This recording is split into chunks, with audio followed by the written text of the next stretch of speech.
Hello, you spectacular specimens of humankind, you happy-go-lucky scamps of individuals. Welcome to the cult of Vane, the home of hedonism. It's particularly dark and mysterious today for some unknown reason. I'm not sure why it's quite so dark in my room today, but fuck it, it's dark. Because we're getting under the bed today, friends. We're getting real under the bed. We're going to go find those lonely, crusty socks. I can't believe I'm quite doing this, friends, but here we are. Here we are. We are back with another community reward stream where you delightful individuals managed to smash a donation goal of mine, and the reward was for us to play the demo, as the full game isn't out yet. If the full game was out, we'd play the whole game, but the demo of the sock dating simulator. Yep. That's what we're doing tonight. That is what we are doing tonight. So I don't know how this is gonna go. I don't know what to expect. I've got no idea what a sock dating simulator actually is, but we're gonna do it. We're gonna do it. My socks are definitely matching. I have made sure that they are matching today because the dare did not come up saying that I had to wear mismatching socks for the rest of the week. God damn it. All right. How's it going, Milky Pog? How you doing, Razotta? Hello, Ninja Kaz. I almost said Ninja Jazz then, and that just the idea of a ninja jumping off a fucking building and just pulling out a trumpet. You know what I mean? That's where my mind went. That's why my mind went. Do you know what I mean? Hope everyone's been having a good day. Milky Pog, I've been having a great day, thank you very much. Well, I've been having a stressful but great day, thank you very much, because today I booked all my flights and all my travel and stuff for TwitchCon EU, which is exciting and glorious, but fuck my life, do I hate some airline services when they turn around and they say, hey, this is the price of your flight. And then you go, cool, that's a really cool price. I like that price. That's a good price. That's fantastic. And then you go through the entire process of like booking through and getting it all sorted, doing all the bits and pieces. And they go, final price, 3 times what we told you it was going to cost because of, all those extra charges that are just in the process. Ha ha ha ha ha. But the important bit is that it's done. The important bit is that the flights are sorted. I'm getting a train down to London. Flying from London to Rotterdam for TwitchCon. And then after TwitchCon, I'm going to go see some friends over in Europe. And then I'm flying back from their local thing to a completely different city in the UK, which is the reason why I'm going for train as opposed to car, because then I can fly back to wherever I need to fly back to. Do you know what I mean? Do you know what I mean? How's it going, Giles? Hello, you cheeky devil. Another strange warm in the sun, freezing in the shade day here. No, can understand that. I managed to get a whole lot of washing done today. I was all right with that. I was okay. Zooey Booey, hello, you beautiful being Nally Yoda. How's it going? Wild Annie, I love all of the applause. I will also give you a cheeky little shout out because I thoroughly enjoyed being in your channel this morning. People, go check out Wild Annie. I had a great time over there this morning. I had a really good time. They were playing more zombie stuff. More zombie stuff. And that's how it looks like a really, really interesting game, Wild Annie. I've actually put it on my wish list since watching you play it because I was just like, this seems like a really cool game. This seems like the kind of game that I would enjoy. It's the kind of like crafter builder games that I would be intrigued by. Do you know what I mean? I'm not a massive crafter builder person, but that one seemed interesting. JM Beard, hello, you beautiful being. Exactly. Crusty socks, Alani. That's the only way to do it. What more do you need than crusty socks, yeah? I never got the socks thing. I will say that even throughout all my teenage years as a person wielding, I would want to say Mighty Love Truncheon, but we're going to say Spindly Goblin Cock. I have never felt the urge for socks, I have to say. I don't know, it's never been a thing. Never been a thing for me, I have to say. No, definitely not. Claire Bear coming in with her 3 streams in a row. Good lord. Running around all nakedified all over the place. Good lord. 3 streams you've been streaking through here. Good lord. Scandalous, I tell you. Scandalous. Are you only wearing socks? They better be matching socks. I swear to God. How's it going, Zabadian? Hello, Rach. Hello, how you doing? How's it going? Just M. Hello, how you doing, you glorious beans? Ninjas. Exactly. Hi, it's Lizzie again. Oh, it's not even Rach. Hi, Lizzie. How you doing? Hope you're doing well. Hope that the drive is nice and safe. I don't know whether Rach is a good driver or not. I've got no clue. Is Rach a good driver? Or is it just that you've kidnapped their phone in order to come and stare at my delightful visage? In which case, I can't blame you. I can't blame you. Do you know what I mean? Schmeck's question. If socks do the deed, will they roll up together into a ball? Good question. That is a good question. I know that certain types of fish roll up to form like a tennis ball shape. Like Siamese fighting fish. They tend to roll into like a tennis ball shape. Certain bugs do as well. So actually, might well be a scenario where Rumpy, maybe that's what happens, is after they get all washed and showered and stuff, we actually fold them into well, those of us who are decent human beings who actually have, you know, a soul, take the pair of socks and we put them together and we fold them together so that they are together and we are allowing them to copulate together. Beautiful, glorious, fantastic, you know, and then we take them off and they've got to get to work. Do you know what I mean? So I would say yes. I would say yes, if I'm honest with you know. You know? Oh, exciting. Exactly. How's it going, Shade and Sunshine? How you doing? Think they're trying to enact the laws that mean that non-optional prices must be shown up front, which would be good. That would be fucking excellent, Shade and Sunshine. That would be absolutely fucking excellent. Because the prices that I ended up using were a little bit over budget, but fortunately, I'd managed to get the hotel for a bit of a cheaper price. So I managed to, I had a bit of wiggle room. I had a bit of wiggle room going on, but I was like, oh my God, I'm saving so much money. Oh wait, no, I'm not. I'm spending so much money. That is a thing. That is actually a thing. Good Lord. When the price that they quote you, like you go onto like Skyscanner or what have you, and the price that they quote you is like a third of the price that it ends up being, it's disgusting. It really is fucking disgusting. God damn it. Ryanair. Oh, they're also awful. If I could have gone with anybody other than them, I would have done, but I have no choice because that is the only flight from the airports that I need. God damn it. But anyway, you know. How's it going, Shade and Sunshine? Hope you're doing well. I hope everyone's had a good day today. Hope you've all been doing something fun and glorious with your day. Started off bloody freezing, and I'm still bloody freezing, but outside was quite warm. Managed to get out into the sunshine and get some vitamin D for a little bit, which was nice, you know. Yeah, it's very fun. I think it's very fun, but it also seems like one of those things that's quite frustrating. You've got to be really, really cautious. If anything, I actually think that zombie game you were playing, Wild Annie, is possibly the most accurate representation of a zombie apocalypse that I've seen in a game so far. In the regards that they are still very deadly creatures. They are still very deadly creatures. And therefore, it's not just a case of being like, oh, I've got to keep my eye out. Oh, fucking hell. It's like, oh, no, actually, it's not necessarily the case of the fact that they are very deadly creatures. It's the fact that human beings are pretty fucking fragile. And it's like, oh, shit. Actually, maybe I should be a bit more cautious with this shit. Maybe I should be a bit more cautious with this shit. God damn it, you know? How's it going, Wanderer Gubble? How's it going? A good time zone. Humans, fae, and all species outside and in between. Oh, I like that. I like that a lot. Spindly Goblincock is the only way to be. Spindly is so evocative. You know it. You know it. And the best thing is now I've said it. You're all imagining it, aren't you? My spindly Goblincock.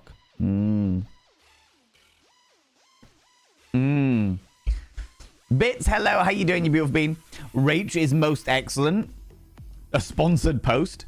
Lizzie, is that a most excellent driving or most excellent in general? Most excellent other things that probably shouldn't be mentioned on Twitch freely?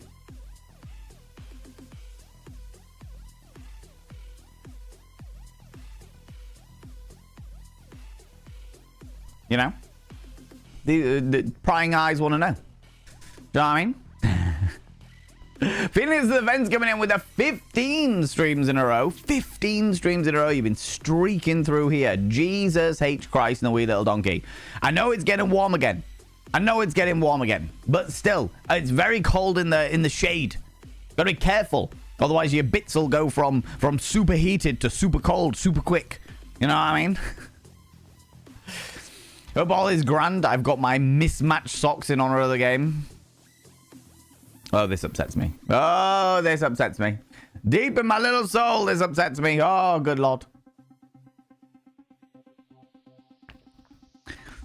Vex me all. You vex me, friends. Had an amazing day. Had a couple of trainings about preconceptions, body language, emotional intelligence, and listening. That sounds well and truly fascinating, Zabadi. That sounds genuinely really fucking interesting. I started, stood up, and now I can't be fucked. Ah, Jesus Christ. Yeah, started, stood up, now I can't be fucked. Now I can't be fucked. Just, effort, you know? I need to do a bit more, my body still aches from Monday, but I actually blame it more on not stretching myself out before doing all of that physical exercise more than anything else, you know? More than anything else.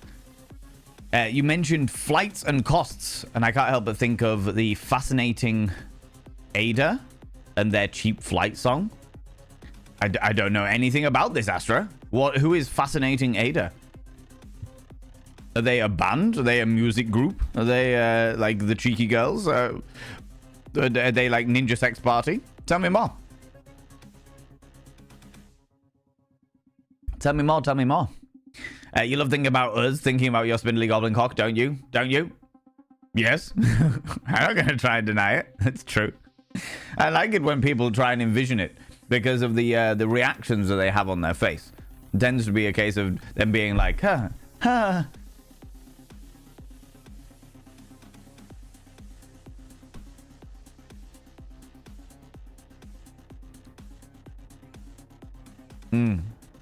Yeah. Oh, that's a thing.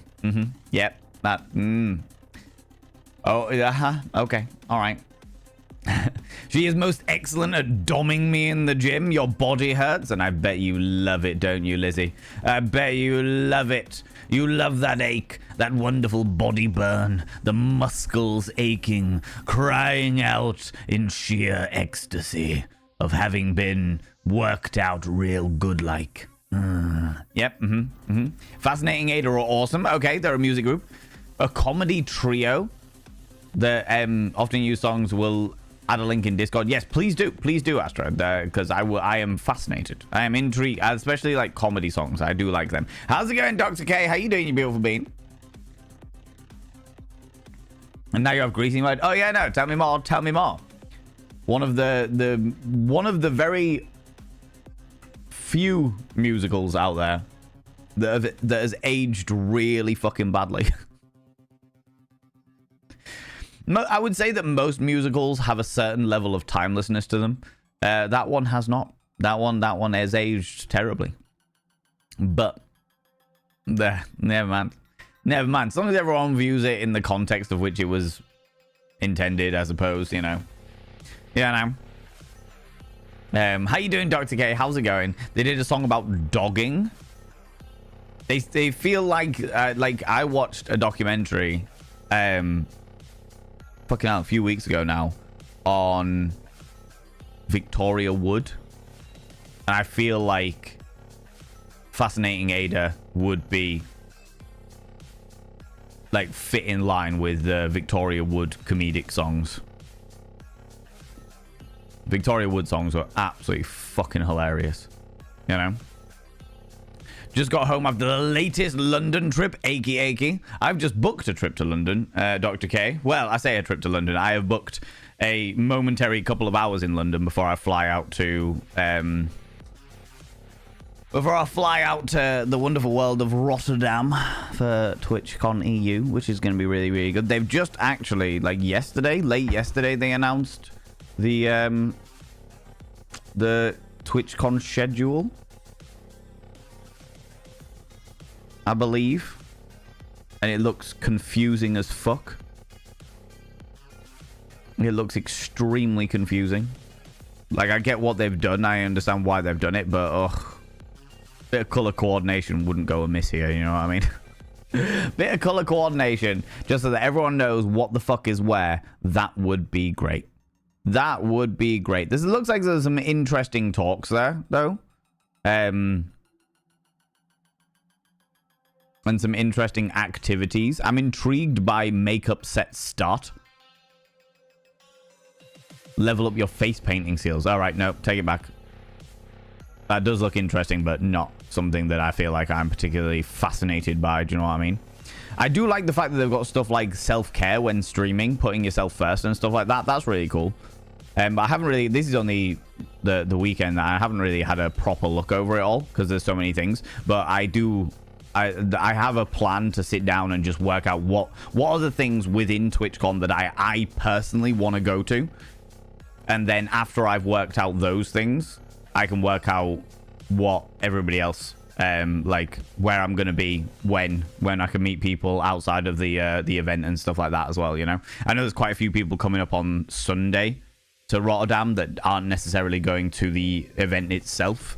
I wouldn't mind seeing, so yeah, you know. You don't know Fascinating Ada, their dogging song and Don't Be a Cunt at Christmas are great. They're ringing bells. Rachel and I saw them live a couple of years ago. All right, cool. They're like the dogging song and Don't Be a Cunt at Christmas is like ringing the vaguest, tiniest, quietest bell in the back of my mind. I would imagine that like I'll sit and watch it and I'll be like, oh, yeah, no, okay, no, I know what you mean. Ah, shit, of course. You know what I mean? I feel like that's what it's going to be. Because I'm definitely picturing like two women standing and a woman at the piano.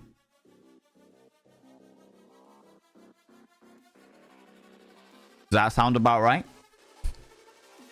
That sound about right? Or I might be mixing it up with a quartet that had like three stringed instruments and a woman at the piano, and they were all trying to outdo themselves. Not sure. Not sure. I'm also wearing odd socks, but I need no special occasion for that. Oh my god, no! No, man, no! No! Do you know what? I'm going to do a poll. Before we jump into the game, I'm going to do a poll in the chat to find out who is wearing odd socks today. Alright? There was a dare that was talked about in fucking Denzi's stream earlier today. Alright? A dare on my partnerversary where I had to put on odd socks, and they needed to be the oddest of the odd socks. So I wore one padded trainer sock. Like, designed by sport technicians and shit like that, and then one extremely stripy fucking nasty ass sock. The only reason that's here is because I used it for the thumbnail.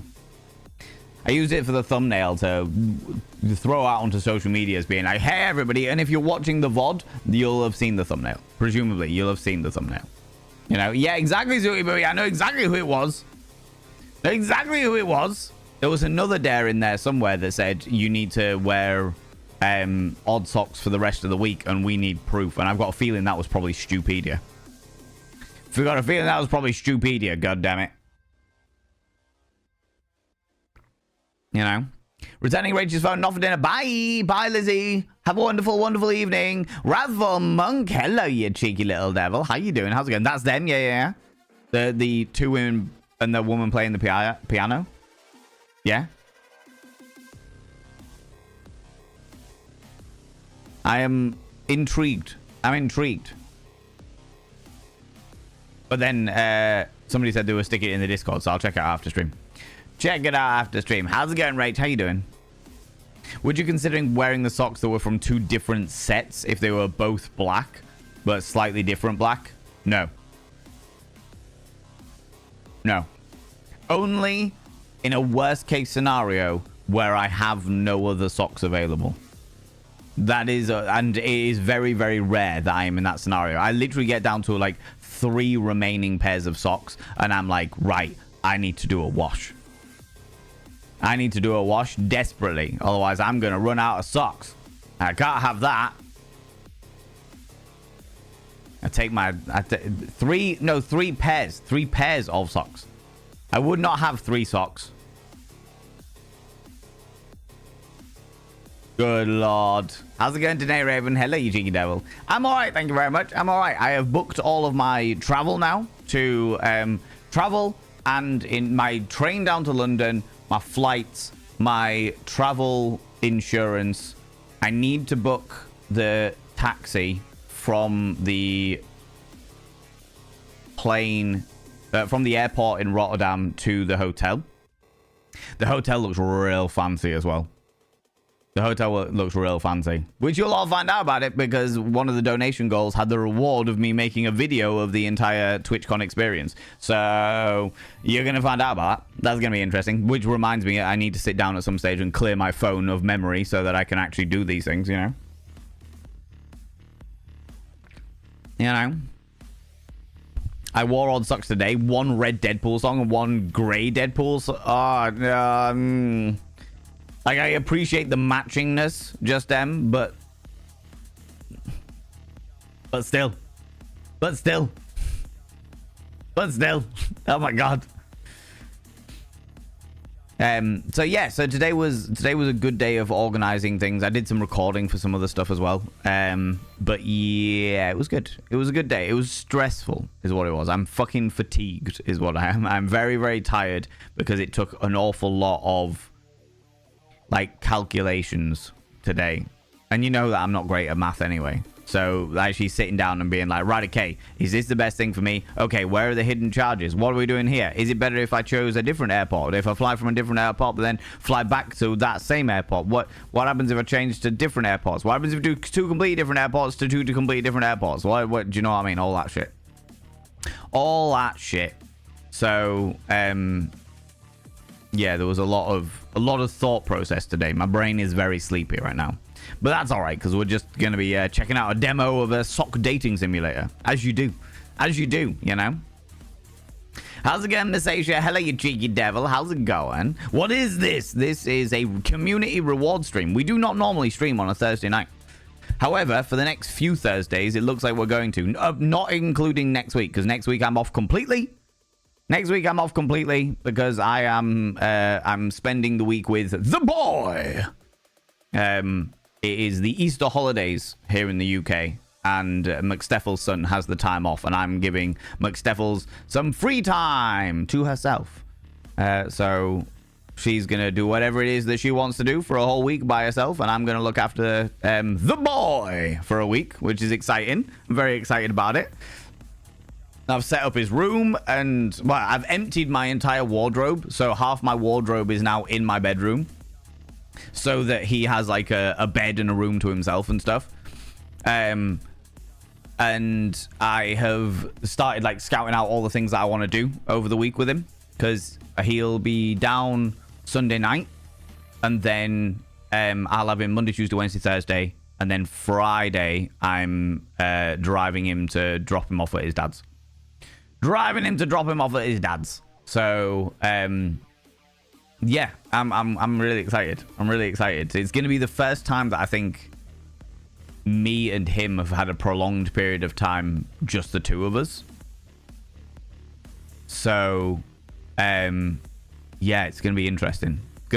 Like I've spent over, like, there was a situation, I say a situation like that, like some horrific thing. It wasn't a horrific thing. There was a situation a while back where Steph needed to go away for work, and I went down and stayed the night and just looked after him for a night. So McSteffels disappeared off to her work meeting in another city, and I was there overnight, and we had that night together. But this will be the first time that we've spent like a prolonged period of time together where it's just the two of us, when McSteffels isn't there. So it's going to be interesting. A little bit daunting, actually. But it's going to be good. I'm not worried, you know. Could you do me a favor and strongly encourage me to fold my laundry before I leave it another day? Wrathful Monk. Not only should you do it, but once you have done it, you will feel such a sense of achievement.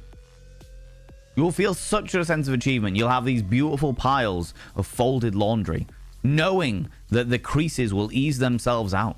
Knowing that you will be able to just grab clothing and not have to worry about how scrumpled it is. You'll be able to take that clothing and put it straight upon your delightfully alluring body and not even have to fret over it. Get that stuff sorted. We are going to be streaming for another good, like, 2.5 hours. At the very, very least. And depending on how long the demo is, maybe a little bit longer than that. That is plenty of time. Plenty of time for you to get yourself a nice little cup of tea or something and be like, right, let's fucking tackle this. Do your t-shirts first, because there's probably going to be more t-shirts than anything else. Do your t-shirts first. Once your t-shirts are done, everything else, fucking sweet. Fucking sweet. No issues at all, right? Parazona, how you doing? How's it going, you cheeky devil? Parazona, even. Excuse me. Hello, fatigued. I'm Para. Oh, you. Oh, you. Good lord. Are you happy, by the way, friends? Subscribed. Calandra. All the odd socks. No odd socks. How very day. I have paired socks today. Good lord. Good lord, you cheeky devil. Calandra, I shall now inscribe her name on the mirror of fame for 30 months. Jesus H. Christ and the wee little donkey. 30 fucking months. By having your name upon the mirror of fame, it means you get access to my personal Snapchat. Not a bum Snapchat, you cheeky devil. And of course, you get access to all the sexy little emotes. But the most important thing is you got to roll over every morning, look in the mirror, and go, God, I look rough. But god damn, do I make rough look good. Ooh, sexy. Ooh, yes, meow.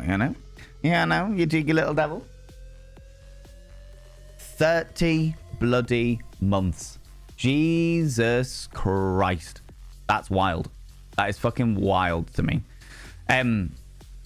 What was I saying? But do you enjoy the title, by the way, friends?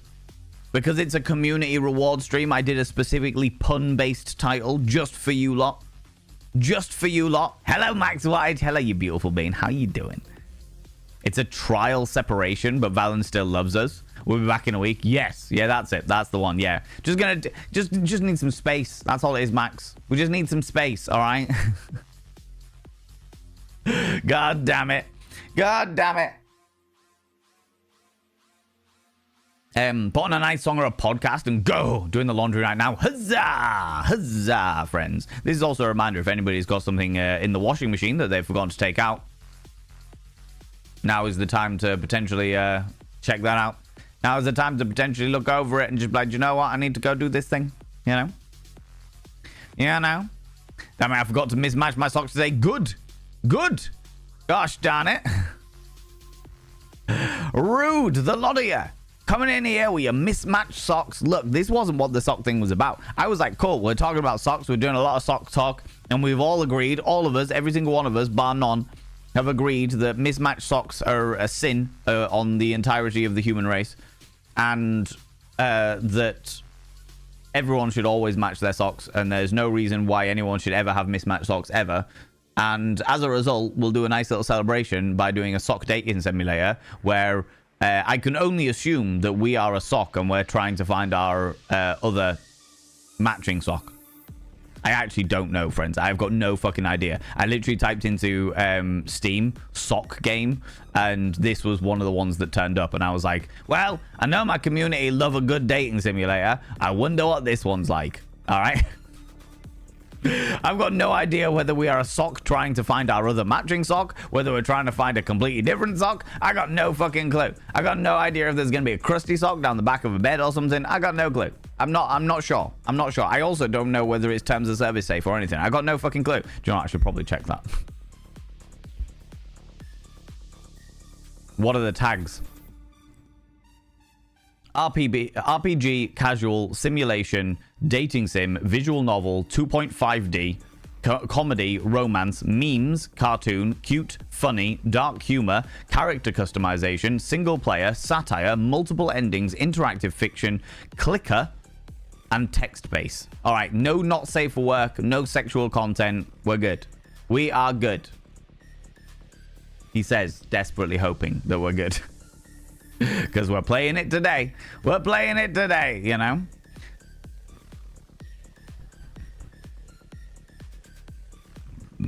Oh, got a wee belch that's just caught in me throat.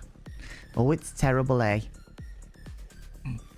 I wear funny socks, so sometimes they are not the same.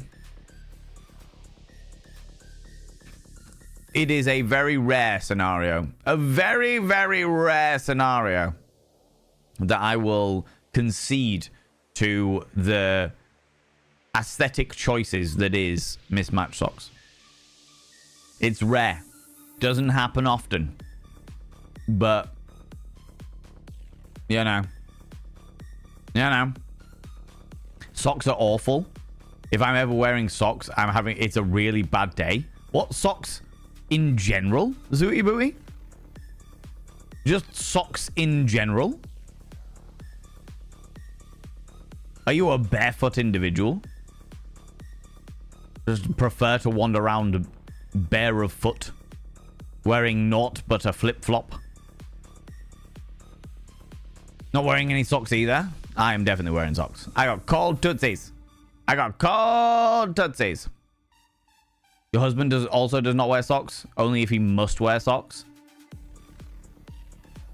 I did not buy them. They were a present where they were all mismatched. That's the worst present. That's the worst present. Oh my god. Where you just buy somebody a whole load of mismatched socks. Oh, that's terrifying. Is he a hobbit? Is your husband a hobbit? Does he just refuse to wear socks? He's got very furry feet. He's good. Too big for a hobbit. You hate the way that socks feel? Like all socks, Zooty Booty? Because I definitely have, like, the socks that I'm wearing are like mostly cotton, which is nice and aerated and what have you. Whereas these socks are horrible and nylon, and putting them on is a pain in the fucking hoop. I don't like the way that nylon socks feel. I used to like not have an issue with it when I was a kid, but since discovering like 95% to 100% cotton socks, it's just no comparison. Do you know what I mean? See you later, Zabadi, and you take it easy, Abule Bean. Thank you so much for popping by and saying hi. I really appreciate it, buddy. I really appreciate it. Gosh, you plucky young scamp, you. If I get socks for Christmas, it's a good Christmas. I don't think I've ever got socks for Christmas. I'll tell a lie. Once upon a time, I got some reindeer socks for Christmas.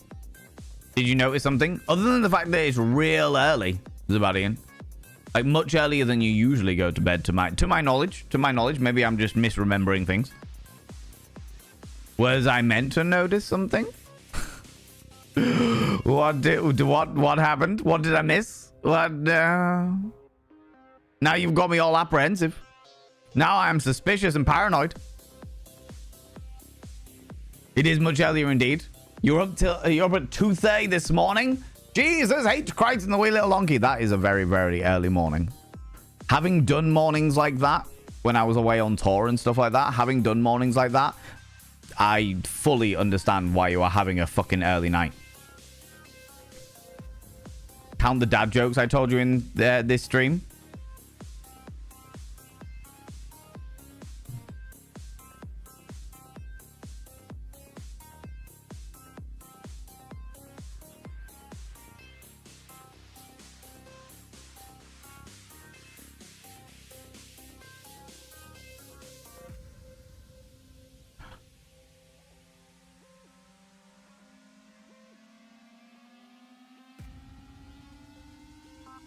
Is this the first ever stream where you haven't told a dad joke? Are you okay? Who are you and what have you done with the real Zabadian? What is this? What's going on? Zabadian, if you need help, blink twice. What? Who? It was a nice round number. Yeah, trying to make it up there. Little half pun going on. God damn it. Are you all right? Are you okay? Do you need us to send in the SAS? And by the SAS, I don't mean the special armed forces or whatever. We mean the sexy asses and sexy asses in stockings. You're okay? Good. Just a bit tired? You must be bloody exhausted if you're not doing dad jokes. Wow. Wow. I'm a little bit concerned. All right, blink twice if you need help. Exactly.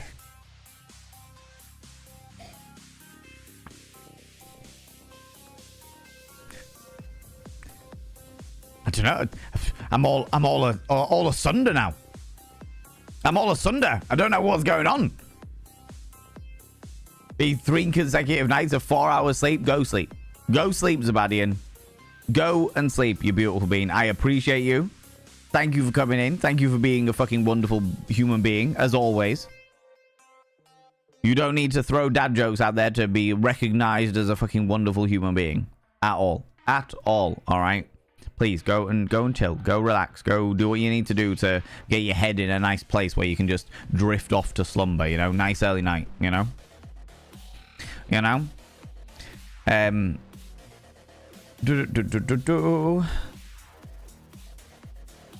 Where was I?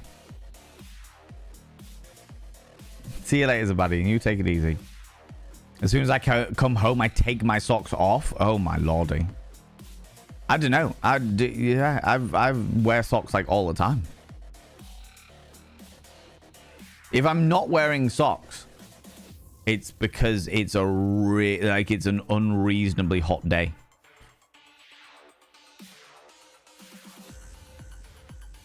Because, yeah, I really struggle with that shit.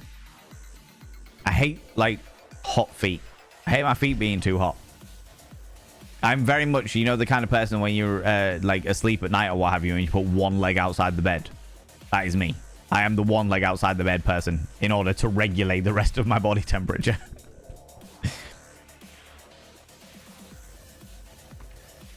So happy to get the stream notification, to be honest. It'll get me through another hour of sock. So, at the desk. I'm spending these days in latex, not in the fun kind. Oh, no! Boo! Boo! Masaysia. But also, I'm glad that we are here to keep you company, you cheeky devil. Yeah, Chunk also is very much one of these people that doesn't wear socks if he can get away with it. However, the thing that really gets me about him is the sheer amount of times that I have seen him wandering around, because Chunk doesn't wear very much. He doesn't enjoy clothing. All right, no criticism to him. It's all fine and dandy, you know. He doesn't enjoy clothing, so he usually wears as little as he humanly possibly can. Okay, but the amount of times that I've seen him wandering around in just what, like, with a pair of boxers on or something like that, you know, or a pair of shorts, or his dressing gown or what have you, something covering his nether regions, but he's only wearing one sock. I'm like,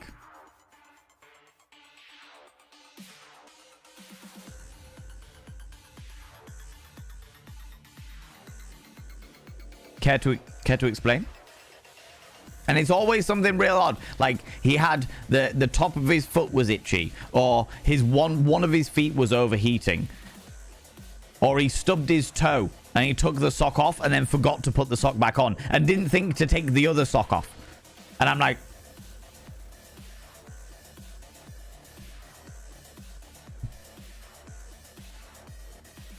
how do you not notice that you're wearing one sock? He's like, I don't know, just don't notice. Just don't notice the fact that I'm wearing one sock. I'm like, and the thing is, and it always gets me, is the fact that he'll say that, and I'll be like, what's going on here? And he'll be like, oh, I had an itchy foot or what have you. And I'm like, okay. And he was like, oh, I just took the sock off. And I was like, okay, cool. So I've immediately pointed out to him that he is only wearing one sock, therefore triggering in his brain that he is now aware of the fact that he is only wearing one sock, and that one foot is slightly colder than the other foot at best, and at worst significant temperature change between the feet. And he's okay with that. He doesn't proceed to immediately take the other sock off. Like, that doesn't happen. He just goes, oh, yeah, okay, yeah, no. Oh, I just had a bit of an itchy foot. And I'm like, okay. And now? How can you bear it? How can you bear it? How can you bear being in a situation where you are perfectly comfortable wearing one sock? I just, like, if somebody pointed that shit out to me, being like, oh, by the way, you're wearing one sock, I'd be like, oh my God, immediately take it off, because the instant noticing the difference between the 2 feet would just grind on me, you know? Absolutely grind on me. Bamboo socks are the only way. Yeah, you told me about these before, Rach. I have yet to find, because again, my mind goes straight the way to like somebody making like getting a big bamboo and just making like little clogs out of them. That's where my mind immediately goes when you say bamboo socks. I know that's not the case, but that's where my mind immediately goes, you know? Bamboo socks are pretty sexy. Yeah. Pretty much all socks. I wear Crocs and sliders in the house. Crocs, sliders.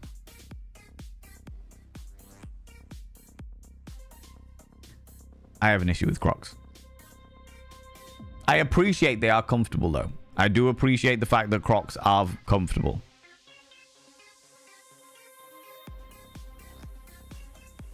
But I think my major issue with Crocs is they remind me of jellies, which was a specific type of like soft plastic sandal that I had as a child.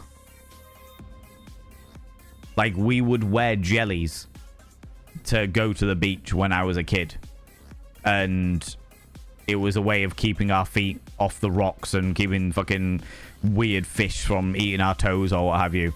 But yeah, Crocs always remind me of jellies. And sometimes clogs. And clogs upset me deep in my fucking soul.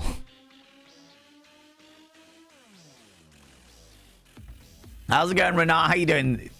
The sliders are really comfy, though. Even so, it doesn't matter whether it's really comfy. Oh, God, I just couldn't do it.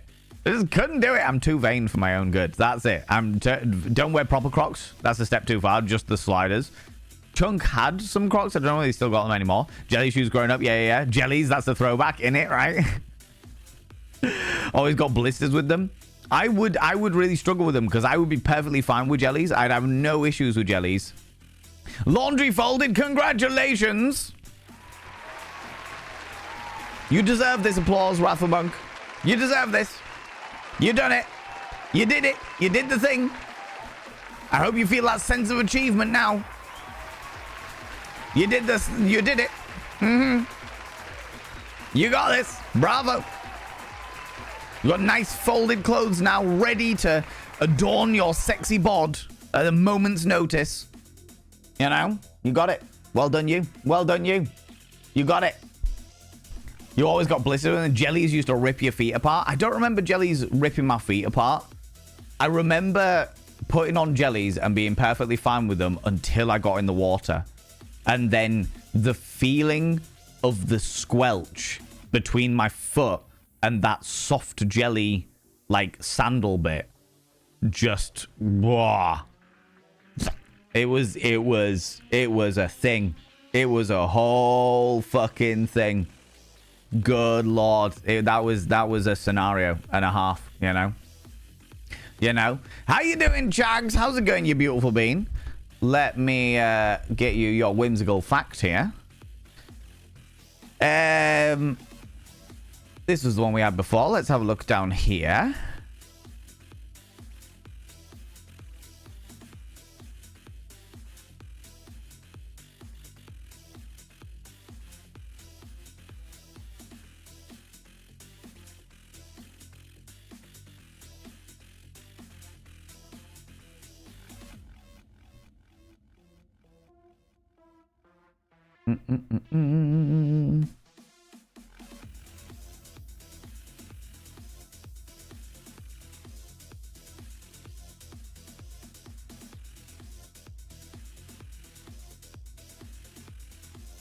Ooh, interesting.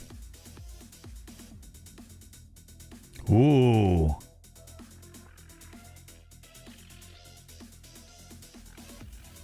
Oh, that's a very interesting one, but we'll save that one. We'll save that one.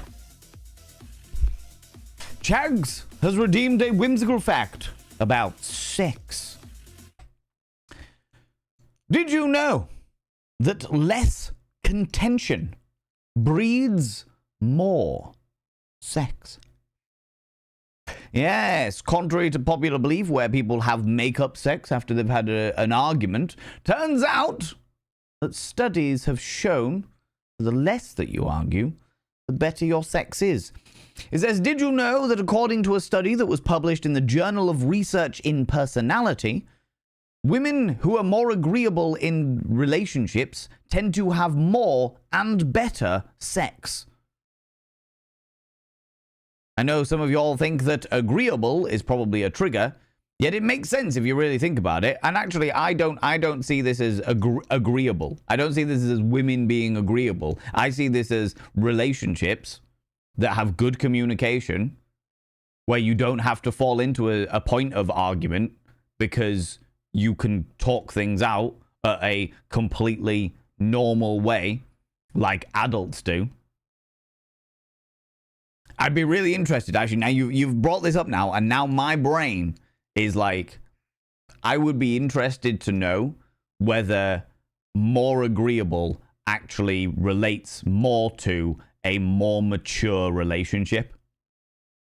Like, the people in the relationship are actually more mature and therefore able to discuss their problems, discuss their issues, bring up their the things that like tug at them, you know what I mean? The little disagreements and what have you. They're able to discuss it in a more, they're able to approach arguments in a more agreeable scenario, and therefore have better sex because they have a much better like point of communication. Do you know? Is there what's the study? Oh, we're going off on our fucking thingies.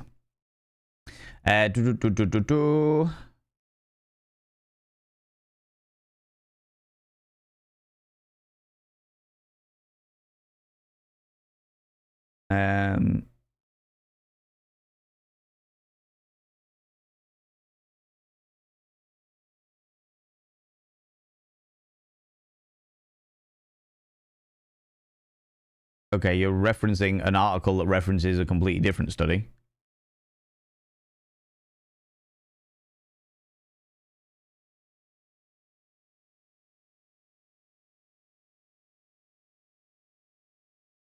In a new study of 278 heterosexual newlywed couples, Florida State University psychologists Andrea L. Meltzer and James K. McNulty asked participants to keep daily diaries, a more reliable way of measuring sex frequency than asking people to retrospectively remember, and take a personality test of their so-called Big Five personality traits, the most agreed upon personality model. Unlike the Myers-Briggs and its peers, the Big Five has been repeatedly held up in empirical testing.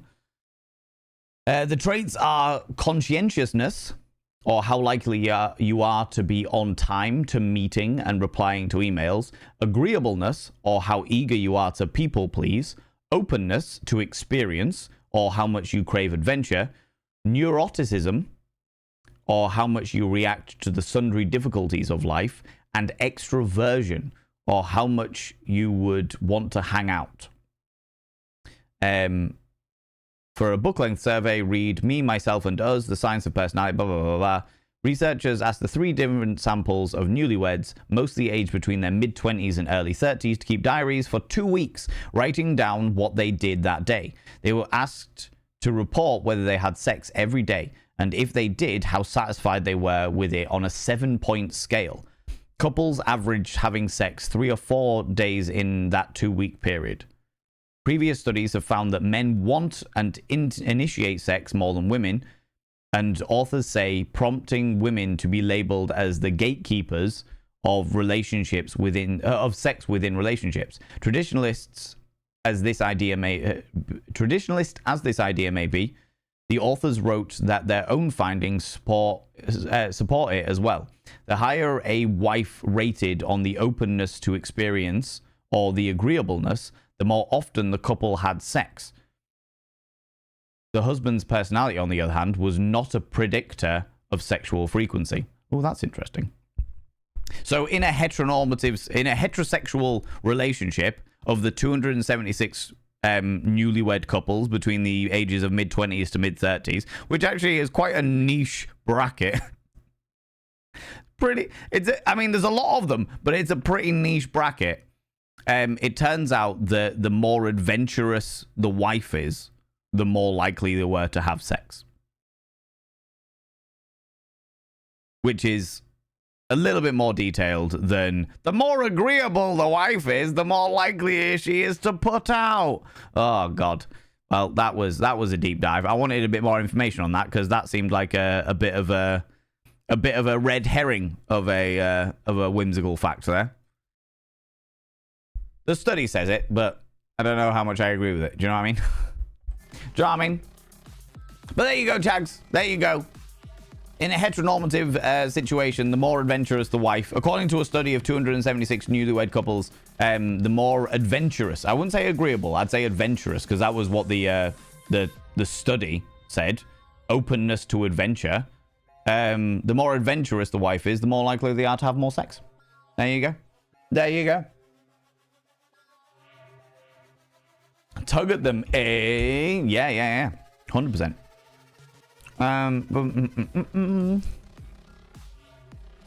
What's white and can't climb trees? A fridge. Very true. Very true. Oh my God.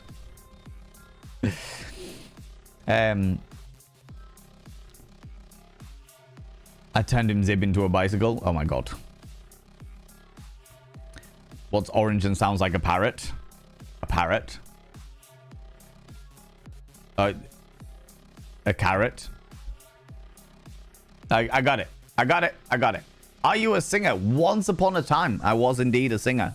I sang for a hair metal band about fucking nearly 10 years ago now. I was indeed a singer. Also, how you doing? Welcome on in. Swapnil. Welcome on in. How you doing? How's it going?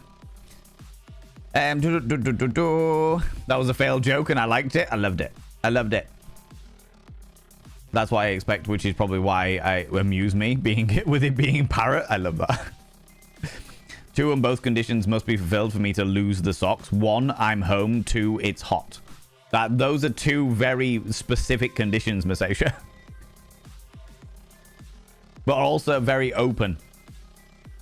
Okay, so for those people that don't like socks, okay, before we jump into the game, because adverts are about to jump in, we'll do the adverts and then we'll jump into the game, okay? For those people that don't like socks, are you bare feet people, as in you walk around in bare feet, or are you like Crocs, sandals, slippers people? Are you people that put footwear on without the socks, or are you walk around in bare feet? Regardless scenario. Tell me more. One sock is heathen behavior. Tell me about it. It vexes me deep in my soul. Lunicorn, how you doing? How's it going? Have I said hi? If not, hi, beautiful human beings. Just can't remember what day or anything I'm on lately. If I actually spoke to you guys. You haven't said anything in chat to my knowledge yet, Lunicorn, but welcome on in. How you doing? How's it going? Maybe he's trying to find a temperature balance. What, with one sock? The rest of his body is mostly naked, but one sock, one true cripple. You're good, just exploring some horror games and you found me? Oh, wow. Well, I mean, to be fair, the horror game we're about to be jumping into is a sock dating simulator. I will say, I do love horror games. Wednesday tends to be our go-to day for horror games. At the moment, we're playing the Call of Cthulhu Dark Corners of the Earth, the old 2005 Call of Cthulhu game. And I'm really enjoying it, but we're right at the end of that. I'm not. Ooh, little stalker. And thank you very much for the follow, you exquisite bean. I love my horror games though. I love like indie horrors. The only reason we're playing the Bethesda game, the Call of Cthulhu game, is because I have owned that game for a fucking million years and have never played it. So I'm like, right, okay, I'm gonna get this fucking game done. I don't know what game we're gonna be playing it afterwards. I'm not streaming next week, but the week after we'll be finishing Call of Cthulhu Dark Corners of the Earth. Whatever that situation may be. You know? I don't wear proper Crocs, just the slip-on Crocs. Yeah? Jellies ripped your feet apart. We have bizarre rule at rugby made by the adults, so no sliders are allowed after the match, as they can wear shoes or Crocs, smart trousers, or jeans with a shirt and a tie. And I don't... What? So they can't wear, like, when you say sliders, I'm assuming you mean like slippers, like in-house shoes, home shoes, as we call them. But people can wear like a suit, like smart casual wear, but with Crocs. Crocs is not smart casual wear. What the fuck? Crocs is not. There is nothing smart casual about Crocs. What the actual fuck? Good lord. I'm just catching up with chat. Bear with me 2 seconds, friends. I was wearing jellies and stepped on in a cow pat rather put me off them. Yeah, no, that would definitely do it. That would 100% do it. For sure. But I'm still living out of a suitcase. God, well, do you know what? Even more reason that it's a celebration that you have actually managed to fold all your clothes in, Raffle Monk. If you're living out of a suitcase, it's even more of a celebration. 100%. Because I have lived out of a suitcase for months and months on end when I was on tour and stuff like that. And I know how much of a pain it is to try and keep things all folded and sorted, you know? You know? I remember my sister having jellies. Never did them myself. Hate the texture of them. Yeah, no, I know that a lot of people really struggle with the texture. It was a very 90s thing. Jellies were a very, very 90s thing. Yuki Dog Zombie, you beautiful thing. You go into deep lurk. No worries. No worries at all. Today's game is not going to be scary, or it shouldn't be scary. It should just be fucking ridiculous. I'm expecting, you know? You know? In my home, you walk around barefoot. So in the house itself, you walk around barefoot. Renal, you walk around barefoot. For me, whatever depends on my mood. Yeah, well, see, this is the thing. So, Swapnil, you've come in a community reward stream. I don't normally stream on Thursday nights. I don't normally do it, but I'm doing an extra stream because we hit a donation goal. I'm like raising money to go to TwitchCon, and I did all the buying of like the hotel, the flights, all of the fucking travel shit today, which was exhausting, but all the same. And today we're doing the sock dating simulator. And this all came around because of a conversation we had a couple of last week, I seem to remember, where we talked about like, are you odd sock? Are you a person that has mismatched socks, or are you a person that pairs your socks? And I am team pair socks. Pair your fucking socks. You deserve to have socks that match. All right. Oh my god, my fucking floor is being problematic. You know. You know. Don't forget the poll to see how many are wearing odd socks today. No Phoenix Defense. I'll do it as soon as these the adverts have just kicked in. As soon as the adverts are finished, I'll do the poll. Fear ye not. Fear ye not. Sandals in the summer. Shoes with no socks the rest of the time. Oh, I would really struggle with that. Do you not find that your feet get real sweaty and horrible? Zooty Booty? I suppose it depends on what kind of shoes you wear. But, like, when I wear shoes without socks, I feel like my feet are sweatier than usual. Like, I would say that a good 20% of the reason why I wear socks, especially cotton socks, is to just purely absorb foot moisture. You know what I mean? Your husband wears slippers, so he takes his shoes off, but then puts on, like, a comfortable pair of slippers. Okay. You see, one of the reasons why I wear socks when I'm wandering around with like slippers and stuff on, I don't know, if I'm wearing nothing but like a dressing gown or a house coat, as some people call it, if I'm wearing nothing but that, and then I put like slippers on, I'll just wear the slippers. But if I'm wearing like a pair of trousers, like a comfy pair of like yoga pants or something like that, I will put socks on and then the slippers on. Because I feel like the slippers are less likely to slip off my feet when I'm wearing socks. That's where the logic is in my brain. Do you know what I mean? Do you know what I mean? Cthulhu! Yes. Cthulhu Fatagan. Exactly. Exactly. Crocs are surprisingly comfy, but it makes your feet sway. Yeah, I found that Crocs are really, really comfortable. I've only worn them once when I went for hair implants. That was the only time I've ever worn Crocs. And I can fully understand why Crocs are like a go-to footwear in like medical facilities. You know what I mean? Like a hospital or what have you. Completely and utterly understand that because they're on their feet for fucking hours. They're also real easy to fucking clean and deep clean as well if there's any, I don't know, reason for them to get dirty without going into any further details. But yeah. But yeah. Socks and sandals, don't you even speak to me. No socks and sandals. No socks and sandals. I personally could not do it. I cannot stand the aesthetic. I cannot stand it. And if that's your aesthetic, if that's something you like and it makes you feel good about yourself, then fair enough. I'm not going to criticize you feeling good about your own thing. I'm just going to say that for me personally, it is an aesthetic that I really just cannot. Just no. Just fucking no. You know?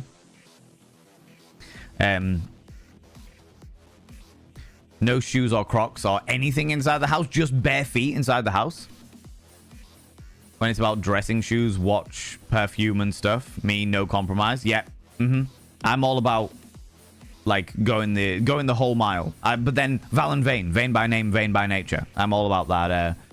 10 out of 10. Do everything for the outfit, you know. Though at the moment I'm wearing very comfortable clothing, very, very cozy clothing, you know. Only in summer, hence the sandals.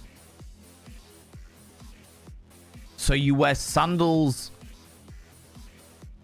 from like this point of the year right the way through to say end of September, October. And then you wear shoes without socks. When you say shoes, what kind of shoes are we talking, Sweetie Boo? I'm asking you really intimate questions here. If you don't want to answer them, please, by all means, don't just tell me to fuck off. That's cool. I will not take offense at all. But yeah, I'm just intrigued more than anything else. You know what I mean?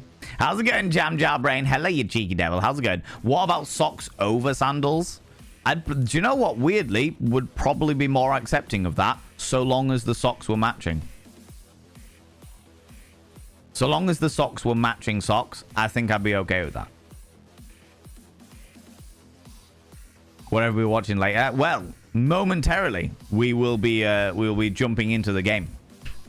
But I need to do a quick poll first.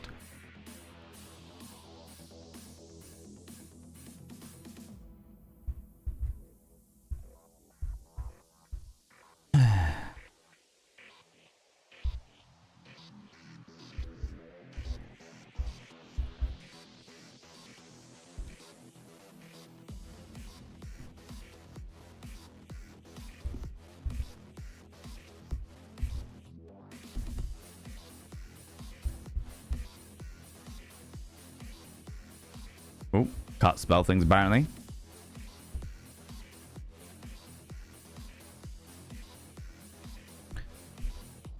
We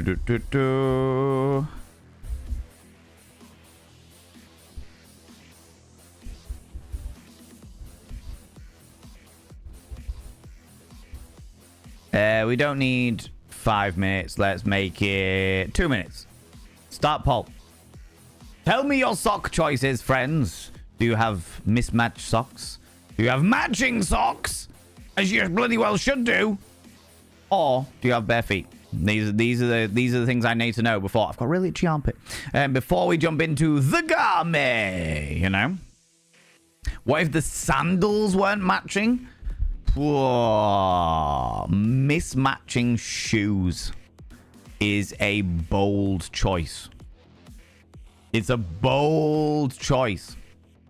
And I feel like 99.9% of the time you will have to like forget the aesthetics for a second. Forget the aesthetic vision of a mismatched shoe.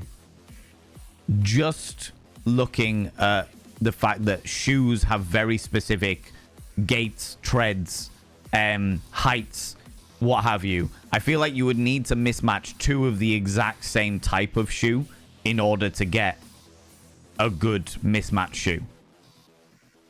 You know? Weirdly, I think I'm actually probably more likely to be accepting of a mismatched shoe than I am of mismatched socks. Philip DeBrave, how you doing, you beautiful being? Welcome on in. Welcome on in. How's it going? Sarah Green, hello, you cheeky devil. Trainers daily, steel toe cap boots for work. With bare feet? Oh, good lord. Wow. Okay. Okay. Choose like formal boots or sports one for the gym. Yeah. Trainers for the gym. Yeah, I can understand that. Trainers for training, unsurprisingly. Doing well, Valen. Had a day of proving people wrong / getting my stuff in. Ooh, well, that sounds exciting. That sounds very exciting. I had a day of organizing fucking flights, which was real shit. It wasn't shit. The end result. Oh, this upsets me. The end result was the flights got sorted, which is a good thing. 51% of you said mismatched socks. 42% of you said matching socks. And 8% of you said barefoot. Phoenix of the Fens contributed 1,518 channel points to skew the results. How very dare you? How very dare you? Matching unless I'm in a big hurry. I'm always matching. This is the reason why I pair my socks in advance. So even when I'm in a hurry, I can just grab a pair of socks. Do you know what I mean? But no, I had a very stressful day of being like, oh my god, that's a really good price for a flight. Oh wait, there's a million billion fucking hidden costs in there, which means that actually the price of the flight is 3 times more than they advertise. Yeah, I had that scenario today. I had that wonderful scenario today. Do you know what I mean? Keep my shoes on if I want to be more productive, usually. Yes, that is definitely an ongoing trick, especially with people with a variety of neurodivergences, you know. ADHD especially is one of those things. Though I do not have a diagnosis for ADHD, but I have a lot of the symptoms, and that one isn't one of them. I don't have, I can work regardless, you know. I can work regardless. What? I know, Swabbill. I know. It's terrifying, right? Doing okay? How you doing? Doing all right. Doing all right. Like I said, I had a bit of a stressful day. I think my brain is fatigued with trying to do all of the calculations and working out which flight I need, which airport I need to go to with which flight, and what's the best price I can get. Can I get it at a different time that'll get me a better price? What trains do I need to get to where? And all that jazz. There's been a lot of logistics going on today that have turned my brain into like a fine soup. But overall, I'm doing okay. Thank you very much. And I'm glad that you're doing all right too. I'm glad you're doing okay. A mismatched shoe does seem like it can be more of a deliberate choice over not really caring. Yes, exactly. Do you know what? That's probably hit the nail on the head there, Milky Pock, to be honest with you. Yeah. Jenny was also one wearing mismatched shoes on Saturday night. Were they the same type of shoe, though, Zuri Booty? Was it like 2 trainers of exactly the same type, but one of them was like a different color, and therefore they mismatch? Or was it like one was a fucking thigh-high stiletto and the other one was fucking a croc? Do you know what I mean? Like, inquiring minds need to know, you know? How's it going, Jason Andrew? How's it going? An awful lot of channel points to use there. Oh, Killer Queen. Killer Queen Rach. Yeah, all the time. All the time, you know? A questionable 51%, very much so, you know? All my socks are black, so yeah. So are mine. But even then, I'd like match the different shades of black depending on how much of like washed out in the fucking thingy. Do you know what would be easier? Is if I just like re-dyed all of my socks black. And then they'd all be exactly the same shade. Now I won't have to worry about it. Though saying that, I have noticed that some of my socks have got like a slightly wider elastic like band around the top of them. And I would have to match those ones with the right elastic band socks. You know what I mean? No, can't be doing any of that. Can't be not matching my socks, you know? That's why all my socks are the same boring black. Are they the same type of black, though? That's the question. Are they the same brand of black sock? My socks are all black except a coloured stripe near the toe, so I don't notice 99% of the time. Ooh, I would notice. I would struggle with that because of the fact that I would know that I was wearing wrong socks, you know? I think I'm in one spot now. Been getting a fish tank in order. Oh, Sarah Green, feel that. Feel that in my soul. I need to... I've got little date with the boy. The boy is McSteffels' son, for those people that don't know. But he's visiting me for a week. We're giving McSteffels a week off from just everything for a bit. So, yeah, I'm going to be cleaning out the fish tank with him on Tuesday. I was booked in for Tuesday because I've got to do that on Tuesday. So, yeah, it's going to be good. It's going to be good. Hey, Lazana coming in for the 7 streams you've been streaking through here. 7 whole streams. Been streaking all over the place. Good Lord, put some clothes on. I know it's warmer out, but the sun is setting. The darkness is down upon us. It will soon get your flappy bits all cold. Good Lord, you know what I mean? I like soup, but this time I like to pass. I know, right? Brain soup. Valen's brain soup as well. The amount of filth that's in my mind, Swapnil. The amount of filth that's in my mind. You don't want that. You don't want that shit in there. 1 Dr. Martin and 1 bright pink sandal.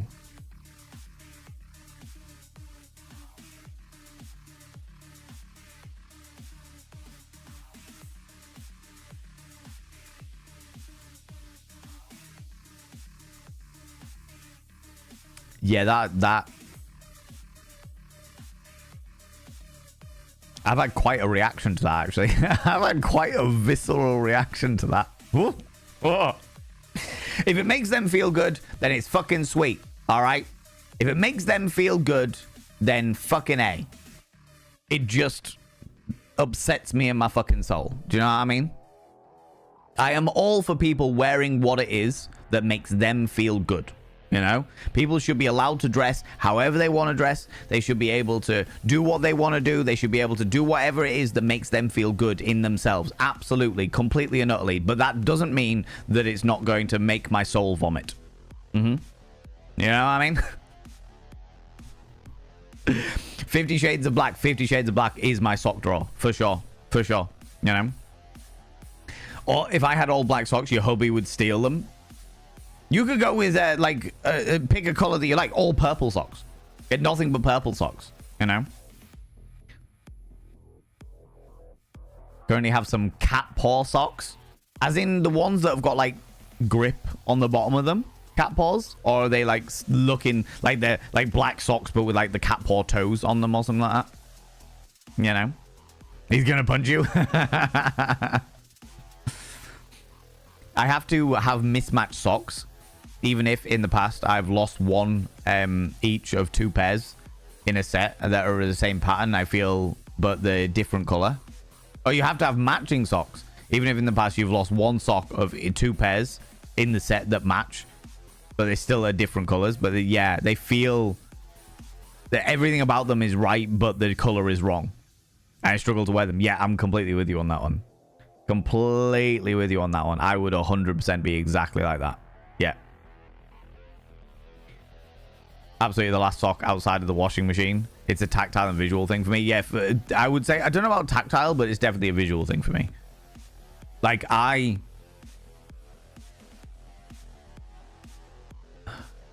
I put it? Like, when, you know when you've got like you've done a whole load of washing and you've got like 1 sock left. Like, you just got a random errant sock. That sock will stay on my, like, not my bedside table, but like my chest of drawers, waiting for its partner. And if it turns out that a week later, when I have done all of the washing again, and that sock hasn't turned up, that sock gets binned. That sock gets fucking binned. Or thrown under the sink to be made into a duster. Do you know what I mean?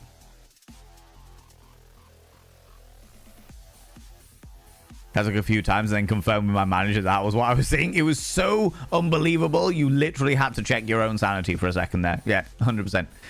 Sock dating simulator. Tunackers, we're about to jump into it. We're about to jump into it for sure. How you doing, buddy? How's it going? Gothic Chaos, how you doing? Welcome on in. How's it going? They're different colors. Black and gray tiger, calico, orange, and tuxedo cat patterns. And they have lines, so they look like they're kitty feet. And had toe bean patterns on the bottom of them. Oh, I know which ones you mean. I've seen them advertised on a variety of different social media, so I know which ones you're talking about. 2 a.m. here, and I am sleepy. See you tomorrow. Swap nil, you cheeky devil. This is actually my last stream for a week. I'm not going to be streaming next week, but thank you very much for the follow. We will see you next time you happen to wander back our way, you beautiful bean. Thank you so much for popping by and giving that follow. I really appreciate it. I really appreciate it, you beautiful bean. How's it going, Alexander Griffin? How you doing, you cheeky devil? Pleasure to meet you too, you cheeky little devil. Very much a pleasure to meet you. People, go check out my dear friend Alexander Griffin. They're wonderful and glorious. They deserve all of your love and attention. And especially that cheeky little follow button. Doesn't cost you a single thing to follow somebody. Why don't you go check them out? See if you like them. Click that cheeky little follow button. Like, oh my god, this person's absolutely amazing. Oh my god, how many tech issues can one individual have? But they're still fantastic. I will hang about. Yay! Same bin the odd one, but I'm convinced that the lost sock disappears from the washing machine to become dark matter. There is definitely, what is it? The is it in the Hogfather where there's like extra imaginary juice around the place and they make a monster that steals the socks from the laundry? Yeah. That pretty convincing that actually is a thing, for sure. For sure. Oh, my lordy. Right, friends.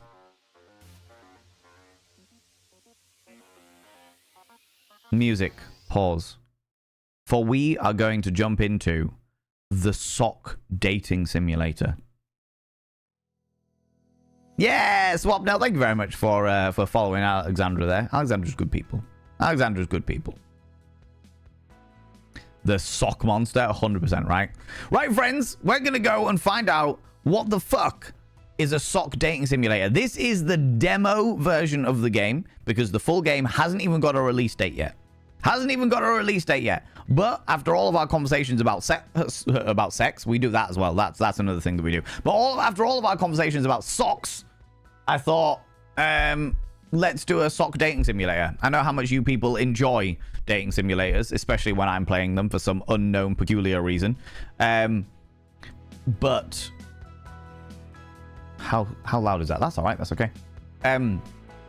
But this is the sock dating simulator.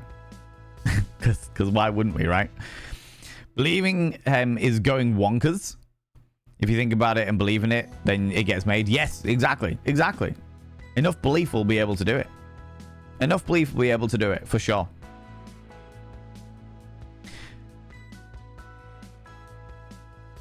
Okay, friends. I thought that it wasn't working for a second. I was shitting myself. Okay, here we are. The sock dating simulator. The game. This is the demo version. We are going to give it a check out and see what the fuck is going on. I have no idea what to expect, by the way, friends. I literally got the demo because I was like, A, it's free. B, we've been talking about socks for so long.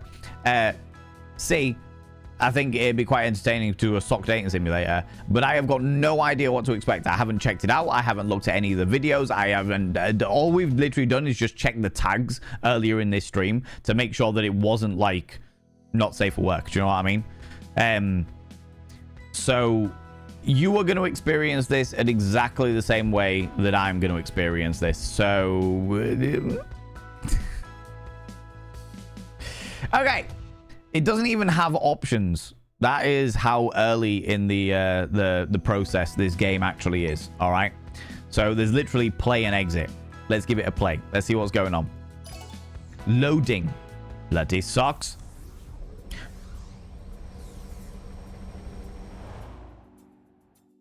Is this going to be the washing machine portal that swallows odd socks?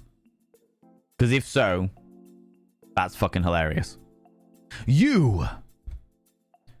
Where am I? Who am I? I feel like I got hit by a truck. All I remember is that I was getting in the laundry, and then... Well, what do we have here? Oh my god, there's actual voice acting in it. They actually have voice actors for the sock dating simulator. This is already a step above what I was expecting. What do we have here? Good question. It's... excuse me, I'm choking on the laundry detergent.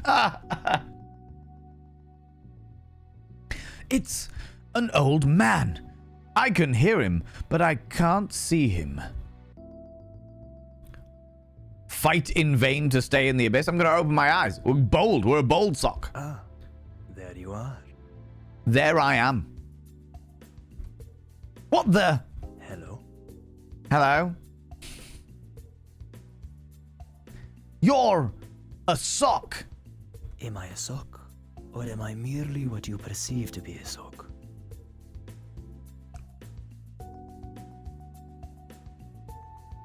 The beard? Would you consider having sex with a bearded man? He rubs his bristles on your mammary gland. Sex with a bearded man.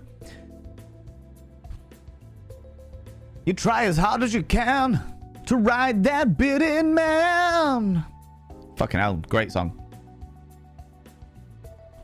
That's his theme song for real. Is that the crusty old sock? It might well be. Am I a sock or merely what you perceive to be a sock? Good question. He's obviously a philosopher. You're clearly a damn sock. The sentient sock before me nods, its eyes closed. I see. You perceive fellow socks as others in a feeble attempt at asserting your own originality. Makes perfect sense. All right. All right, calm it down. Fucking hell, he's giving Plato. He's giving pain in the ass. Fucking existential crisis. I'm a literally freshly newly born sentient sock. Leave me the fuck alone. What in the holy hickety do you mean? He sighs, as if he's done this a billion times before, and then takes out a mirror. I look into it and scream. It's a raid. Flee! Flee! Oh my lordy. Ladies and gentlemen and all genders outside and between, delve deep into your pits of popcorn and throw them at the raiders, throw them at these cheeky devils. Look at these people going here. I mean, really, could you even imagine? Who did they think they are? Good lord. The scandal. It's Gecko the Dev. Hello, you beautiful bean. How's it going? How you doing? Wog wog. It's the tiny lizard raid. Hello, tiny lizards. Hello, tiny lizards. Fear not. We have many popcorns for all of you tiny lizards. Do you eat popcorns as tiny lizards? I'm sure I could get some kind of bugs or something. That's what geckos eat, right? When I had geckos, they ate bugs. That was the thing. We saw sock puppets, and I also work on sock puppets. You also work on sock puppets. People, go and check out Gecko the Dev. Gecko the Dev is a phenomenal dev to the point where they have made one of my absolute favorite fucking games of all time. They are glorious and wonderful. What were you working on today? What were you working on today? Today, friends, we are, this is a community reward stream. I don't normally stream on Thursdays, but because we hit donation goals to help me get over to TwitchCon, TwitchCon EU, that's happening at the end of May, I am doing the demo for the sock dating simulator, which is where we came in here, you know.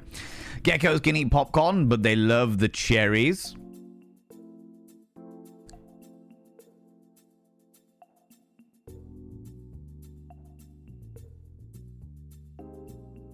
Ooh. Oh, really? What kind of cherries you been looking at, Gecko? Oh. Wasn't working today, but looking and playing entries for this week's Game Jam, the Nordic Game Jam. Oh, cool. Deb fan, how you doing? Long time no see. Hope you're doing well, friend. Wow, cool. Friends, by the way, first of all, go and check out Gecko. Gecko is a fucking phenomenal human being who we love very, very dearly here. They, in fact, will be playing their game. Is it 2 weeks or 3 weeks? It's either in 2 weeks' time or 3 weeks' time, and I can't remember. It's in my diary. But we will be playing their game in 2 or 3 weeks' time, because that was another community reward to jump on into Organizer. And we're going to be playing that again with Twitch integrations, and I'll have to turn off the not safe for work stuff. You know. But you had a good time. Gecko, by the way, you beautiful bean. If you need to disappear off, you and your beautiful community, if you need to disappear off, you need to go grab a snaffly treat or a delightful beverage, please go do so. Please look after yourselves. Friends, if you're new here, two things you need to know about this channel. One, you're not allowed to apologize. Faux pas, individuals, faux pas. Instead of saying sorry, try saying thank you. Instead of saying sorry, I'm late, say thanks for waiting. Instead of saying sorry, I'm such a burden, say thanks for being there for me. It'll make you a much more positive individual. Two, if you're under the age of 18, I have to ask you to leave. You shouldn't be, because you were just in Gecko stream, and given the games that they've been making, possibly shouldn't be under the age of 18 in theirs. But on the off chance that you are, I have to ask you to leave, for I am a colossal filth wizard and don't be corrupting the ears of the young, you know. 48-hour game jam challenge. So it's all rushed, but good stuff. Jesus Christ, that sounds exhausting, to say the least. Lynx, how you doing? Welcome on in, you beautiful bean. Might to put some food in my belly, but I just wanted to drop by and wave my noodly arms around. We love your noodly arms. They are fantastic. I'm a filth apprentice. I'm on board that. You can be my apprentice, Gecko. I'm more than happy with that. Also, the game, I won't say the name of it, but the game that you sent me the key of, that you are in development of, I am really enjoying. I am really enjoying it. I know there was an update relatively recently which brought in like more characters and stuff like that, but really fucking cool. I like it. Though I've had a couple of glitches and bugs, and I've fed back the report as in response to it and stuff like that. And I couldn't remember whether you said that I could do like an early access feature on the Questionable Game Emporium or not. But yeah, if you're happy. Nice. Still a long work ahead. Did you see the experience customization thing at the start of the game? I can't remember. Probably. I was just keen to get into the game and see what it was all about. I really like I'm not going to go into it too much because I don't want to give too much of it away. But I really like the style. It reminds me of a very specific game that I know a lot of this community like. So I can't wait to feature it on the Questionable Game Emporium and give a load of love over to that, because I think it's really fucking cool. It's a cool idea, and I think it's going to appeal to a lot of people because of the various different dynamics in there, and the stylization reminds me of very specifically of one game, but a couple of other games like are feeding into it, and those kind of games are what a lot of this community really enjoy. So yeah, you can show the game any way you desire. We also made a censorship stuff, so you can filter some stuff out for safety, but we didn't get a Twitch category, sadly. Boo! But it's not banned on Twitch, right?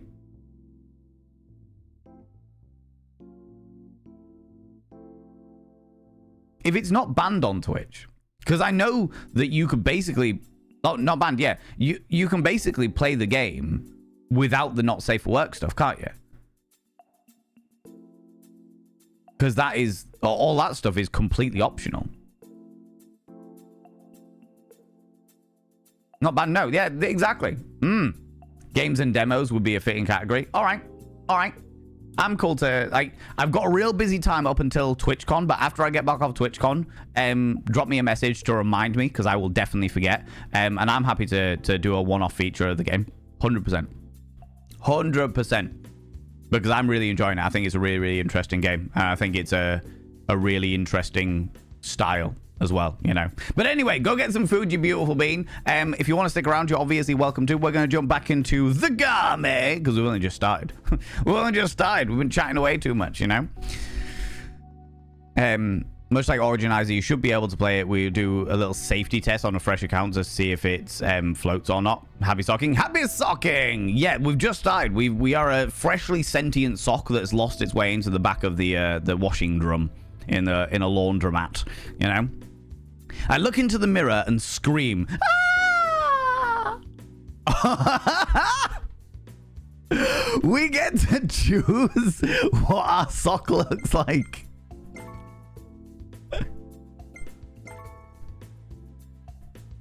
Oh my god. You can always redesign your sock anytime in the game. Have a beard. Oh, we've only got a choice of big beard or no beard. Remember, friends, this is the demo. We're definitely gonna have a frilly sock. Of course we are.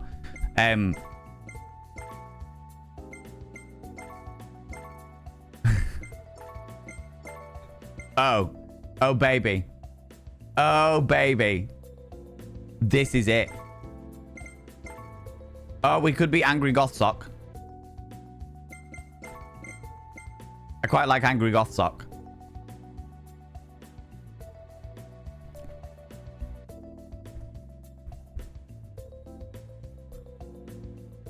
Stunning. Mm-hmm. I like that too. I love the character customization. I am also a fan of the character customization. I like the fact that you can do this. This is hilarious. And also, as I said, remember, friends, that it is... this is the demo of the game. So there is a good chance that they will add a whole load more stuff when they actually release the game, you know? Looks like Stola's ex-wife. I don't know who that is. I don't know who that is.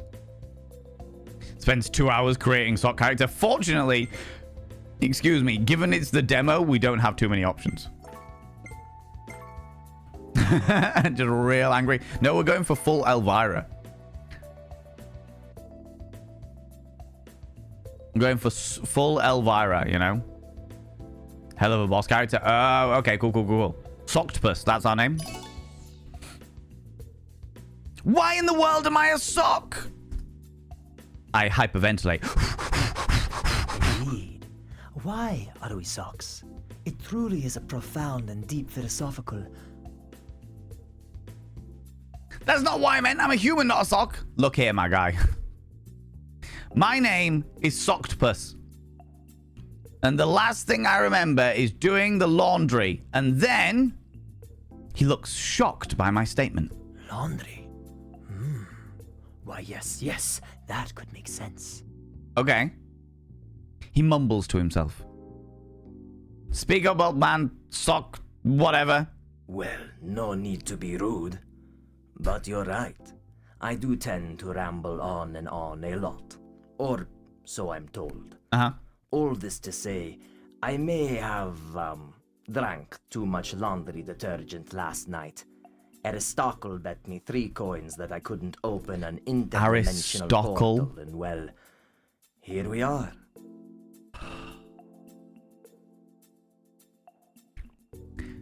Aristotle bet me 3 coins. I couldn't open an interdimensional portal. So I am actually a human being that has had their consciousness transported into a sock. Wow. Okay.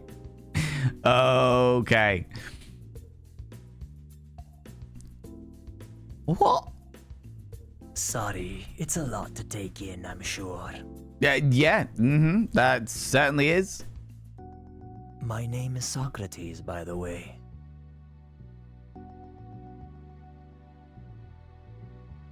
Oh my god, of course it is. Of course it is. You can't be serious. Why wouldn't I be serious? Anyway, it seems that the only way for you to go back to your world and reopen the portal is to regain your missing sock. So it is about finding the matching sock. Okay, good. Immediately on for a good win. Of course it is. So go out there and make some friends and have a socktastic time. I'll be here on the Socksford campus. Come and see me once you've explored and found your sockmate. Oh my fucking god. How's it going, Lolo Frosty? How you doing?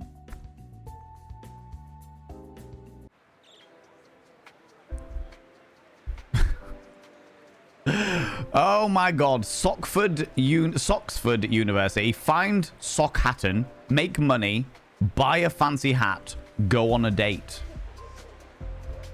This is actually quite interactive.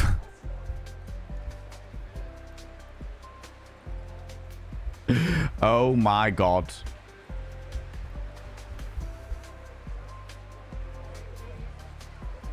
What the fuck? Sock Hatton is that way. So we can go find Sock Hatton. I'm so glad Aristotle cancelled class today. I'm so behind on metaphysics and the Aristotelian principle of drama. Wanted Sock Bunny $1 million reward. If seen, please call the police on +1234 567890. What the fuck is this game? Look at the statues.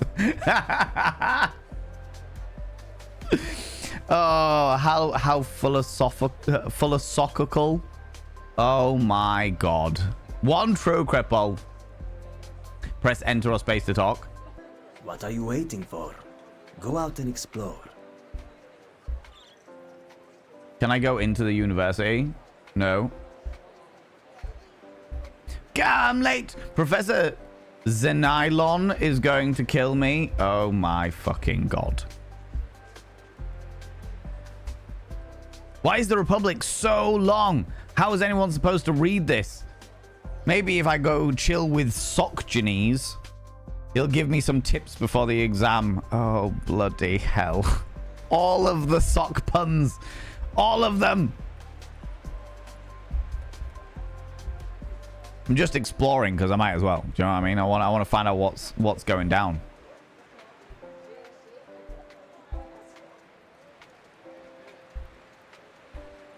Okay, so we've just got that.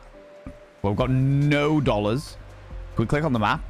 Fucking hell, this game's huge. Like, I would imagine that the Sockford bit is like the demo, this section here, and then we go to Sockhatton. Like, I can imagine this little section is the demo bit, but actually this has like a massive look. Even under my face, there's like a whole section that is yet to explore. That's pretty wild. That is pretty impressive. You know? Zabadian didn't poke you with dad jokes today. I had to try and make up for it. I feel like Zabadian helped write this game. Quite possibly. Quite possibly. Right, close map. The map of Sockhaller. What the fuck? Oh my god. Hey, buddy.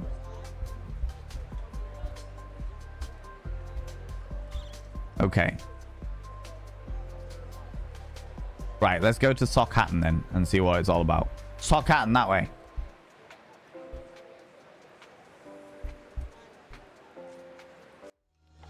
I also agree.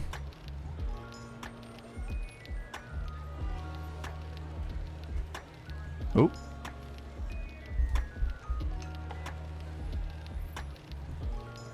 Oh, and they're driving around in fucking shoes. Sure, I hope that left the oven on. Wouldn't want Carl to wake up anytime soon. All right. All the other socks were pumped up. The jewelry store. Greetings. Welcome to Van Sockentable. All of our jewelry is done by hand to assure the finest result. Is there anything you would like for me to craft? I got no money. I got no money. Seems as though you do not have any materials I can craft with. Wait, what? You want me to literally provide you with materials to craft? What the fuck?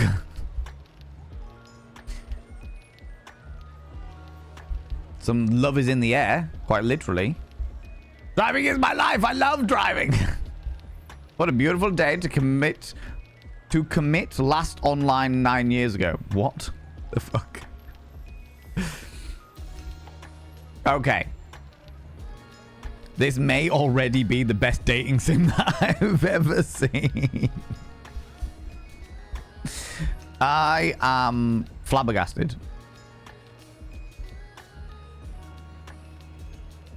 To say the least. Now playing the Soctopede, the Sockbuck, and Casa Sockler.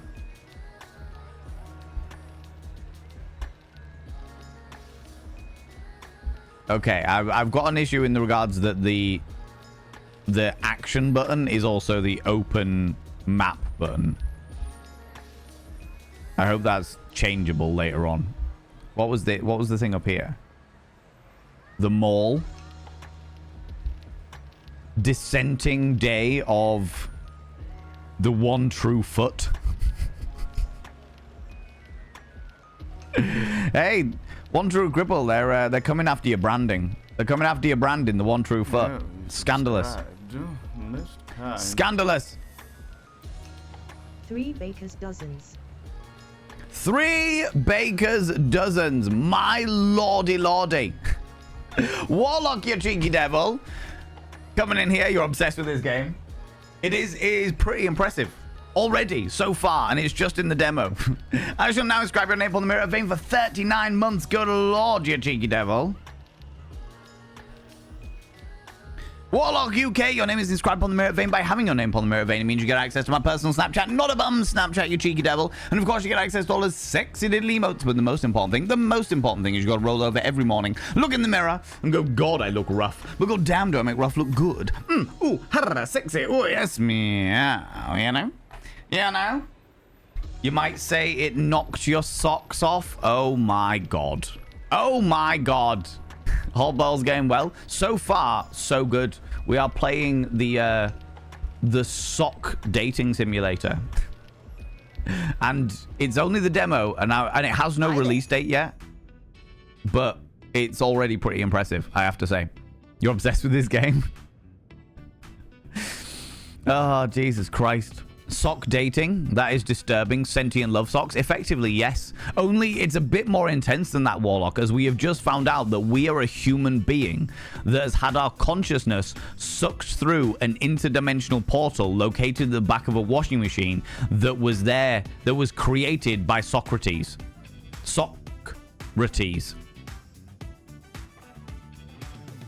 Yeah, hipster sock. What can I get you?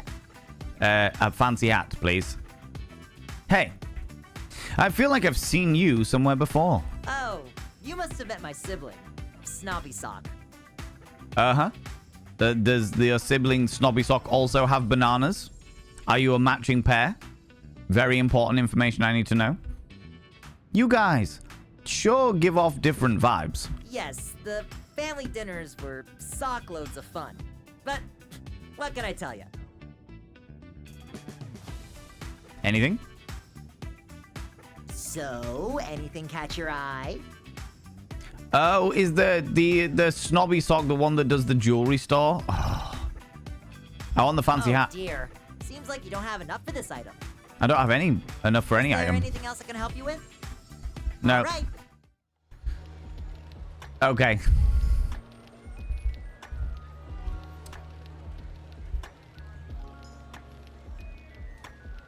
I can drive, but can I drive away the existential dread of why am I late? I hope I don't get a speeding ticket, but Louis Vuitton is doing a sales and I have to bag a shop. Darn spoiled brats in their shoe cars can't even drive properly. Why, if I was a Nepa baby. Authenticator, how you doing, you beautiful individual? BBS, enter the trivia show. Welcome to Trivia per Shoe. Trivia per shoe. And his outfit says, get your socks off. Trivia per shoe. Dep fan, are you still here, you beautiful bean? I am your host, Game Host Sock. Will you be the lucky sock to walk away with a penny, a decent load of cash, or a full-fledged fortune? Or will you come out of this with absolutely nothing to your name? Let's find out. Let's find out. Let us find out. Wow, I see we had 3 amazing contestants today. And what might your names be? Hi, I'm placeholder sock number 1.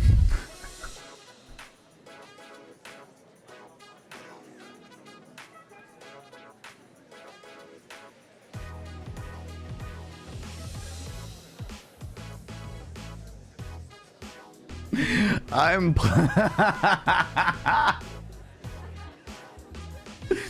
Oh, Grio, how you doing? How's it going? We're having fun. We fucking are. This game is fucking hilarious. Well, it's the demo of a game. I am placeholder sock number 1. And I'm placeholder sock number 2. Oh, there's placeholders. Oh, shit.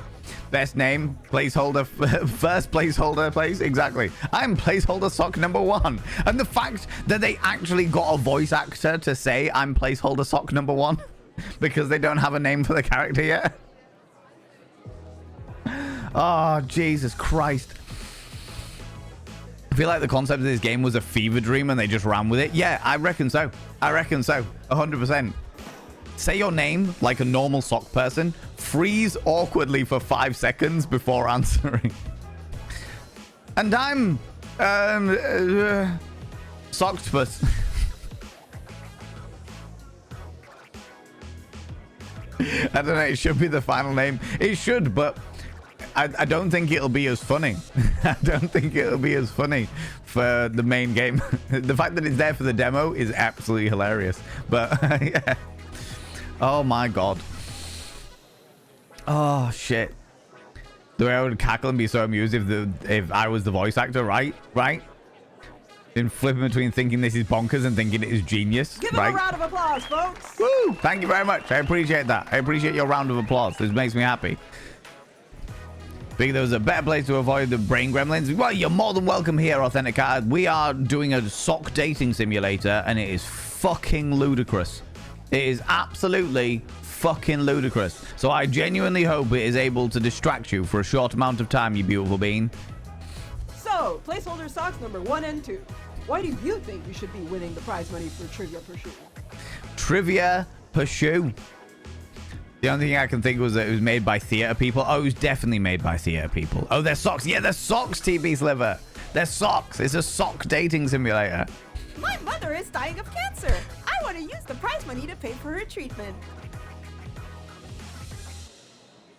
My baby cousin got heavily injured in a car crash and urgently needs a kidney transplant. I want to win the prize money to save her life. Oh my god. Wonderful. And what about you, contestant number 3?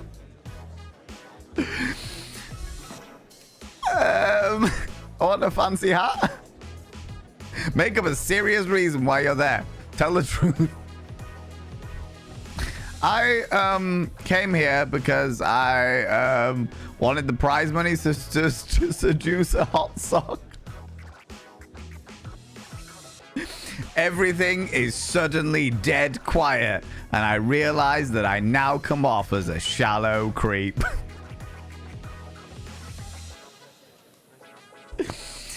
Oh, Jesus Christ. Oh, amazing. What makes a sock hot? Good question, Greeto. But the only way I'm going to find my way back to my own universe as a human being is by finding my matching sock.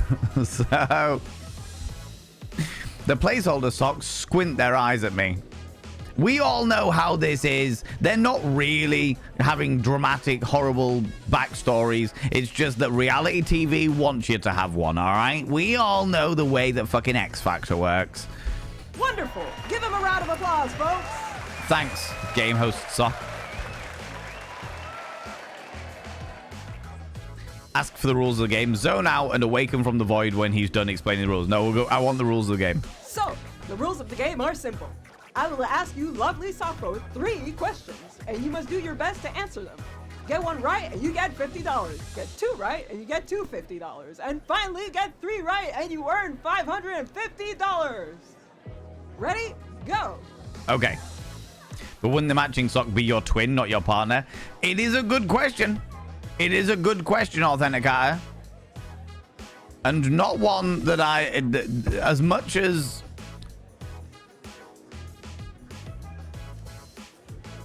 I really hope this isn't oh, stepbrother, I've fallen over into the washing machine scenario. Do you know what I mean? That's what I'm hoping. That's what I'm hoping. That's what I'm hoping. You know? What's the sock's favorite kind of date? Totally romantic evening. Oh my god, Greeto. Oh my god. Yeah, 3 questions right, cool. 1. Which sock celebrity is rumored to have had an affair with Big Sock? Who had an affair with Big Sock? Saint Sockless? The Sock Pacabra? The Sock Nest Monster. Surely it's the Sock Nest Monster. And that is correct! Hey, go us. Bravo! You've earned yourself the sweet sum of $50. Amazing. Next question. Which tribe of Sogs believes that there are multiple holy feet as opposed to the one true foot? Multiple holy feet as opposed to the one true foot.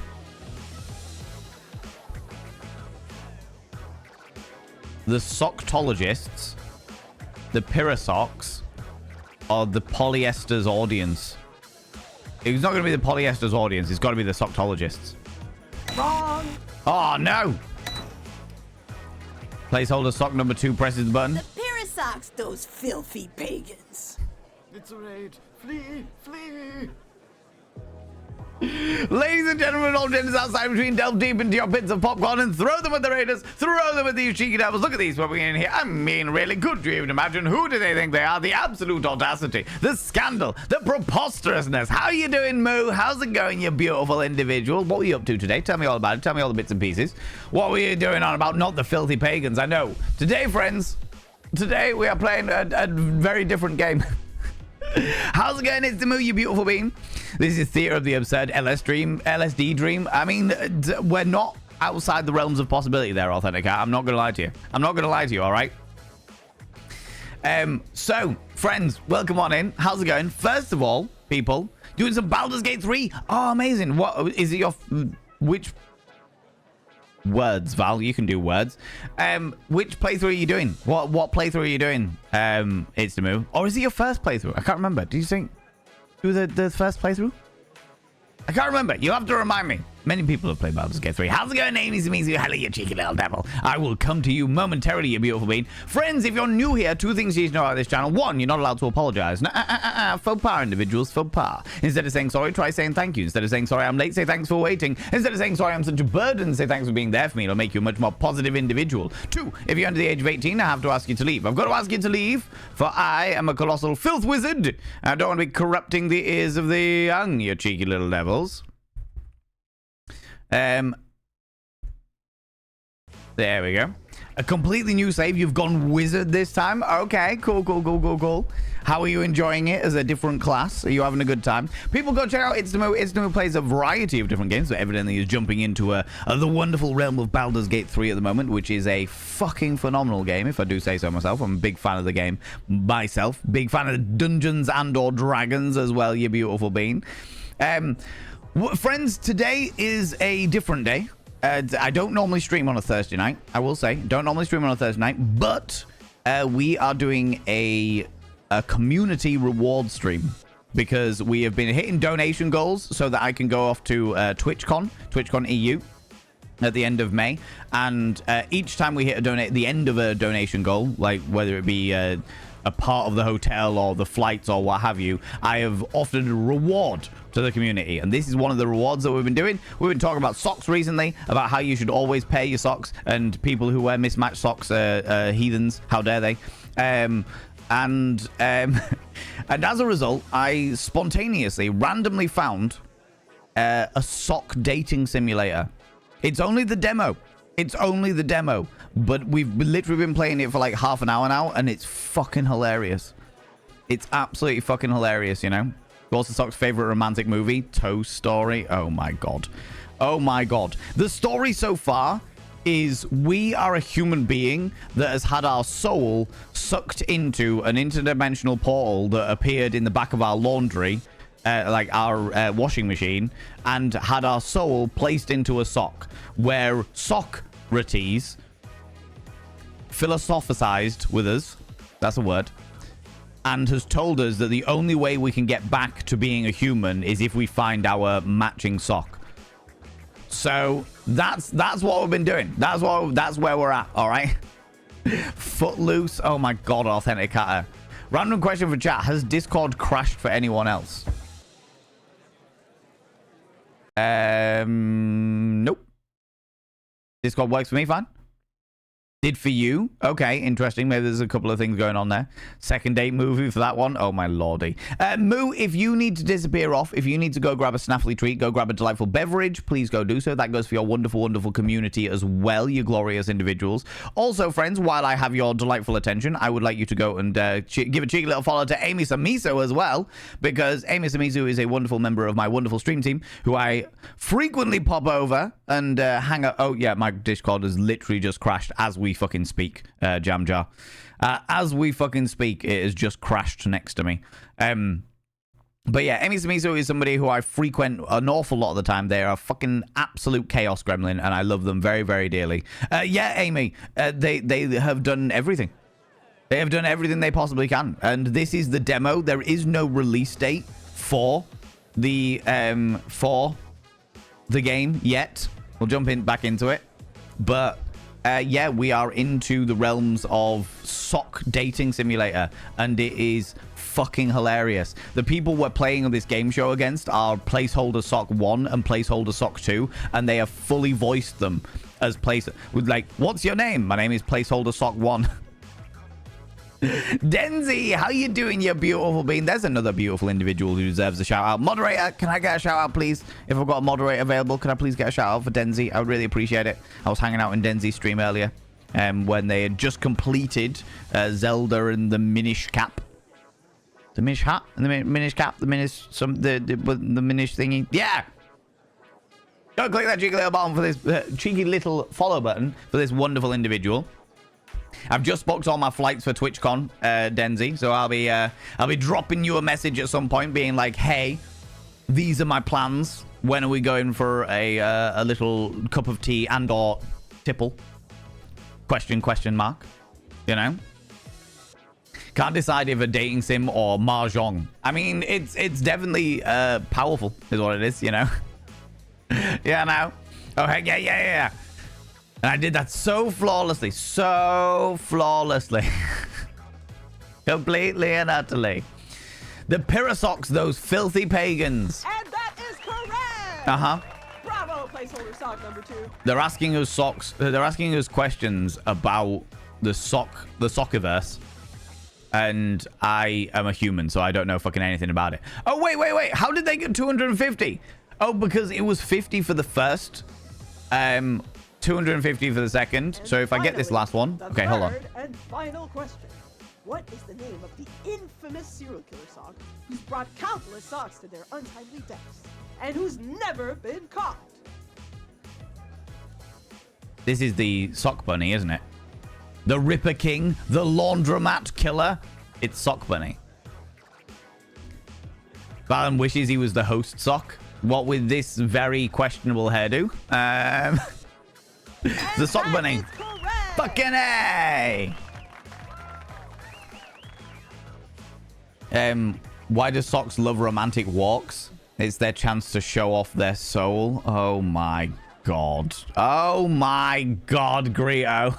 My bloody soul is cringing because of this. Bravo! You've earned yourself the sweet sum of $550. Woo! And we have ourselves a winner! Yeah, the person who had the shallowest reason for being here on the thingy.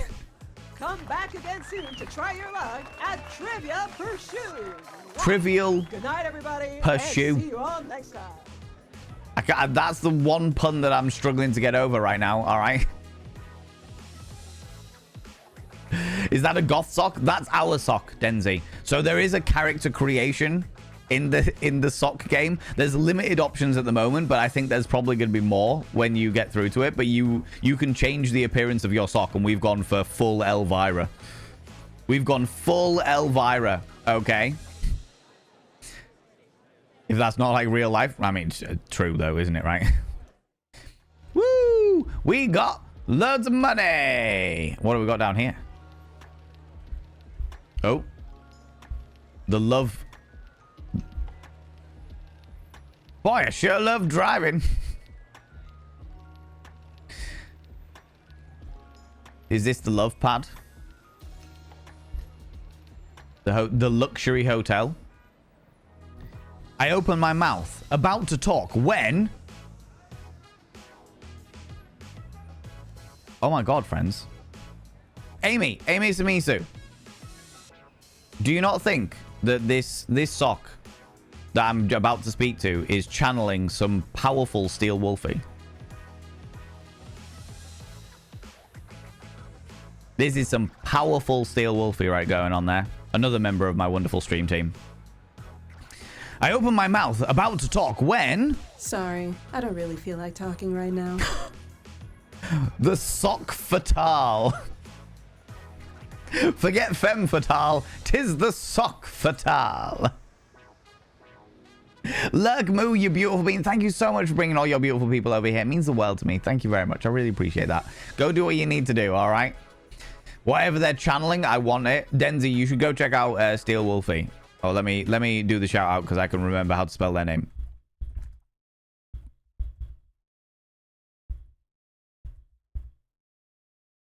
Is that it? Yeah, go check out Steel Wolfie. They are wonderful and glorious. I feel like you may enjoy their vibes, Denzi. But yeah, they're definitely giving this sock fatale vibes going on there, you know? You're so right, exactly, right? Steel Wolfie has got some powerful... This should be called Sock Wolfie, you know? Ouch! She rejected me at the speed of light. One look at myself, and I understand why. She's just so fancy and elegant. Maybe if I put more effort into my appearance, she wouldn't think I'm just some creep. Let's go get a fancy hat. Let's go get a fancy hat. I will do it in a moment once the adverts are finished. Can we go into the Casa Sokla? No. Okay. Oh, this will be where I take her on the date. Oh, so I go get the fancy hat. The jewelry store. Welcome to Van Sockentable. Okay, a little late on the pun train because ads, but why can't a sock puppet do anything on their own? Because they always need a hand. Oh my god. Better yet, why can't a sock do anything on their own? Because they won't work. Because they work better in a pair. They fucking do. They do work better in a pair. Stages again. No one socks. Everybody pairing your socks. Match your socks. God damn it. All right. Big hat. Proper goth summer hat. I bloody hope so. I want to go full Elvira. Greetings. Welcome to Van Sock and Harple. Hey. I feel like I've seen him somewhere before. Say, you look oddly familiar. He suddenly seems grumpy. Do I?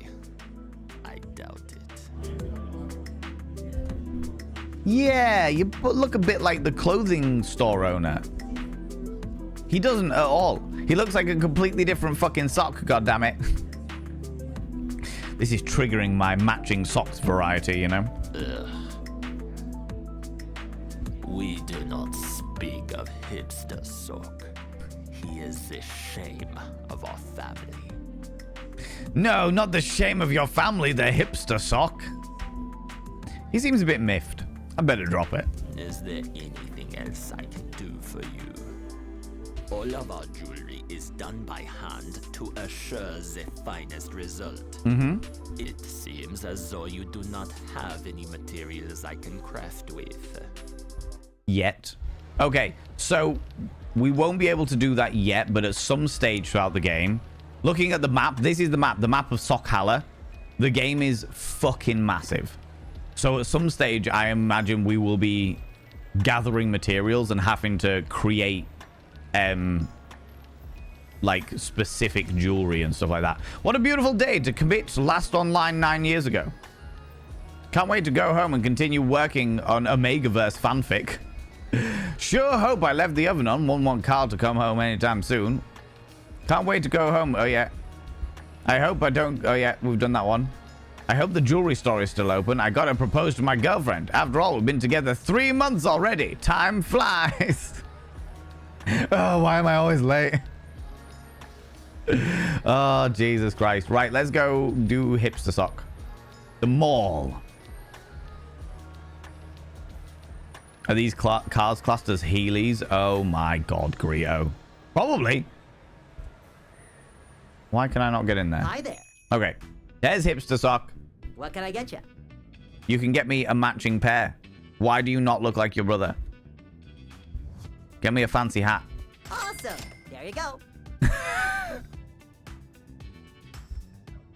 You bought a fancy hat for 50. Do you like anything else? Yeah, can I buy the ring as well? Yes. Okie dokie. What'll it be? Awesome. There you go. You bought the ring for Do 25. you like anything else? Yes. Okie dokie. Would you like anything else? Oh, we don't have anything else. This game reminds me of Syphil and Ollie. I don't know that game. Frankenlin? Oh my god, it took me a while to work out your name, but welcome on in. How you doing? How's it going? I don't know this. I don't know that game. This game is like, this is the demo of the sock dating simulator, but it doesn't even have a release date yet, so I have no idea what to expect. But so far, I have to say, it's really fucking impressive. Oh shit. Where would a sock wear a ring? Good question.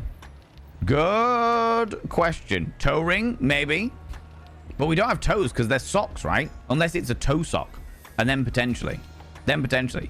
Why does a sock sound like Larry the Cucumber from VeggieTales? I have not seen VeggieTales, so I'm not sure. Not sure. What does the actual sign say? The BBS? The British Broadcasting Socks? Oh my god. Right, I got a fancy hat now. What does the femme fatale say about me? There's a show on the MTV in the 90s. Oh shit. I had no idea. And I'm from the 90s. I knew the 90s. I was there. We were talking about jellies in the 90s earlier on. I gulp as I walk up to this one sock that can only be described as, well, sexy. By sock standards, anyway. She smiles at me. Why, hello there. I think I've just bought an engagement ring for no reason. I bought a hat for 50 sock dollars, and I have bought an engagement ring for 25 sock dollars. So it's obviously a relatively shit engagement ring, but actually, do you know what? I tell a lie. Whatever your fucking price for an engagement ring, so long as you and your partner agree with the sentimentality and are pleasing each other, then fuck it. I'm not going to judge you based on how much you spend on a fucking engagement ring. Do you know what I mean? My dad proposed to my mother using a plastic engagement ring and then bought a fancier one later on down the line. Do you know what I mean? VeggieTales was a Christian TV show that made hella catchy songs that was animated as well. Oh, God. Yeah, no, never even heard of it. Got no idea what you're talking about. But then, yeah, I'm not surprised with that, to be fair. If the cars in this world are shoes/Heelys, would a sports car translate to a roller skate? Or a roller blade, maybe? Perhaps. Why, hello there. Her voice is surprisingly sexy. Hey. What's a sock like you doing in a place like this? Trying to finish my laundry. Larry and Bob plushies. Are they part of the VeggieTales? Iconic? Oh my lordy. Rollerblade would be a motorbike. Oh, that makes sense. I got lost through an interdimensional portal in my dryer. Looking to hook up with beautiful socks like you, of course. I got lost through an... I'm not a sleazeball. I got lost through an interdimensional portal in my dryer. She raises an eyebrow and looks at me like I'm crazy.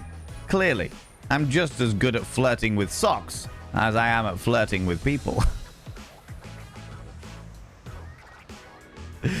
Whereas coming on just really strong, being like, well, looking to hook up with sexy socks like you. That's not too much, is it? Good lord. Of course not. Cucumber and tomato are best friends in the VeggieTales, yeah? Press X for doubt, right? Wait, what? Ha ha! It was a joke. I know. I'm just so full of surprises. Ha ha! Ha ha! It was a joke. Right. She seems skeptical. Anyway, you up for like a date sometime? You know what? Forget it. I don't have time for your toxic attitude. Clearly, you're not the sock for me, you non-believer. Wow. Wow. They even have toxic masculinity in here.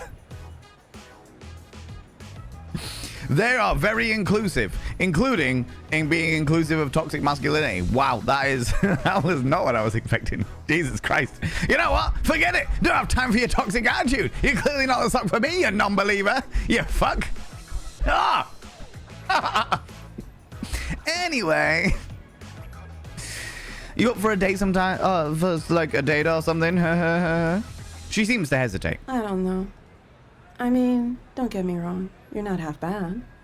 But I like socks that are confident about what they want. And I just don't think you're it. We should have said, let's fuck. That's what we should have gone for. Shun the non-believer. Shun! I understand and respect your boundaries. Wishing you the best. I do know what I want. It's the stock standing before me. That's it. I mean, that is 100% a thing. I understand and respect your boundaries. But what you don't understand, friends, is she was like just leading us in there, being like, hey, I'm trying to give you a chance. I'm a little bit doubting because you've not come across strong so far, but this is your second chance, you know? This is your second chance. This is where you come across strong and we hit it off. There we go. How's it going, Persephone? Hello, you cheeky devil. Mismatched socks? I know. It's scandalous, to be honest with you. It's scandalous, you know? Shun the non-believer. Shun. Val Vane not know about Charlie the Unicorn. Yeah, I know Charlie the Unicorn. I know Charlie the Unicorn. Charlie. We're going to Candy Mountain, Charlie. I do know what I want, and it's the sock standing before me. She looks me up and down, and I inwardly gulp. Hopefully she sees I'm being sincere. Just so you know, though, the reason I'm acting like this is because I'm not really a sock. You make me a bit nervous, but that's because I really like you. I've just realized that my character is a dick. The only reason I'm trying to hook up with a sock is so that I can transform back into being a human. Does that mean that when I become a human again, I am going to continue that relationship with said sock? Because that would track with many teenagers. It has to be said. All right. Has to be said. Thought I was going to collapse out of shock for a moment. Lots of people do. It's very true. Very, very true. You make me a bit nervous, but that's because I really like you. Well, I suppose I can make time for a good-looking sock such as yourself. Hand it to me, go. Hand it to it. Hand it to it. Valen. I've heard it said that women are always right, and men are always wrong. But if a man tells a woman that she is right, is that man wrong? No, you can't do that, Europapa. Otherwise, by the laws of the binary genders, the world implodes. Facts. Facts. I also like the way I was going like this. And suddenly there was a troll over my face. You know? When you're a human again, does that mean that you'll be wearing her as a sock? Yes, but the question is where? Where will I be wearing her as a sock, Pixie Bomb? You know? Yeah, that's true. I read it on a toilet wall somewhere about it. Exactly, right?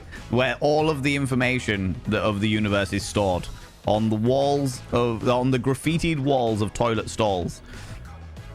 I'll need some time to think about it, though. That's all right. Take all the time you need. I'm not going anywhere. Unfortunately. So come back and see me later. Oh, I will. Sock Wolfie. As I walk away, I can feel her sensual eyes peering at me. I'm not going to call her Sock Wolfie. That's unfair on Steel Wolfie. She has some powerful Steel Wolfie vibes, all right?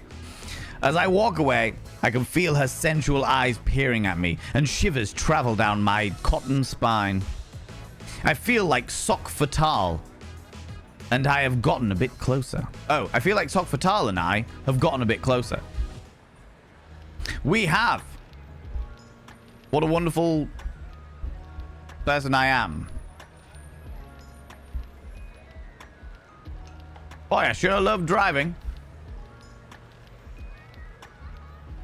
I can drive, but can I drive away from the existential dread? Out of the way! New meat coming through! Rude, rude, rude. Sigh. That sock Fatala sure is gorgeous. She could wear me anytime. Wow, I hate crowds.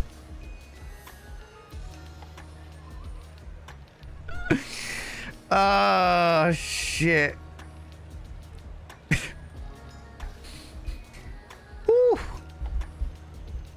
This game is surprise. Which way you going now, Jacko? What a beautiful day to hit delete save on my existence. Wow. Oh my god. I'm so glad that Daddy's car bought me a new sock. Oh wait, oh, there's a whole way down. Oh no. Okay, cool. We can go here. Go to Sockford. Okay, we're back in Sockford.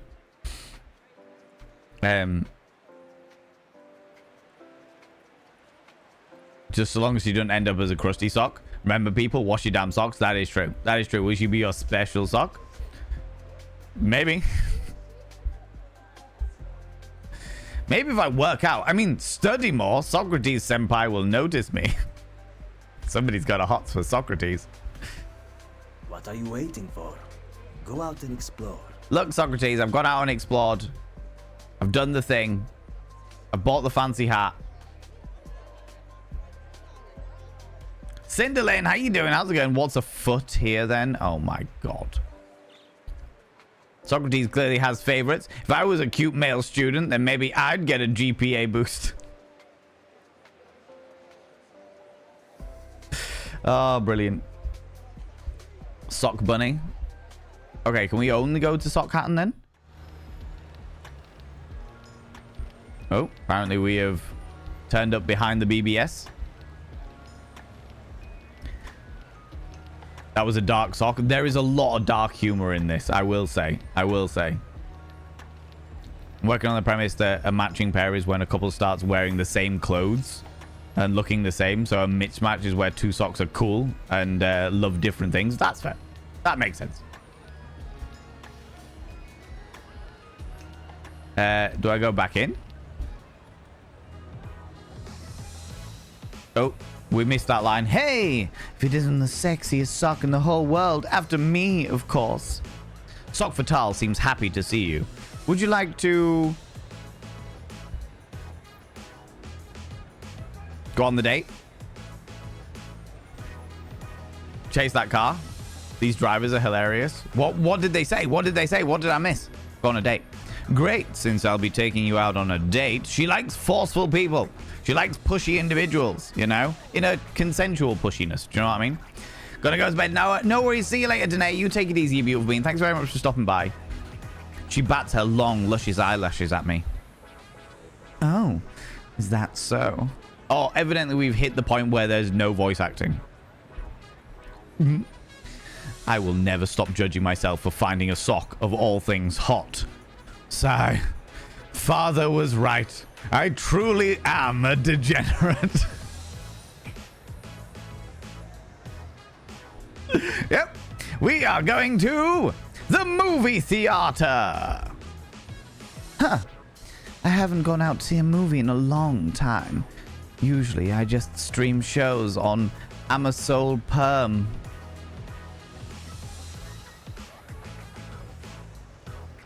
Amazon Prime. Oh my fucking god. Was another existential dread comment about how nice it is to be driving while being alive. The best of us are degenerates, 100%. All right. Van is a degenerate. I am. It's true. But that's great. I love films. I'm actually a huge cinephile. I've been really looking forward to watching more films, you know? She said yes. Whoo! Okay. Better keep my cool and not seem too enthusiastic. After all, I could still screw this up. What movie will you take Sock Fatal to see? Casa Sockler or the Socktopede? Surely Casa Sockler. That makes sense. Casablanca? Oh, is that it? No! No!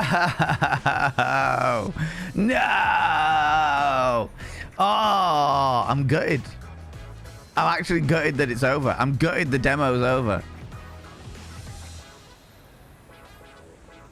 I'm gutted the demo is over. Wishlist on Steam.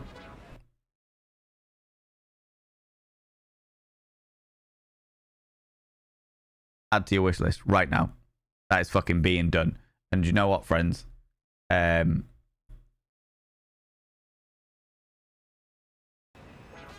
to main menu. Let's exit up. And then I can grab the store page and throw it all out to you as well. So if any of you would like to add it to your wish lists, if you find the dark, peculiar, pun-based humor entertaining, then do it. Add it to your wish list as well. Oh my lordy. Oh my lordy. The cliffhanger? I know, right? I know. That was fucking hilarious. I really enjoyed that. I really, really enjoyed that. That was so much fun. I enjoyed that far more than I was ever expecting to. Far more than I was ever expecting to. That was wild. Best of the generics, 100%. Panda to it. Panda to it. Speaking of dating Valen, I'm not saying I'm attractive. But every time I take my clothes off in the bathroom, I turn the shower on.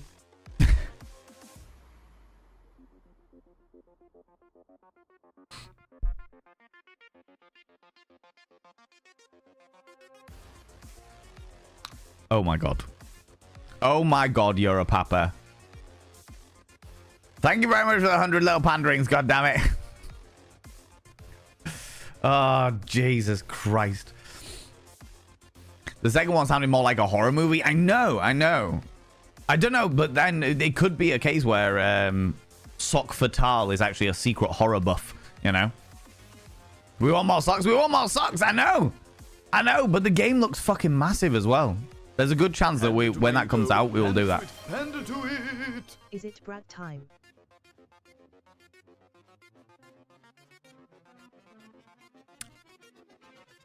I was hoping nobody would remember, Sindlin. I was hoping that nobody would remember. Oh, God. Yes, friends. For the next 5 streams. We have got the cheap brat train on.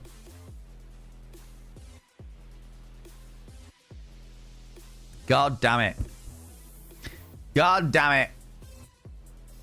Oh, shit. The cliffhanger, I know. Thank you very much for the 100 little pandering, Sindlin. God damn it. All right. I would watch more of this. Yes. I would play more of that. I was summoned. No, Rach. No. Friends, you people have been far too fucking kind to me already. You have been far too fucking kind to me over the past, couple of months. All right? There is no need for even more brattery. Okay, you cheeky little devils. Panda to it. Panda to it. While most puns make me feel numb, Valen.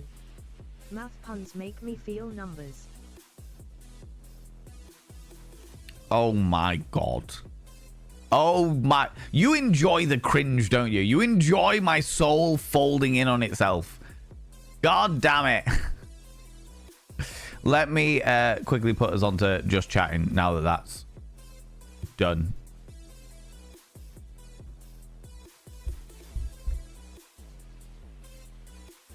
Done. Cool.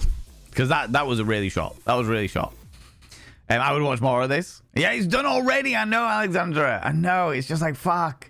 God damn it. It's done already. Wait, Van just giggled at a dad joke. We all saw it. Don't you even? That never happened. Don't know what you're talking about. That didn't happen. Okay? Panda to Mago. Panda to it. Panda to it. Okay, we'll be horrible then if you say we've been far too nice. Here's some horribly oversalted bits. Oversalted as well. Oh. Oh, I hate it when my bits are oversalted. Oh, good lord. Panda to it. Panda to it. At work I needed a password 8 characters long. So I did Snow White and the 7 Dwarfs. Panda to Mago. Panda to it. Panda to it. Oh, you want us to be mean?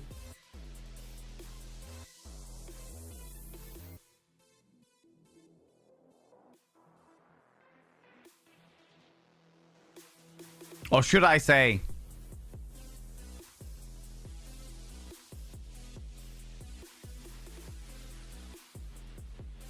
Don't make me get my breadboard. Don't make me get my breadboard. Got my breadboard for your buns. God damn it. You need that kind of absurdity in these times. Feel it. Feel that. Do that again. No. No, I won't. Because you didn't say please. Ha! Yeah, no, it's a very, very absurd game, and the humor in it was surprisingly fucking dark. Surprisingly dark. Like, in a fun way dark, though. You know, not in, like, an offensive way dark. I also have to say that I liked the fact that they kept in, like, a toxic masculine response when we... Like, when we were getting a bit of a weird vibe with Sock Fatal, and we weren't sure where it was going or what have you, and there was, like, just to really point out how fucking ludicrous toxic masculinity is, it was like, oh, by the way, here's a toxic masculine response. Look at how fucking stupid this is. Look at how fucking stupid this is. Oh, I didn't even want to be with you anyway because you're a non-believer. Fuck you. It's like, so fucking... I love that. I love that, you know? Sid never forgets brat time in my experience. Oh, no. Franklin, no. Oh, God. No. You encourage this behavior. You know? And you love it. Oh, my lordy. Love every bit of brat mode or not. Oh, you little gems, you little cherubs. Want my girlfriend? Yes, please. Woohoo! Yay! More relationships in the community. Huzzah! It's actually genuinely, as a complete fucking side note, friends, as a complete side note, it is always quite shocking to me how many people have met their partners because of this stream. That is fucking mind-blowing to me. That is actually fucking mind-blowing to me. And it warms my little heart. But dear Lord, goddamn. Friends, if you've got hype train emotes, could you please throw them out now and say a massive thank you to all those people that throw all those cheeky little bitties out there. That's awfully fucking kind of you, friends. That is awfully kind of you. We got 50% at level 1. And do you know what? Considering how fucking much you people have been throwing at me, like, it's just the fact that you people choose to spend your money on me at all is fucking wholesome as shit. So thank you so much, you beautiful beings. I really appreciate it. I really, really appreciate it. God damn it. God damn it.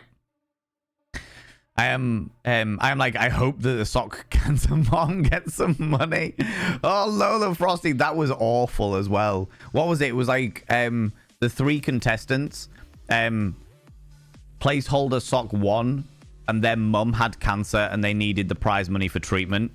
Placeholder sock 2, their sibling had just been in a car accident or something like that.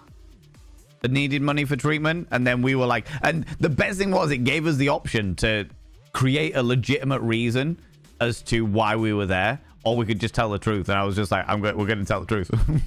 Honesty is the best policy. I'm here to hopefully buy a fancy hat so I can flirt with other socks. To bag myself a real hot sock.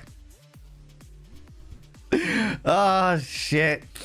Oh, that tickled me. That tickled me. It is dark. It's dark humor, 100%. But it's because it's in the land of socks. It amuses me, you know? You know?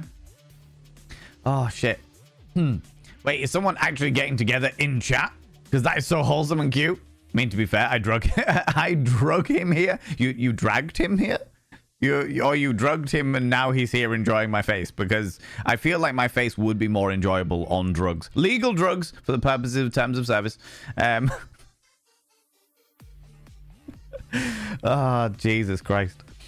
I met my partner here too and she loves dad jokes. Oh, God, no. No, not dad jokes. No.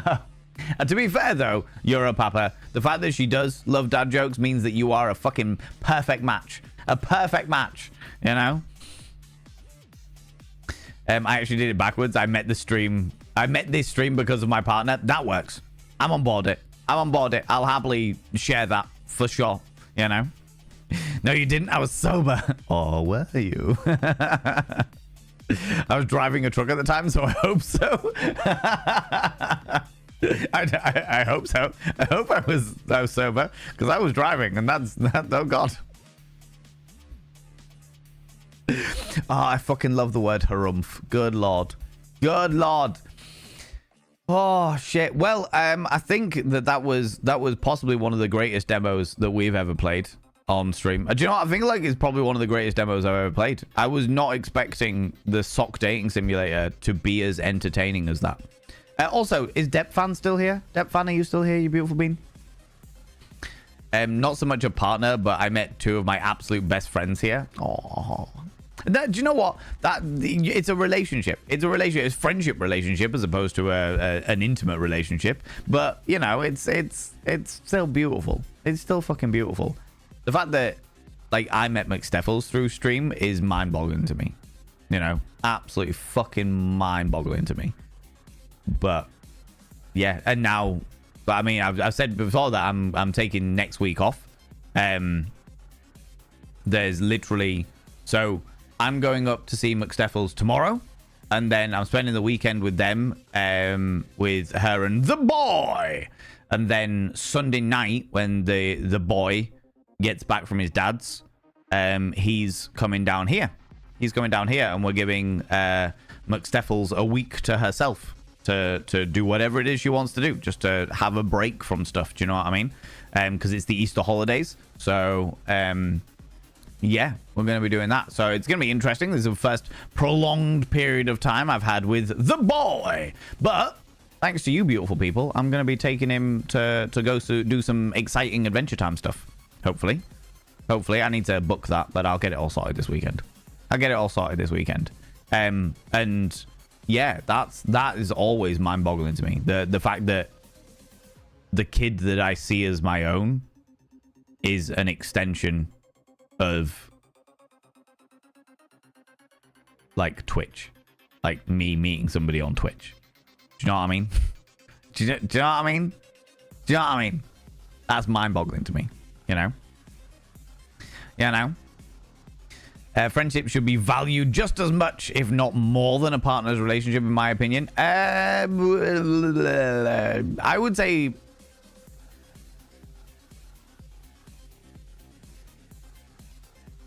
Oh, that's a difficult one. I would say probably just as much. I wouldn't say more than a partner relationship. But what I will say is that I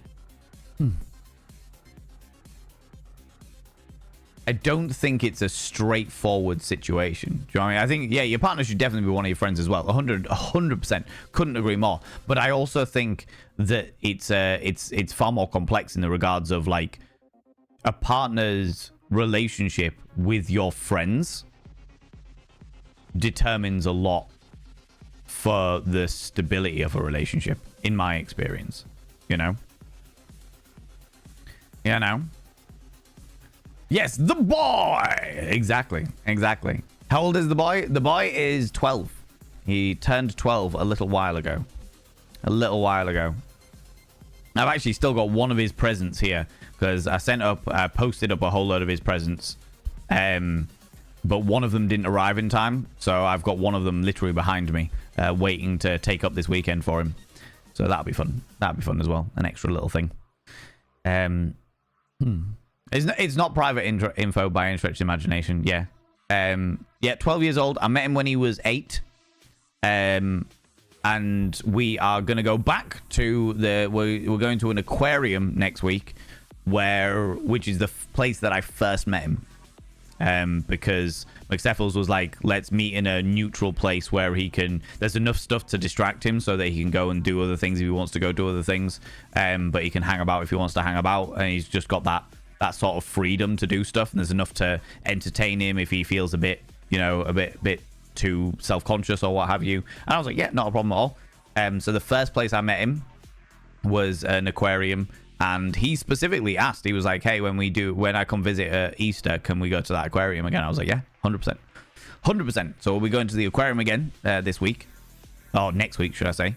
And then I'm going to take him to one night. We're going to be playing football with Genre. I don't like football, but I'll play it because of the boy. and Genre's going to come join us. I'm going to try and take them out with my nephews to the park because my sister's just had a baby. So if I can take the other 2 boys that she's got out to the park with the boy, the Nibblings and the boy, to the park for a bit, that'll be a good break for her as well. And then the plan is to go to like an adventure park or something like that. Like go see like to a Go Ape or something like that. There's a more local one, but I don't know how good it is. I know. So yeah, there's a lot of things. And then on the Friday, I'll be driving him up to see his dad. So he's going to go straight from mine to his dad's. And hopefully that'll give the whole week for McSteffels to have a nice chill time. Nice relaxing time for herself, you know. Which would be good. The friendship aspect of my partnership is more important than the intimate aspect. Entirely fair. But love languages are completely different. You've got to remember that there's so many different types of love language. And like physical intimacy is different too. Like I would say that in a relationship, obviously the physical intimacy is cranked right up. But also like every other love language is cranked up as well. You know?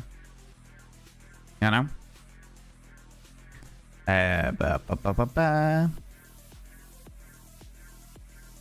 have a nephew that's turning 12 in a couple of weeks. Fun time to do fun stuff. Yeah. He's a cool kid. Aristotle would say that a partner should really be a friendship of virtue. Nico McKayan ethics. I don't know. All I know is that when things feel right, things are good, you know? So glad you have these positive connections. Yeah. I feel like positive connections can happen with a great many people. It's like somebody was asking me the other day about, like, how do you feel about the one? And I'm like, I don't believe in the one. I don't believe in the one. They are the one person for me. I don't believe in that shit. I feel like in your life, you will meet a variety of different people that have the potential to be your person. Depending on how you work together, what happens in life, all these different dynamics that go on in your existence, you know? And sometimes somebody can be your person in an amazing way for a prolonged period of time, and then times just like you move away or things change or, you know, stuff like that happens, and that's okay. That's all right. And then other times you mold together and everything just works fucking amazingly well, you know? I have definitely had a variety of relationships in the past where I've been like, this is my person. You know what I mean? This is my person for the rest of my fucking life. And then he's been like, oh, no, actually, it didn't work out like that. Okay, fair enough. Crack on. Obviously, with the heartbreak and the grief and all that jazz. But, you know, you do what you do. Do what you need to do. Keep pushing forward until you find another person that can fulfill that. Or another multiple of people if you're a polyamorous individual. Do you know what I mean? Do you know what I mean? I love the term nibblings. That is the official term, Sindel. That is the official term. Siblings are your brothers and sisters. And non-binary siblings.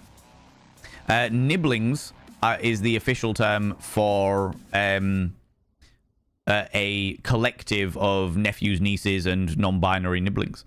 Yeah, it is the official term, which I thought was fucking hilarious. Love that. Nibblings. I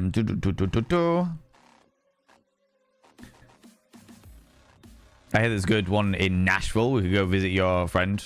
There's an awesome... Oh, cool. Crazy Sauce, how you doing? How's it going, you beautiful bean? Wish I had someone as kind as you to give me a break. My little man is 4 months old? 4 years old? 4 months old? I'm genuinely gutted that you don't have somebody that can do that for you, Crazy Sauce. I genuinely am. I know that people have various different networks around them, and sometimes those networks are very, very small, and sometimes some people don't have networks at all. Unfortunately. But I'm gutted for you. I'm gutted for you because I know that breaks are important. Having a break away from, no matter how much you love somebody, no matter how unbelievably powerful your love is for a person, breaks are important. And I don't mean like breaks in relationship. I just mean like time away from that person, those people. One of my oldest friends, one of my absolutely fucking oldest friends in the entire fucking world, I have known since I was 4 years old. I've known him since I was 4 years old. He's my closest friend. You know? I can trust him with fucking nearly anything. I know that if I am in a fucking troubling situation or whatever, I can turn to him without, and he will absolutely step up without a shadow of doubt. I know this. He is more of a brother to me than he is anything else. I absolutely know this. And yet, dear Lord, prolonged periods of time with that boy drive me up the fucking wall. I cannot live my life without that human being in it.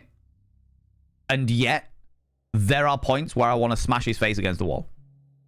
Because I just need fucking space from him. Do you know what I mean? Absolutely. Absolutely. And I know that goes for parents and children as well.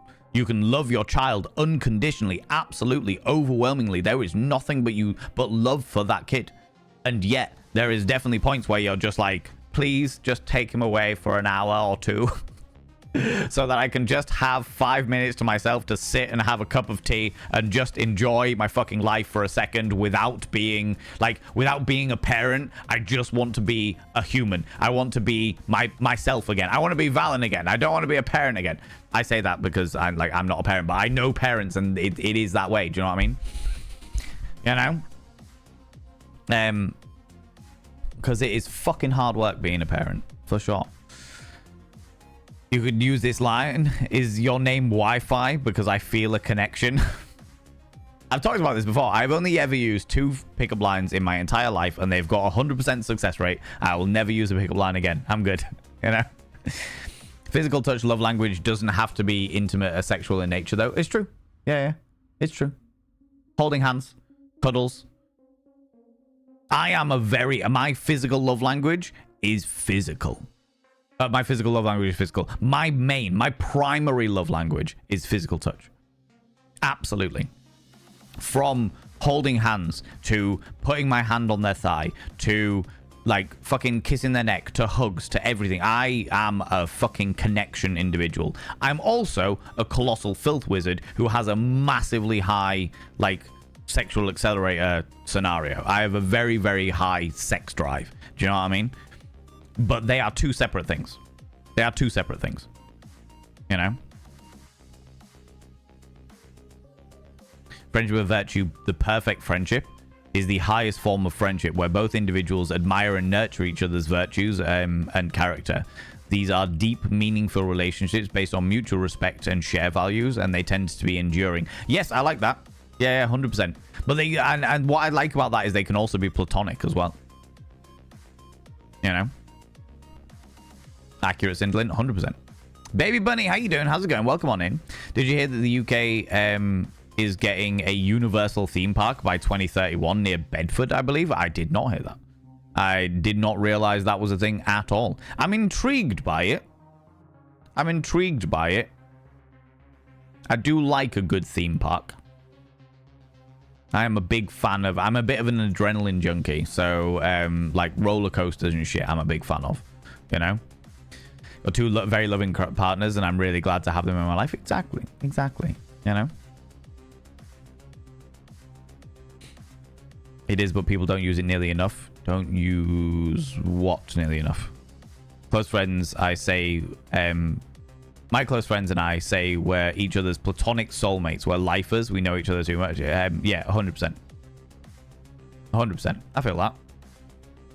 Like my best friend is very much chosen family, brother to me. I've got a selection of them. The friends that I play Dungeons and Dragons with are my fucking brothers. Do you know what I mean? I would fucking do anything for those boys. But there's definitely times where I'm just like, I need to be left the fuck alone because you people annoy the fuck out of me. Much like brothers do. You know? Siblings, nibblings, and pibblings. What are pibblings? What are pibblings, Pixie Bomb? Collective noun. That's the word I was looking for. Collective noun for a group of humans is fuckers. I mean, I fucking agree. Absolutely. Both metaphorically and literally. Yeah, completely agree. Completely fucking agree.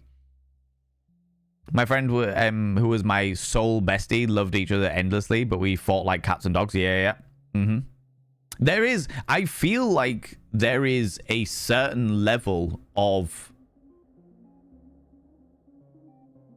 I don't know, comfort that you can have with somebody where you feel so comfortable around them that you feel safe enough to lash out. And not in a, like, harmful way, but in a, I'm really fucking frustrated and I'm lashing out. And they lash out back.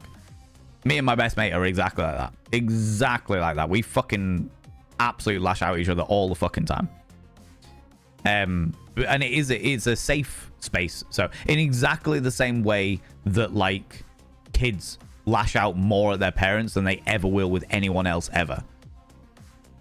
Because there is safety in being able to express that frustration, that anger, that, you know, like when the and there is definitely a frustration thing from a parental point of view where it's like, my child is so fucking amazing and wholesome and polite and kind to everyone else. Why are they not like that to me?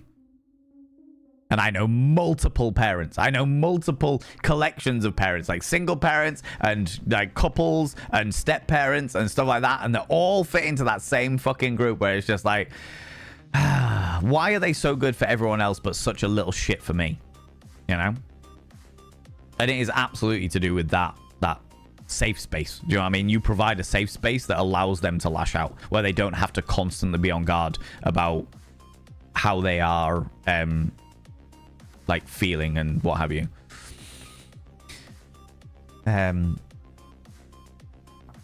It's okay to flip off your kid when they turn their back. I know the vast majority of parents I know do.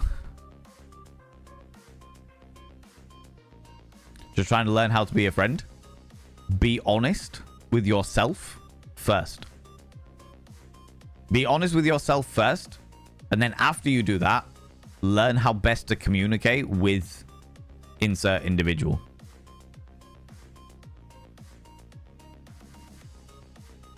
Because communication patterns are different for different people. And learning the best way to communicate with an individual is different to learning the best way to communicate with groups of people. You know? I am phenomenal at communicating with groups of people. No issues at all. When it comes to intimate one-on-one conversations with individuals, I get things wrong. I know that I do. And the more clashes in personalities that me and that person have, no matter how much we care about each other, the more I will get things wrong. Misread situations or what have you, you know? Or read things, not even misread something. Sometimes it's literally just a case of I read a situation one way, they read a situation another way, and they're both completely and utterly legitimate, understandable reasons for viewing it that way. Both are very, very true, but they're just different ends of the spectrum of perspective, you know? You know? Pibbling is a gender-neutral term, a blend of parent and sibling, used to refer to the sibling of one's parents, meaning aunts or uncles, regardless of their gender identity. Oh, cool. Like nibbling is also gender-neutral. And sibling also gender-neutral. You know? Head scritches do it for you. Yeah. As long as I feel safe and appreciated, I am super cuddly and touchy person. Oh, I love that. I don't have feelings because they're gross.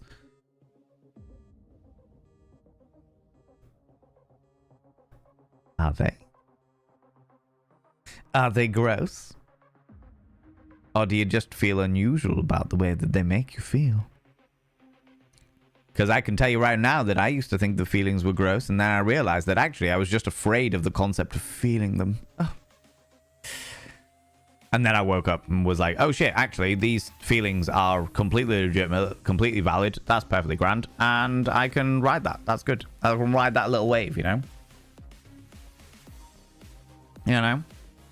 Same, super cuddly. I also know you have feelings, Franklin. Cheeky little devil, you. Super cuddly, yeah. Good, thanks. Been on our first date today. Huzzah. We're definitely going on our second next week. Oh, this is beautiful news, baby bunny. Very glad to hear it. Very glad to hear it. Always good to know that the date has been successful, you know. My friend commented that the pictures used on the news article for the new theme park looked like they'd been nicked from a roller coaster tycoon. Wow. That's amazing. That is amazing. I love that. I love that. Well, here we have roller coaster. I mean, the brand new Universal theme park appearing somewhere near Bedford. People don't use nibbling enough. I agree. I think that's because most people don't know the word nibbling. Whereas nibbling is a great word. It should be used far more often. Far more often, you know? Lashing out is a healthy thing to an extent. I disagree. I think there are ways that you can communicate frustration and release that frustration without lashing out. However, within that, I understand that there are definitely times, and it's certainly more prevalent with like certain mental health conditions and stuff like that, where it becomes so overwhelming that it just fucking comes out. Do you know what I mean? And I've definitely been in a myriad of relationships in the past where my partner has said something cutting that has been truly hurtful, but I know that it wasn't intended to be. Sometimes I've had to take a fucking step back from the reaction that I've had, but like being like, oh, okay, that was cruel, that was uncalled for, but I can see that this isn't you attacking me. This is you lashing out, and your mind has worked too fast to find my weaknesses before you can hold it back.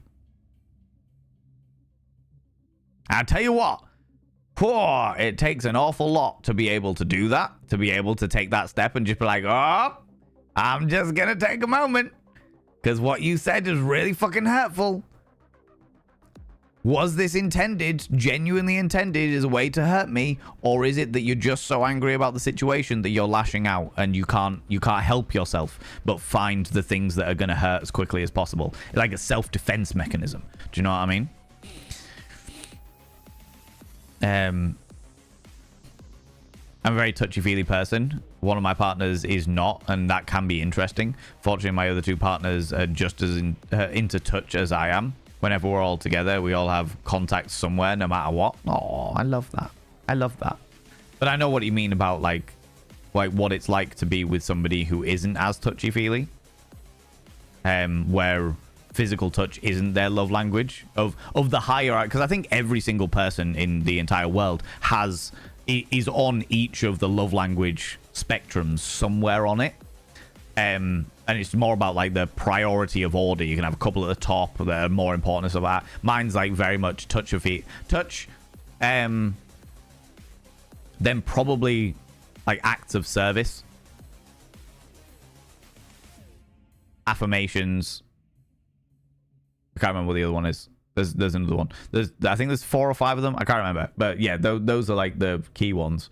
And I think I've definitely been in a situation where somebody's like my partner's love language, like their touch love language is bottom of the pile, where they will express their love through gift giving is one of them as well. They'll express their love through a myriad of things, like really thoughtful things and really helpful and kind, and it's like this is their love language, this is how they're expressing their love for me and stuff like that, and that's absolutely fantastic and great. But their love language isn't like touchy-feely, you know. touchy-feely. Or certainly not to the extent that I've had. You know what I mean? Quality time, that's the other one. Yeah. Thank you. 100% like we'd argue over the smallest of things, and then we take a moment, come back to it, hug it out, and get takeout. Oh, I love that. I love that. Thank you for saying this today.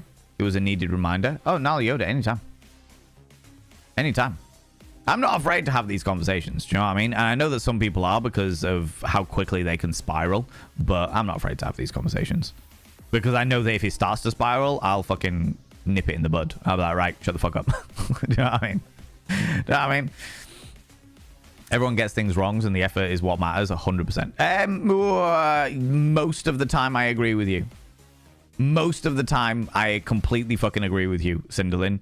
The effort counts an awful lot, but there's definitely some scenarios of the road to hell is paved with good intentions, where the effort is there, but a person has missed the target so much that the fallout of that effort is actually really damaging.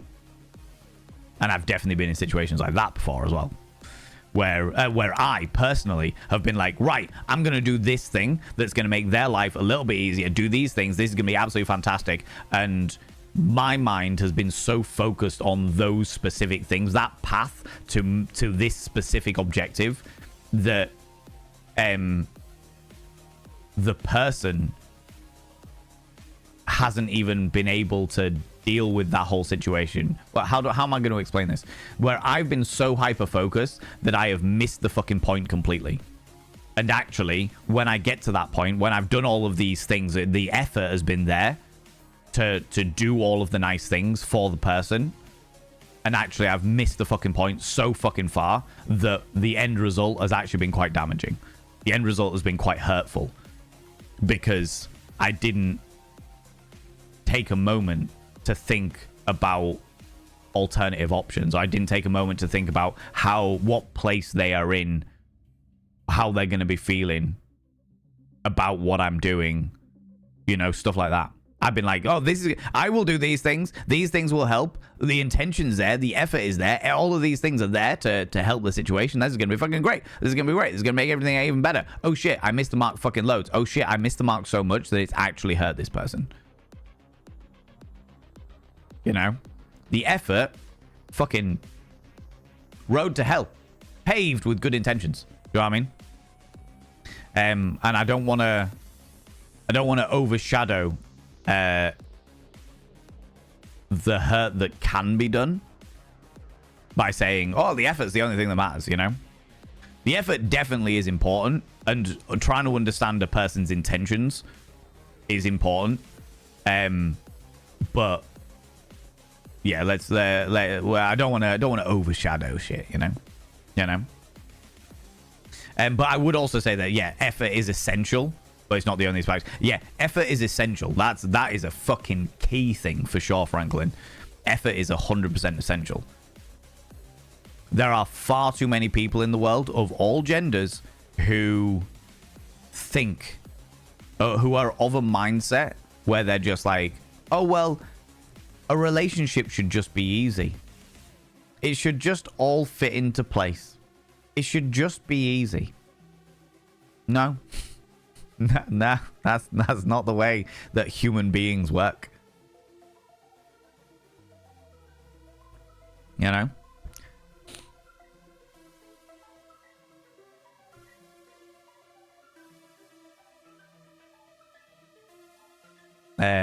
You're too high needs for a partner right now?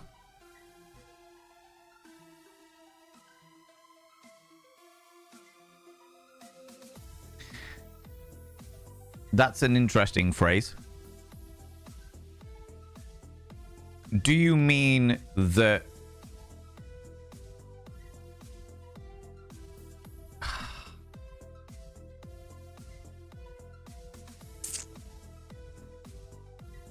want to pick that apart a little bit, Authenticator, but I don't want to put you on the spot.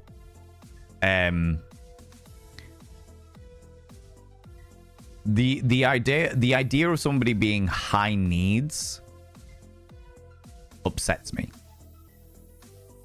Because your needs are your needs. Your needs are your needs. Everyone has needs. You know? Trying to help me with things related to my disabilities. They thought they were helping. Had to have had a conversation with them about listening to what I specifically asked for. Yes. Yeah. But that's the key thing. That falls into this whole thing of I'm not going to say who I had the conversation with, but I've had conversations with people in the past where it's about you need to help in the way that the person you're helping needs it, not in the way that you want to help. I'm going to give this help to you. Well, that doesn't help them. What they need is this. Yeah, you subscribed. Most kind. Thanks so much, baby bunny, you beautiful bean. Give me 2 seconds to finish this thought process and I'll get the mirror out. Yeah, what they need is this. Oh, well, I can give them this instead. Yeah, but that doesn't give them this. That doesn't give them the thing that they need. Yeah, but it's nice that I gave them this, isn't it? Yeah, but it doesn't give them the thing that they need. You need to help somebody on their own terms. You can't help somebody on your terms. You know? That isn't saying that your own personal boundaries don't fucking matter, because they do. You can have your own personal boundaries. You can say, these are the things that I can offer you. Are any of them... can any of them help you? You know? But... yeah, that crosses over into that whole philosophy. No feelings here. Dead hollow inside. Complete void, right, Franklin? Complete void of a human being. Lashing out in a safe place. You meant, yeah, no, that makes sense. I see what you're saying, baby bunny.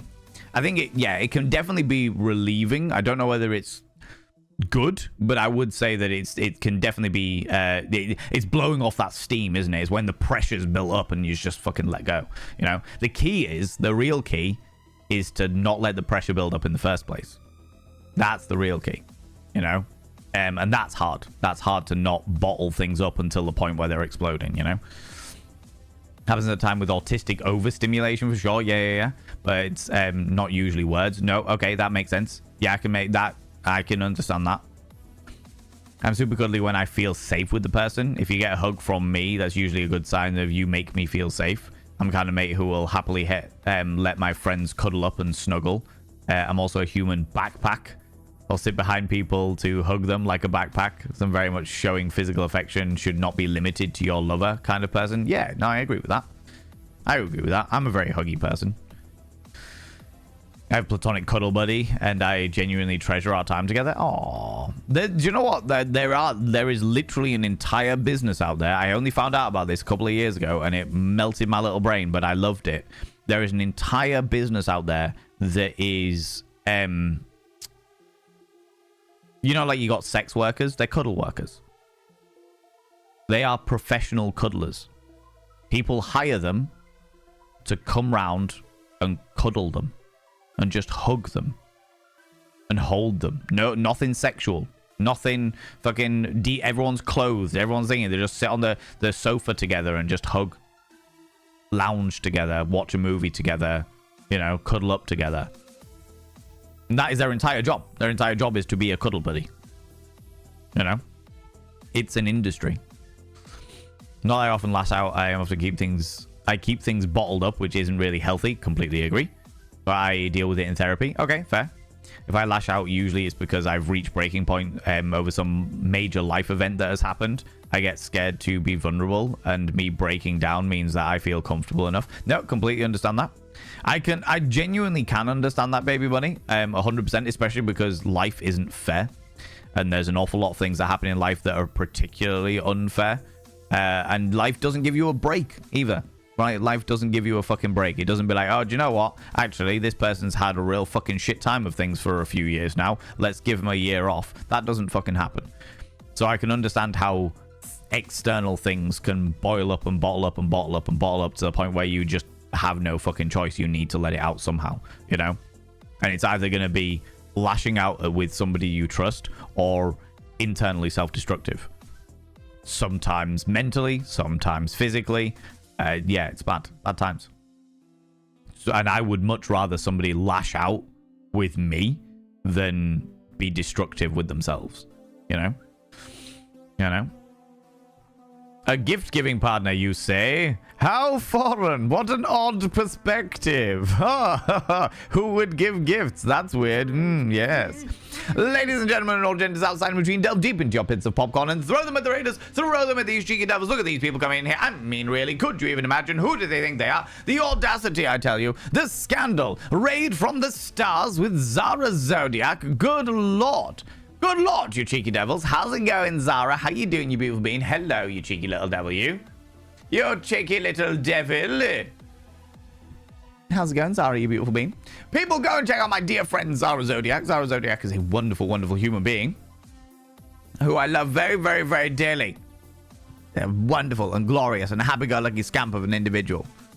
And if you're around the week after TwitchCon EU, Zara, I don't know whereabouts you live in the world nowadays, and you don't have to tell us by any stretch of the imagination. But if you're around the week after TwitchCon, unless you're going to TwitchCon EU, if you're going to TwitchCon EU, then I'll see you there. If you're not going to TwitchCon EU, then I might see you afterwards, because I'm hanging around in that Europe-y area for a few days. So perhaps, maybe, I'll be able to pop along and show you my beautiful face again, because you've met me in the past. So, you know. Twice is the charm, you know. How's it going, Zaria? How you doing? Are you well? We are having a pretty deep conversation about relationship dynamics at the moment. Relationship dynamics, love languages, looking after your partners and shit. And this all came from the fact that we've just played the demo to possibly, and I say this with a significant amount of skepticism and enthusiasm, but possibly one of the greatest dating simulators that I've ever fucking seen. We just played the Sock dating simulator, where you are a human being who's had their soul ripped out of your body and placed into a sentient sock through a trans-dimensional portal made by an old man sock called Socrates. And it was just the demo. It was just the demo of the game, but it was fucking hilarious. Literally, the whole thing lasted maybe 40 minutes.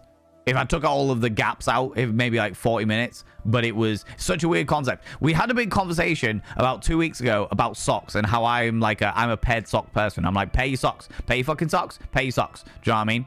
Conversation escalated. I found a sock dating simulator, and this is the reason why we're playing, why I'm on stream tonight. Friends, if you're new here, 2 things you need to know about this channel. 1, you're not allowed to apologize. Faux pas, individuals. Faux pas. Instead of saying sorry, try saying thank you. Instead of saying sorry, I'm late, say thanks for waiting. Instead of saying sorry, I'm such a burden, say thanks for being there for me. It'll make you a much more positive individual. 2, if you're under the age of 18, I have to ask you to leave. I've got to ask you to leave, for I am a colossal filth wizard, and only corrupting the ears of the young. Such a weird concept. It really was very, very weird. There was a thing in it where, like, your character meets this sock that they want to date, and they're like, oh my god, they're so hot. ... For a sock? I don't know how I feel about this, but they're a very hot sock, you know? That is the link. I've thrown the store Steam link in there. If you want to check it out yourself, it is very funny. The demo's obviously free, but it's a thing. It's a thing. They have like an entire cult in there where people believe in many holy feet, and many of them believe in the one true foot and stuff like that. The demo promises a hell of a lot, all right? It promises a hell of a lot. I mean, I'm damnably intrigued by it, okay? Some people do indeed have a thing for socks, for sure. For sure. Friends, once again, you cheeky little devils, go and check out my dear friend Zara Zodiac. They are wonderful. They're glorious. How was Dragon Age Origins? I love them very, very dearly. They came and met me in my hometown many moons ago, and I had a big old squidge with them. It was great. It was wonderful. They were fun. I like them a lot. We should do some more co-streams together at some stage, Zara. That would be wonderful. Get the old gang back together and pull up Grounded or whatever. You know. You know, by the way, Zara, if you need to disappear off, if you need to go grab a snaffly treat, go grab a delightful beverage, please go do so. Please look after yourself. Please do what you need to do, you cheeky devil. I appreciate you bringing all your wonderful individuals over here. It means the world to me. It means the world to me. That goes for your wonderful raiders as well. If you need to disappear off, fully understand. Fully understand. Date went super well. Thanks. Only been on dating apps over the past 3 weeks. Yeah. Second ever date of mine on his first date. And he's an absolute gent, so I'm rather giddy. Ah, very much aligned in physical touch. Where so sweet. The occasional smooch, stroking my face. Ah, it sounds like a proper gentleman. Yes, you did say his. So it sounds like a proper gentleman, Bunny. That's really fucking good. I'm really glad to hear that. I'm really, really glad to hear that. I hope they prove to be the way they seem to be. You know. If people want to work out more about what their love language is, or that of their partner, is how better communication is in the right way for each other's preferred type, I can recommend the book Lovebirds by Trevor Sylvester. Thank you very much, Shade Secret. Yeah, different people have different love languages, and I think that knowing your partner's language is just as important as knowing your own, and it's important to know that just because you're like, oh, well, physical touch is my love language, doesn't mean you understand the ways in which physical touch is your love language. You know?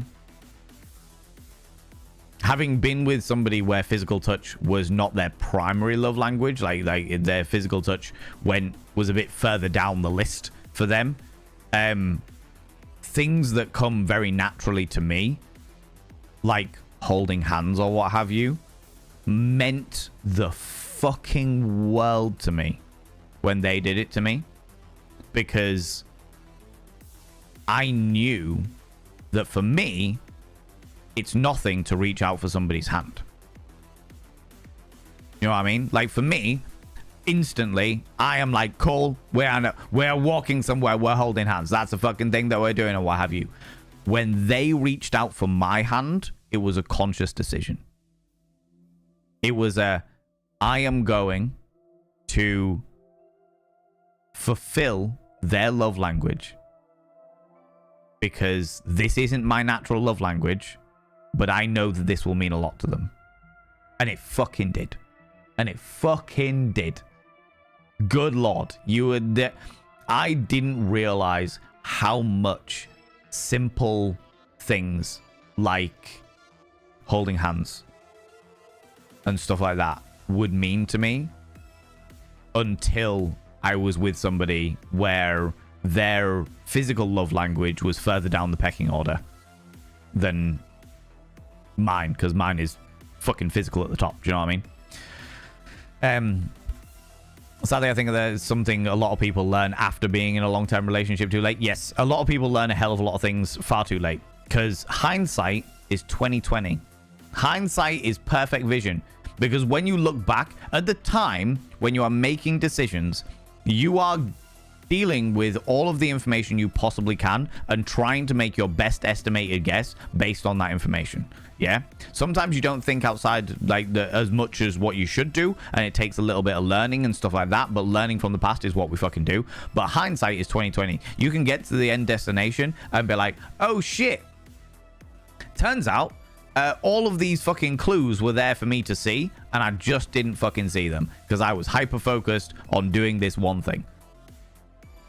Hindsight is 20/20, but I know that nearly everybody, not everybody, but nearly everybody does the best that they can with the information that they have available. You know? You have to do, because if you didn't, then you wouldn't be doing the thing that you're doing. You know? That's the situation perspective I'm moving forward from, so that's why it's a key point for me when it comes up. Yep, entirely fair. Completely understandably, Cinderlin. And no criticism to you at all. I hope none of it, like, I might slightly disagree with some of the things you might have said, and no criticism. Again, like, just because I disagree with them doesn't mean that I'm any righter than any of you. Do you know what I mean?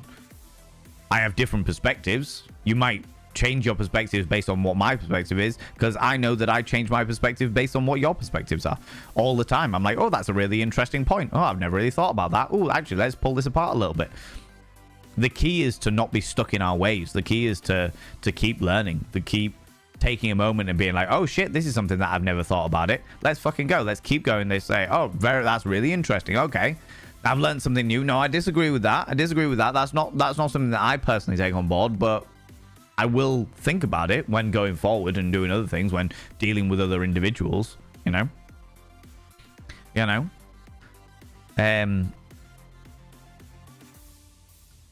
Oh yeah, Baby Bunny, you cheeky devil. I got so distracted with the conversation. You fucking subscribed, you beautiful bean. For 4 months, you cheeky little devil, you. I'll put it over here. I did. I will now inscribe your name on the mirror vein. By having your name on the mirror vein, it means you get access to my personal Snapchat, not a bum Snapchat, you cheeky devil. And of course, you get access to all the sexy little emotes. But the most important thing is your roll over every morning. Look in the mirror. Go, God, I look rough. But god damn, do I make rough look good. Ooh, sexy. Ooh, yes, meow. You know?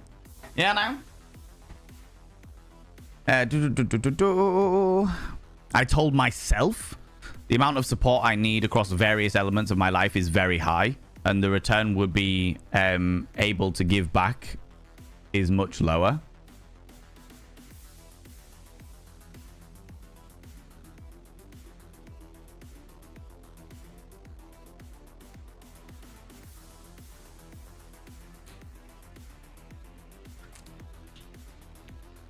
The amount of support you need is the amount of support you need.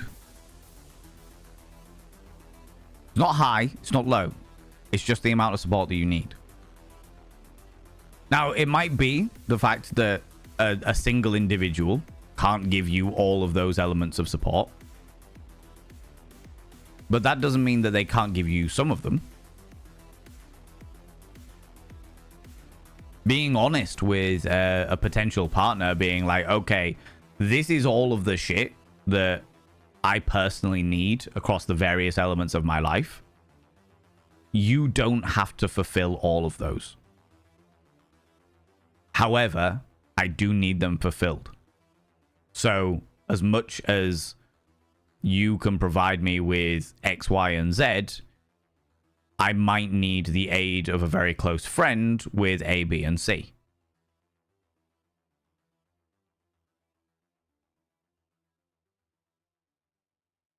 And I know that a lot of polyamorous relationships can work like that as well. They don't always. Sometimes people have very specific things from different partners. Sometimes they have a very similar relationships amongst their partners, you know? And no criticism on that at all. But there are definitely elements of being like, right, okay, I am monogamous with insert person here. I am a monogamous person with this partner. Yes, fantastic. That's great. We are monogamous. We have a relationship that is intimate, that is sexy times, that is all of these things. However, I also have a requirement for quality time that they can't produce. So I will reach out to other people to get that quality time. Like that person's a really fucking busy individual, and they're constantly doing all the bits and pieces. They'll come back, they'll love me, they'll shower me with gifts, they'll show me their love languages, etc. But they need to understand that I'm also going to be spending a whole load of time with these people because they give me the quality time that I need, you know? And that's okay, as long as everyone's all on board with it and the communication's there, etc. You know? Sometimes people can be so focused on the fact that they are doing help that they can be more about the help than the actual person. I have met far too many, like, how do I describe this?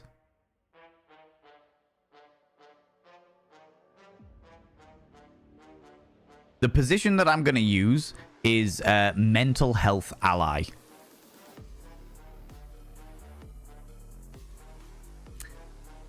I love the idea of mental health allies. People who are allied to being like, I am going to be here for you to help you with your mental health in whatever way that I am able to help you with your mental health. But in my experience, I have found performative help. Sometimes I would say that sometimes I genuinely think that these people have they do want to help, and they do care, but they will help in, I am going to help you in these specific ways, and if you're not grateful for them with all of your heart, regardless of what your actual needs are, then fuck you. Obviously, not all mental health allies, and I say mental health allies as like a generic term for people like this, are going to be the same. There will be a lot of people out there that are really fucking good, that are like, okay, what is it you need? What is it that you need? What can I help you with? Okay, this is what you need. Well, I can't quite do that, but I can do something similar. Would this help? Let me ask you what you need. Let me ask you whether the thing that I can offer you will be of assistance to you. You know? Here are my boundaries, but I understand that you have requirements, you know? But I have met far too many, both like personal relationship mental health allies and professional relationship mental health allies who are very much like I'm a mental health ally. I'm going to be looking out for all of these people, especially if they call you a patient. Fuck them. Fuck them in their stupid faces. You're not a patient. You're a person. You're a patient to a medically trained professional, you know? Or a psychiatry trained professional. You are not a patient to a mental health ally. Fuck that noise. Oh, boils my fucking blood, that shit. But yeah, I've definitely found like that whole dynamic of I'm going to help. Look at me helping you. Well, I don't need that help. But I'm helping you. Look at me helping you. But that isn't helping me at all. All it's doing is making things more confusing. But it's help. Look at me helping you.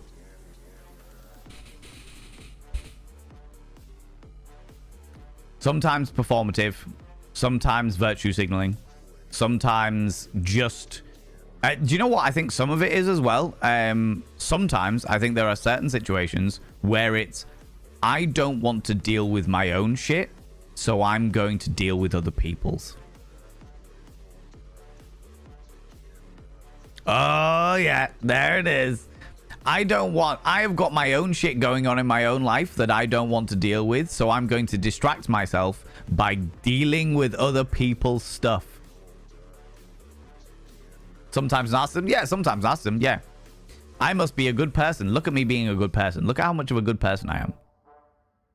You should always ask and give person-centered care. As a previous professional carer, that's how we are always treating people with care and respect. That's how. Well, I'm glad that you did, you Lunicorn. I know it's not the same for everybody, but I'm glad that you did. I know you would. I know that you would. You know? I have a lot of work on myself to be a mature partner. Working on yourself never stops, Authenticator. That is never going to stop. I'm never going to stop working on myself. Ever. Why would I? What a fucking stupid thing to do. We got to keep going. We've got to keep learning. We've got to keep being better, being a better person in ourselves. But that doesn't mean... Yeah, exactly like Rach said there. Needs are not a negative thing. It's good that you can recognize the level of support that you need versus your capacity to give back is different, but it doesn't mean that you don't deserve the support. Completely agree with that. Completely fucking agree with that. Feel that heavy on the life is a huge bitch and it can't catch a break? Yes, 100%. It's pretty fucking vile, to be fair. But we do what we can. We do what we can. Life can be poop. I never expected to have to be unemployed due to health, but here I am. But because of the fact that I do struggle, the plus point is that I would never have met any of you. Aww. I'm glad that you can see the silver linings. Because I know how blinding the dark clouds can be. You know? Yeah, I know. I'd like to go, yes, but that's awesome. Let's hang. Let's hang. Let's do the thing, Zara. That'd be fucking excellent. That'd be fucking excellent. That'd be really cool. That'd be really cool.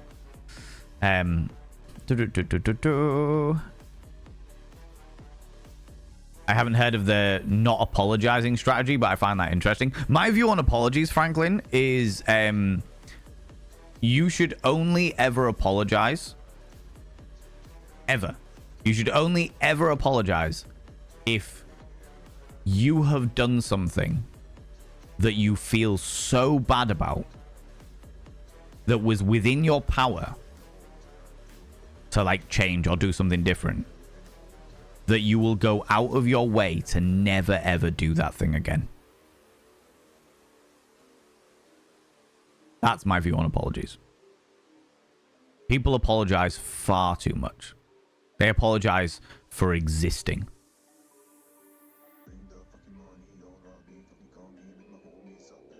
Oh, I'm sorry I'm late. I'm sorry I was there. I'm sorry I was in your way. I'm sorry I was doing these things. Oh, I'm so sorry for something that I had absolutely no fucking thing in. Do you know what I mean? They use it for sympathy. They use it for excuses. They use it to put themselves down. Which is the reason why I ban it. Like, I banned it. Banned apologies. Because I'm like, yeah, no.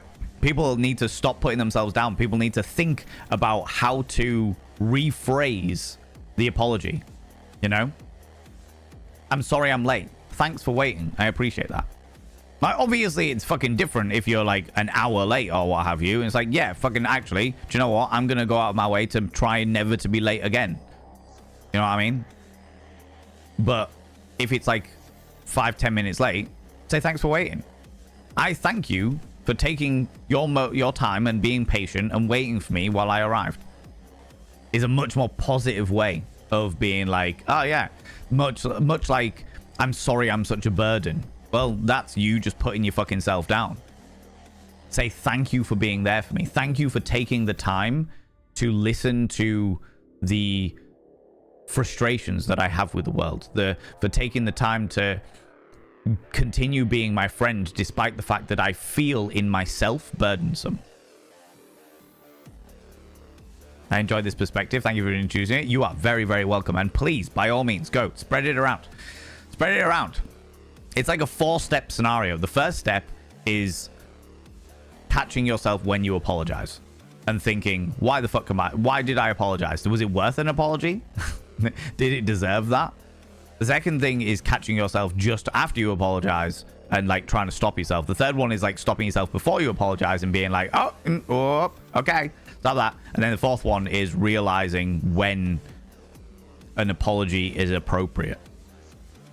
You know, I apologize, don't get me wrong. I definitely apologize, 110%. But I try to only apologize when I realize the error of my ways, and I will go out of my way to try and never let that happen again. You know? You know? Oh, no, grounded? Exactly, Zara. Exactly. One of the many things that made me follow here when I first arrived. The apologies thing. Yeah. Really deserve it, but I'm not optimistic that I will meet such a person.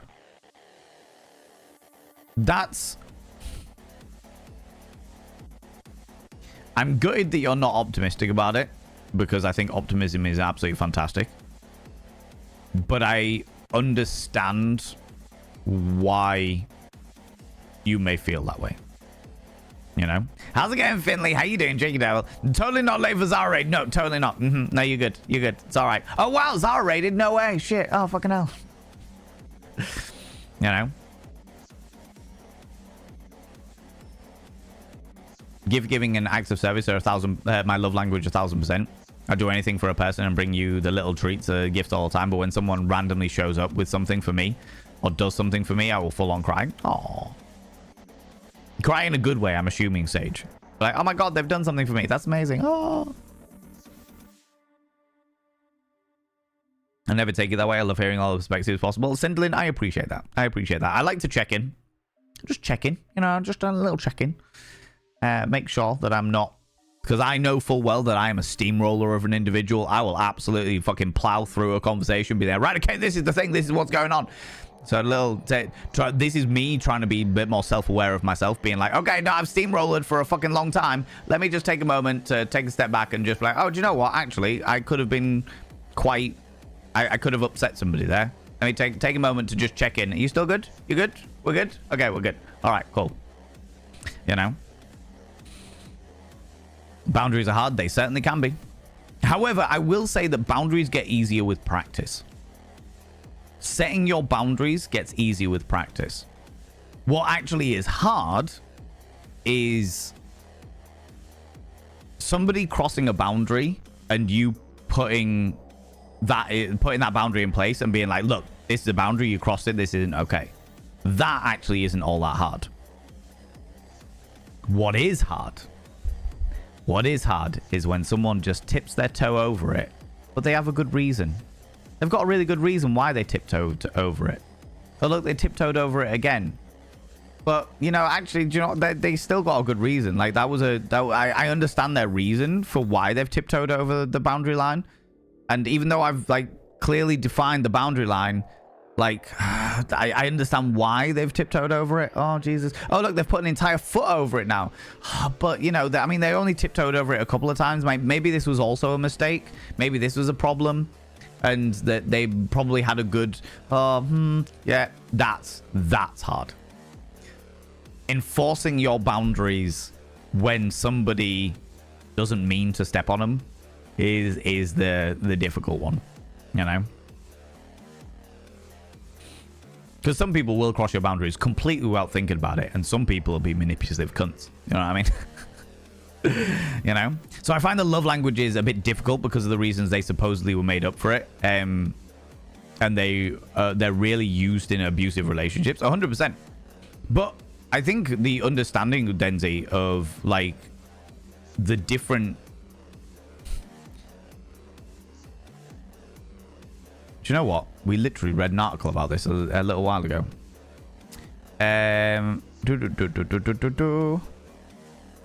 Oh, no, that was the Myers-Briggs comparison. Slightly different. I think the love languages thing is much like many studies, much like many scientific studies. The intention behind the study is not always a good one. Because like you say, the reason they supposedly were made up for it used in abusive relationships. I think that love languages explain a lot and can help people understand things. Much like in exactly the same way, Denzi, in exactly the same way that there's so many letters in the LGBTQIA. This is the way I perceive it. There's so many letters in the LGBTQIA. And actually, they're all just humans trying to love the humans that they are attracted to, whether it be physically, whether it be mentally, whether it be emotionally, etc. You know? They're human beings. They don't need all these fucking labels. They don't need all the labels. They're just human beings that are trying to love the human beings that they want to love. You know? But what the labels do is they allow for a person to explore themselves, to get a better understanding of themselves, to work out where they fit, to work out what they do. Exactly. To work out where they fit, to work out what works for them, what doesn't work for them, to make them feel not quite so alone. You know? One of my absolute... Let me be very, very clear, friends. And this is... I'm going to get real fucking vulnerable with you all in a minute. Shit. Do I really want to do this? Do I really want to fucking do this?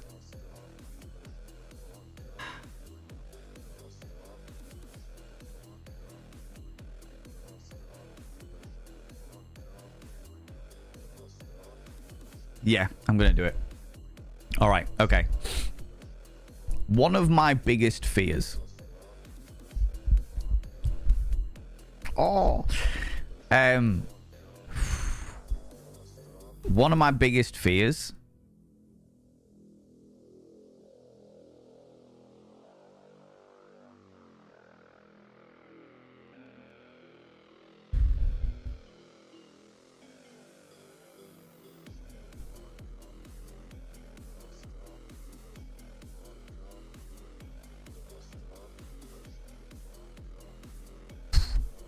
I am a cisgender white man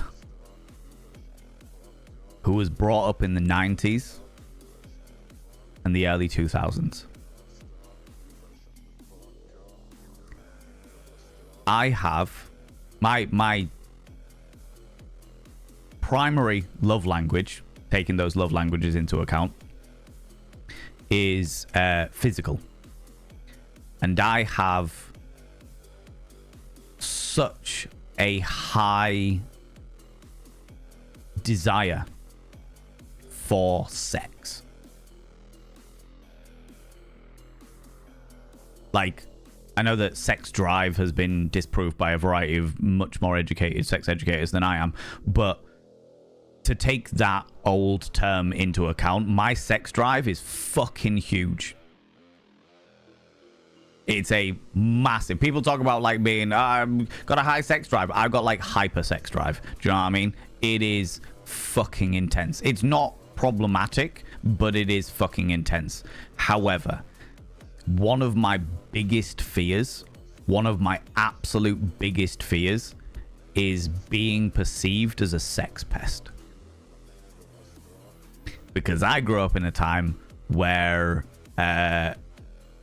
sex between, like, a heterosexual sex between, like, man and a woman, the idea of a woman enjoying sex was a bonus. Obviously, this thing, but this is what we were educated at those pivotal points when we were fucking being sculpted. The idea of a woman enjoying sex was, oh, it's a bonus. Sex is there for a man's pleasure. And I fucking hated that. I hated it so much. I hated it so much. The idea that a woman having sex with me would be them doing me a service. You know, them doing me a favor. And I'm like, no, I want to do this for you as well. Like, all of that jazz, right? But being brought up that way. And even with all of the education in my mind right now, and all the stuff that I know and what have you, I am so unbelievably self-conscious about how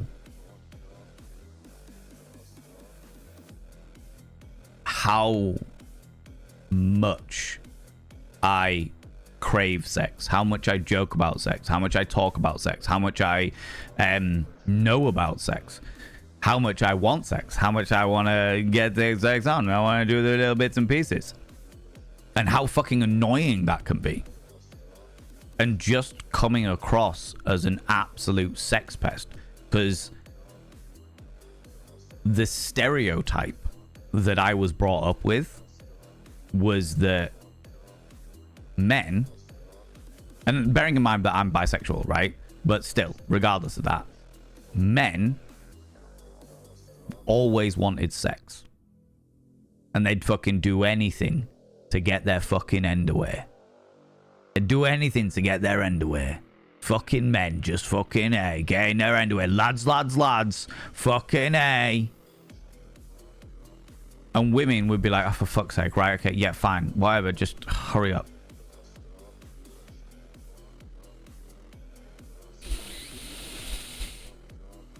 So,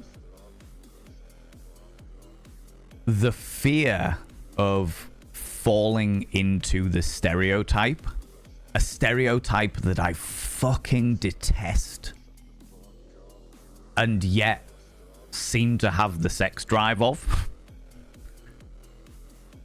is a powerful one for me.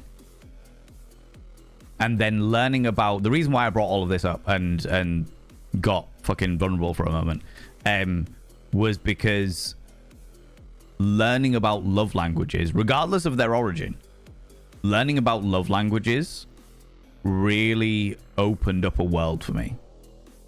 It opened up, much like with the LGBTQIA, people finding out whether they're gay, whether they're trans, whether they're asexual, whether they're demisexual, all of these variety of different sexualities out there.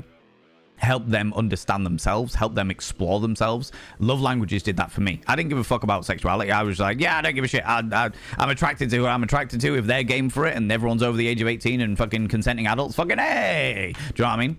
But the love languages side of thing, that really was like, oh shit, okay, so there's physical love language. It might not be sex pestery.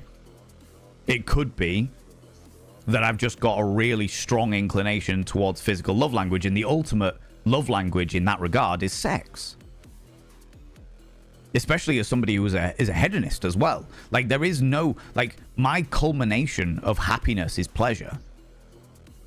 What is the ultimate pleasure that I can give somebody other than the most amazing sex experience? Because from a physical love language point of view, that is the greatest thing that you can ever do. Whereas from like a giving gifts point of view, it could be like a really expensive gift that they've been wanting for fucking years and years and years. From a quality time point of view, it could be like spending an entire weekend with somebody where you've planned out a whole lot of things that they would like. Not necessarily like expensive, but like from a food point of view, from somebody who loves fucking food, a foodie, cooking somebody a meal that you know that they fucking love, that you put the time and the effort and the energy into finding out what they like, finding out how to cook it, finding out how to perfect it, you know? Like having all of these things and being like, oh shit, actually, these different sides of me are just the same as somebody buying a really expensive gift when their love language is giving gifts and my love language is sex or physical touch. Do you know what I mean? So yeah, I completely get where you're coming from, and I really struggle with the origins of some science itself, especially psychological science.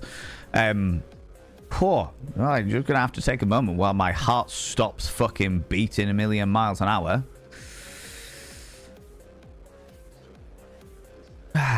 But I do think that there is usefulness in the exploration of that. And there may be, I mean, we talked a little while ago about the fact that the Myers-Briggs was one thing, but there's been a recent study. Myers-Briggs was like a psychological study test about people's personalities and shit like that, for those people that don't know. But there's another study that has been brought out that talks a bit more about, let me see if I can find it.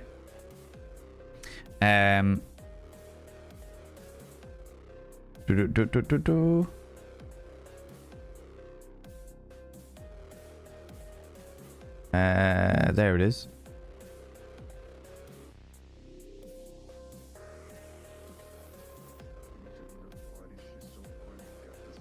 The study.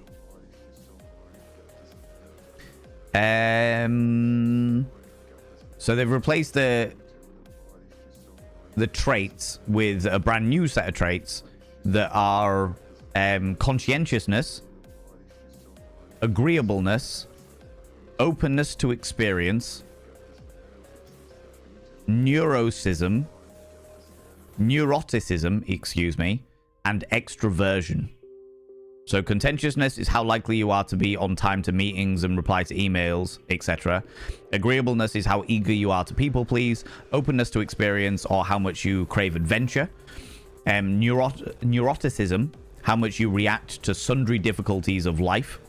And extroversion, how much you want to hang out with people, for example.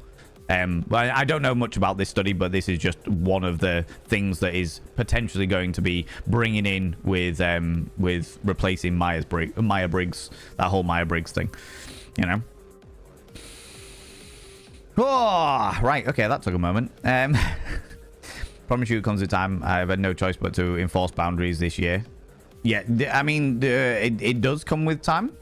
But you have to, there is a certain effort that you have to put into being okay with disappointing people. One of the most useful things that I would say to anybody in the entire fucking world, one of the most useful things that you will ever learn is how not to be afraid of conflict. The sooner you learn not to be afraid of conflict, the easier your life will be. Because conflict doesn't need to be a big fuck off argument. Conflict can just be like, hey, this makes me a little bit uncomfortable.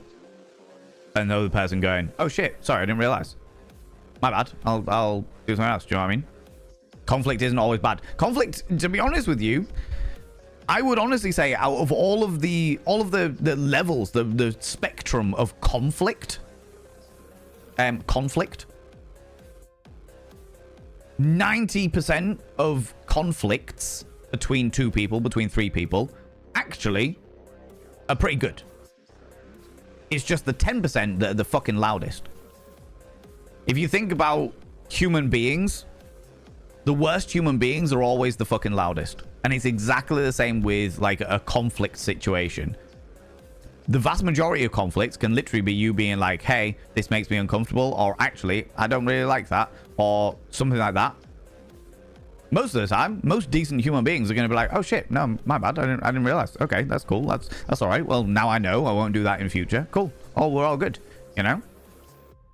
It's just the 10%, which are usually against people who are so unbelievably stuck in their ways that the idea of taking anybody else's perspective into account is fucking abhorrent to them.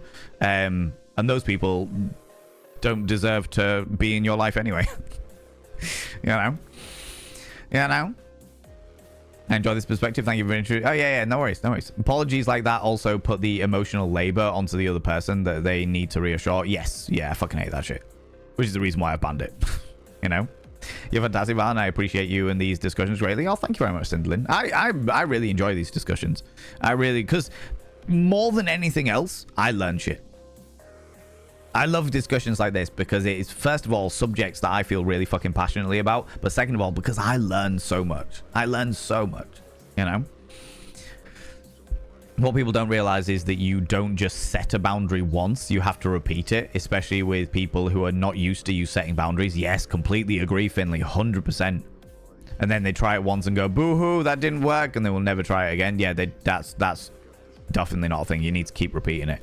Be like, hey, look, you crossed that boundary again. I'm not okay with this. If you keep doing it, I'm going to snap at you. That's the thing.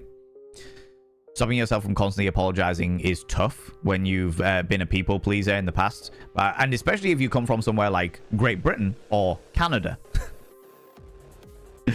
It is ingrained into our societal structures that we should apologize first and worry about it later. I would even say so far as to say that Canada, Britain, and the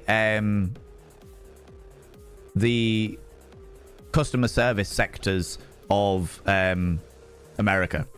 If you've been in customer service in America, I would say that also is a pretty ingrained personality that they thrust upon you. On Saturday, I grabbed a friend during the interval at a show and said, I'm in a flashback, please hug me. And he did. And he talked me through it and then gave me space. Previously, I would have apologized for being a burden or having needs. Instead, I thanked him. And the next day, he thanked me for trusting him. Oh, I love that, Rach. That's really good. That is a fucking great example of why apologies are not like that. They are sometimes more problematic than anything else. That's really fucking good because that empowers you, but it also empowers them. You know what I mean? I love that. Love that. Especially as an empathetic person. Yes. And you have the divorce came out of nowhere. Yeah, the divorce came out of nowhere. No, you were just too narrow-minded to see. And this isn't.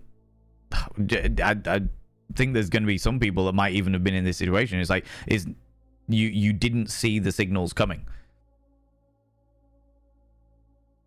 The question I always ask after that is, did you try to? You know? There's a difference between not seeing the signals coming or being completely oblivious to the signals coming and seeing the signals coming and doing everything that you can to stop those to stop the inevitable happening and the inevitable happening anyway. I've definitely been in that situation where I have seen the end, and I've seen all the signals that have led to the end, and I've been like, shit, all of this needs to change, and I've done everything I possibly could to try and make it change, but I just couldn't do it. And it's like, well, it didn't come out of nowhere, you know. So hard, but once you put them in place, best fucking feeling. I feel like I was being a bitch, but as my friend said to me, be the bitch in situations where boundaries are needed, i.e. uncomfort situations, especially in uncomfort situations. Especially in the more a boundary is clearly communicated and enforced, the less uncomfortable a situation becomes. Like, oh shit, there's your boundary. Cool, no worries. I will not cross that boundary unless you want me to. And that is another thing. You can allow somebody past a boundary if you choose to, but it needs to be on your terms. Your terms. They are your boundaries. You know? It's that time people start dropping out of your life, and those people were only around because you served them as opposed to an equal friendship, equal relationship, equal friendship, 100%. It's created by a Christian pastor who specialized in marriage counseling. Oh, right, okay. That makes more sense as to what the negative aspect of the towards the love languages side of things comes from. I didn't know that, so now I do. I knew that it came from sketchy background, but I didn't know what the sketchy background was. I feel so damn called out by the boundary comment. It's taken me until, December last year to finally put my damn foot down and say enough is enough.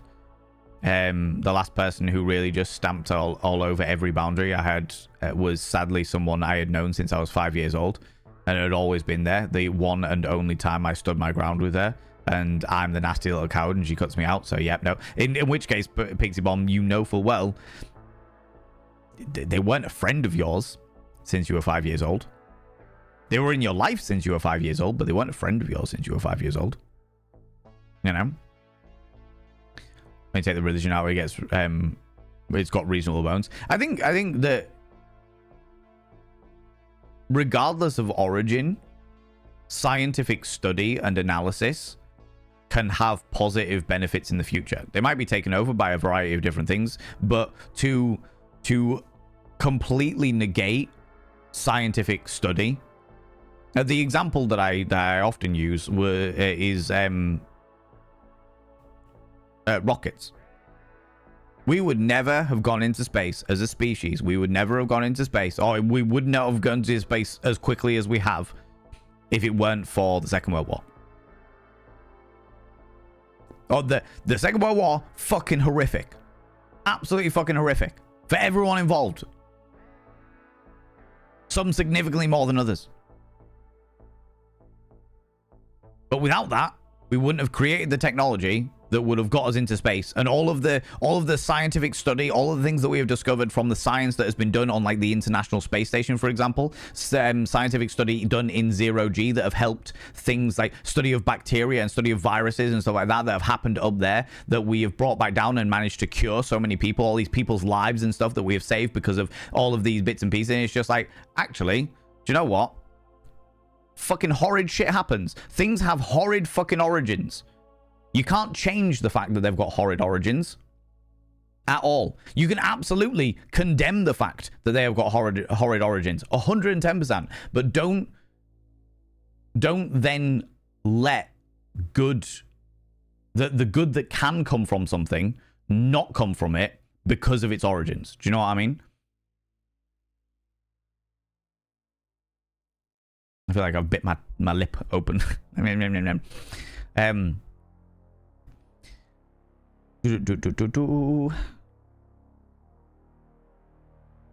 Boundaries are such an issue for me. No joke, I've been getting better with it, but one thing that I've had the biggest struggle with is my mom and my name. She still uses my birth name and introduces me as that name, even though I've been Sage for almost 2 years now. And while I've always tried to be understanding, there's some days when I ask myself, why is it so hard to acknowledge this one little change? Especially when it's such a small change. It was a massive change for me. Okay, I've got a question for you, Sage. After 2 years, why should you be understanding?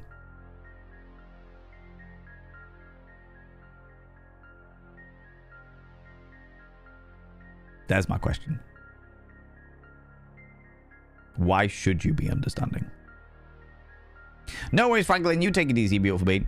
I'm learning to stand up for myself on an absolute get-go. 100%. Amazing. Useful conversation to start figuring out yourself and each other. 100%, Denzi. Couldn't agree more. Could not agree more. I was going to make a sock joke, but it looks like it's been heavy yet supportive in here. To be fair, the sock jokes have been pretty awesome. We went through the demo is absolutely excellent, Wild Squeak. I really enjoyed it. But yeah, we went on from dating simulator into relationship love language talk, which has been a great conversation. It's been fucking excellent. I've really enjoyed it. But yeah, definitely a little more heavier. Definitely a little more heavy, you know.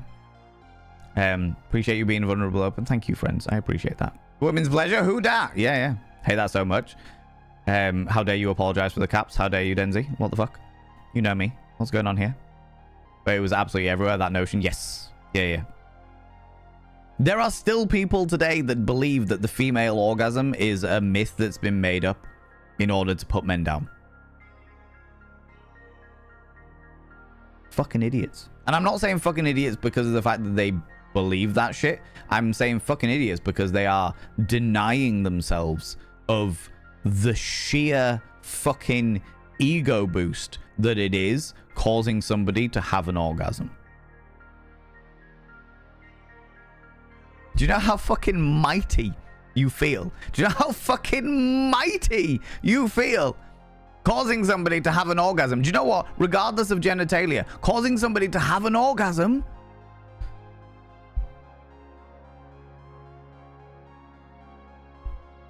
There is no feeling like it. Good Lord. I genuinely lost all interest in sex many periods of my life because purely because women would only exist for the pleasure of men. Yeah. Fucks me right off. And do you know what, Denzi? I've been on the other side of it as well, which is really a really interesting perspective. I've been on the other side of it where I'm like, I want to cause you pleasure. And the person's been like, I don't do those things. And I'm like, that's cool. You don't have to do those things. You're welcome to your choices and your boundaries. That's grand. But I now no longer have an interest. If I can't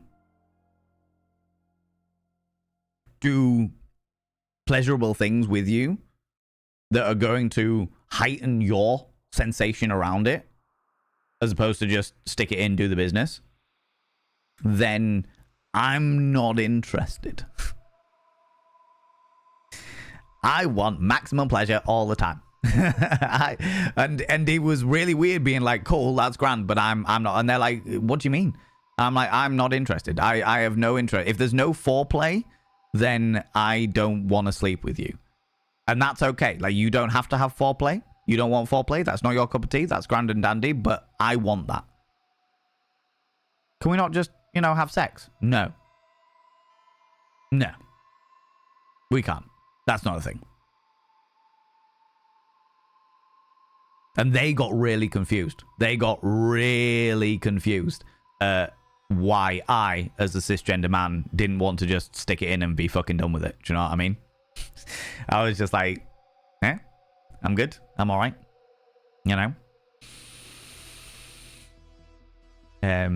Makes so much more sense. It just clicked in my brain. Oh, the whole like love languages thing that I was talking about when I got real fucking thingy. Nibberin, hello, you beautiful bean. How's it going?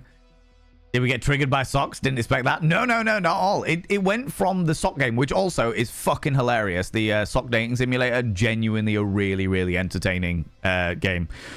I'm gutted the demo was so short. I'm genuinely gutted the demo was so short. Excuse me. But the conversation went from sock dating simulator to relationship love languages, and then has just gone on from there.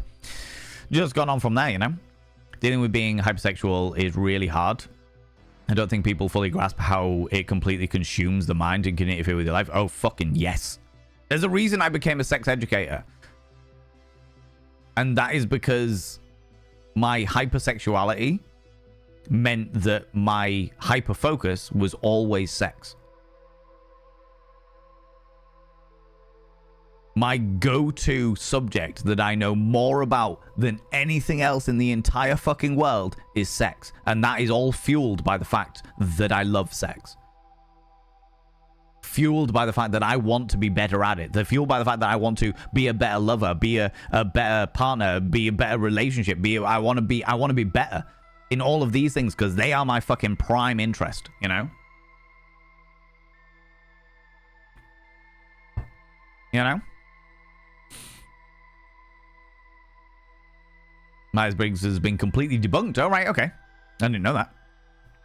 I'm the same hypersexual needing to touch and be touched, even if it's just resting my hand against someone I care about. Yeah, I love that.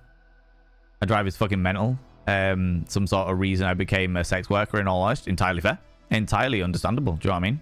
That conflict is always bad. It can bring you so much closer. Yes, yeah. Conflict isn't always bad, and it can bring you... Sometimes some of the closest times that I've felt close to somebody is because of conflict. Do you know what I mean? I'll take some of your sex drive because mine is so minimal.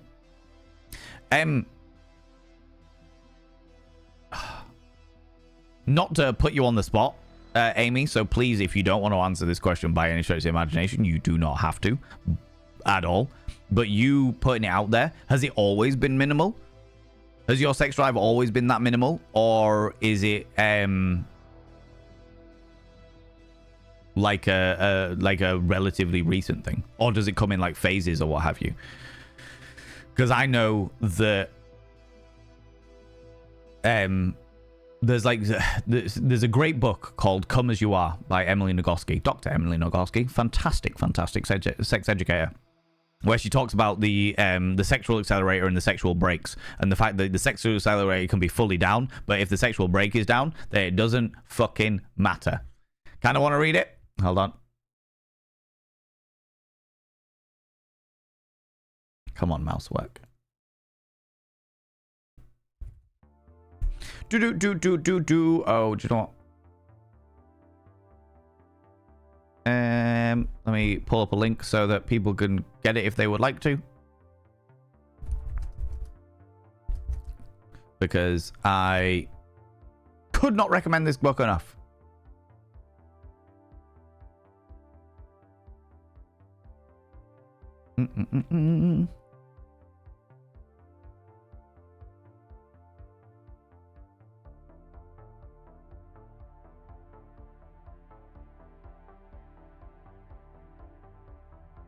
Oh, this one's got a workbook with it, but fuck it. You'll get the idea. Oh. This is the book. This isn't an affiliate link. This is just me linking it out to you in case you want to check it out. I have an affiliate link, but I can't be asked to fucking find it. I can't be asked to fucking find it. You tried to raid me? Yeah, I know. No, well, I didn't know that you were trying to raid me, TGG. I didn't know that, but yeah, I turned my raids off right at the end of the stream. And I thought I was going to finish like half an hour ago. And then we didn't. Yeah, what a link, right? Yeah, I turned my... Yeah, I did. Ha! Ha ha ha ha! Yeah, I did. But that's because your people deserve to be around somebody who's going to be on for longer than I am. I love you, TTD. Can I get a shout out for that Tourette's gamer, regardless of the fact that he didn't raid me? Because I fucking love him. He's very funny. Very, very funny guy. I love me too, you cheeky little devil. What was I saying? Yeah, the Come As You Are book is really, really cool. Really, really cool. Very interesting perspectives on like looking at sex and sex drives and understanding that you... Thank you very much. People, go check out TTG. That Tourette's gamer, fucking excellent individual. Very good at like role playing. If you like your role play shit, absolute chaos fucking gremlin. Gremlin of maximum chaos. Well and truly. There's also a revised and updated version. Thank you very much, Sindlin. That might have been the one I was looking at, but I didn't recognize the cover and therefore didn't want to call it out there. Do you know what I mean? But yeah, so how do I answer that? It was bigger when I was younger. Not that I'm old now, but it's gone now in the last 5 years. Okay, my next question, Amy, is do you mind me going into that? You can say no. Nobody will be offended. Nobody upset. We respect people's boundaries. But naturally my mind is like, dig a little bit deeper. But I'm like, I don't want to do that if that's where your fucking boundary is. Do you know what I mean?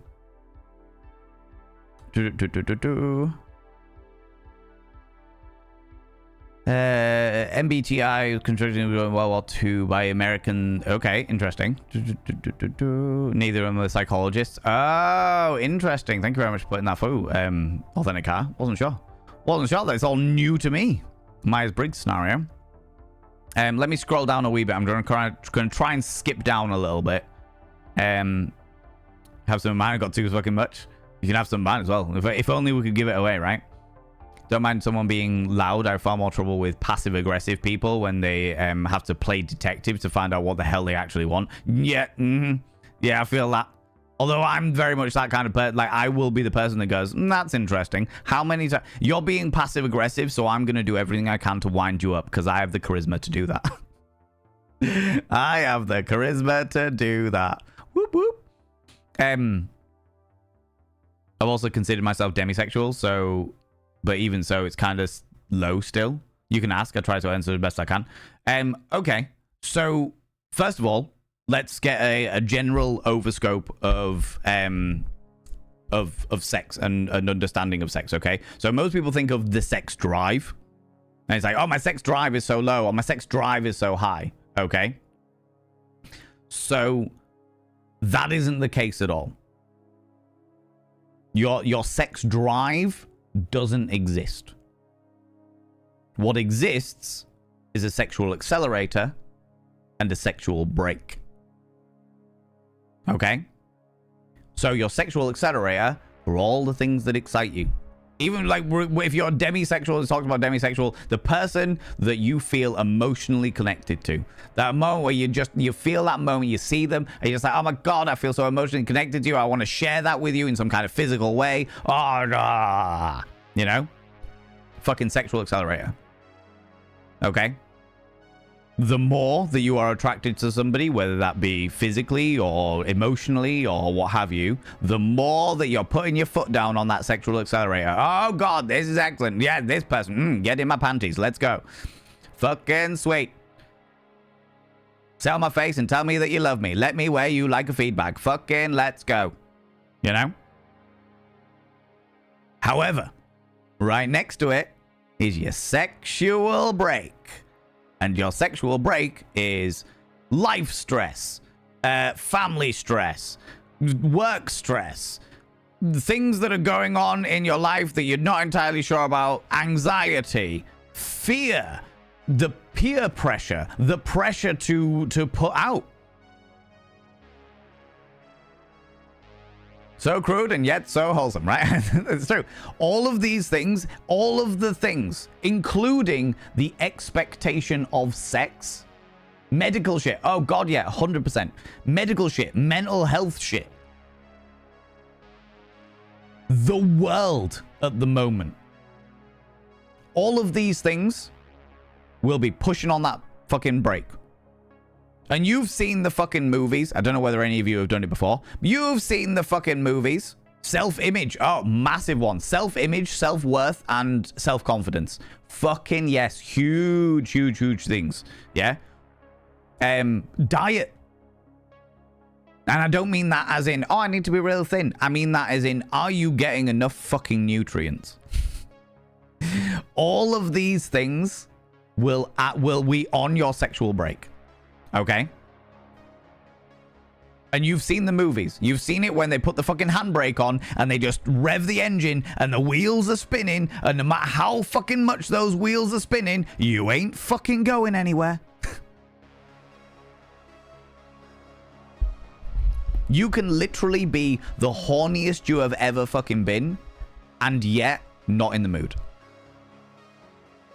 And that's all down to the difference between your sexual accelerator and your sexual brake. And then, like, on top of that, there's a thing called sexual non-concordance, which is where your brain's in the mood, but your body isn't, or your body's in the mood, but your brain isn't. But we're not going to get into that now, okay? But I think a lot of the key things, like, when you start to think of it as two separate things, your accelerator and your brake, you can start to work out what is it that is pressing on my brake that I can do something about to ease that off a little bit. To ease that off a little bit so that I can have those intimate times with the person that I love. You know?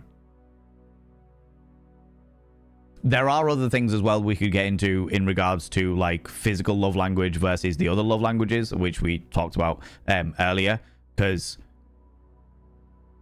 sex for me is like fucking peak love language. Peak love language. I suppose that's the difference between like sex and making love. Making love is peak love language. Being able to share my body with somebody else in such a pleasurable way, there is nothing better. But for somebody else that doesn't have sex as their top language, that doesn't have like physical touch as their top love language, that means that their sexual accelerator won't be pushed down as far as mine will. You know?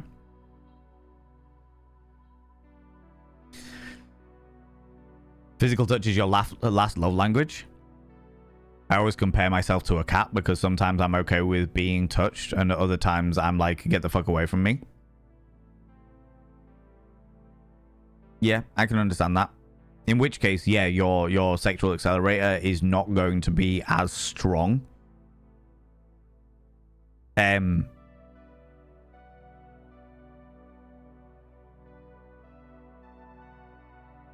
trying not to get too personal with it because I am not a qualified therapist by any stretch of the imagination. Being neurospicy will also impact these, both the sexual accelerator and the sexual break, most certainly. As will... Oh, shit. Do I want to say that?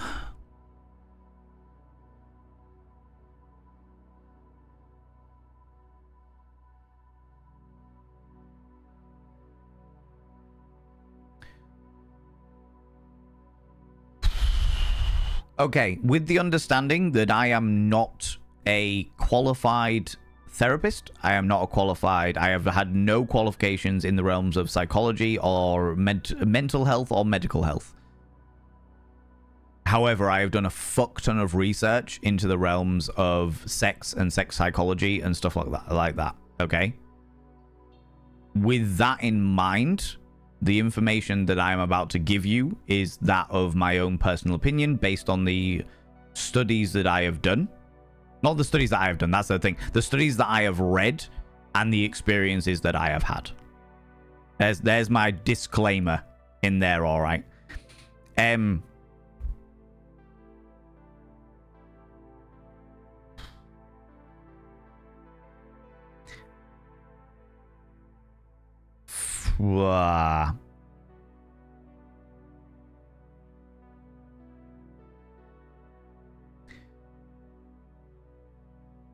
If you are a person that didn't receive a lot of physical love language, and I mean this in a non-sexual sense, in a completely non-sexual sense. If you are a person who did not receive a lot of non-sexual physical love language, like hugs, like cuddles, like holding hands, like being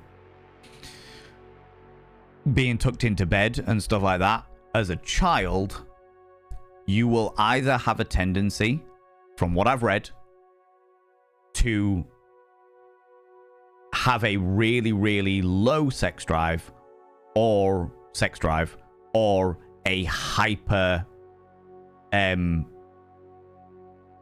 sex drive. Your accelerator will be either fucking 20 miles an hour max or 150 miles an hour max. One of the two.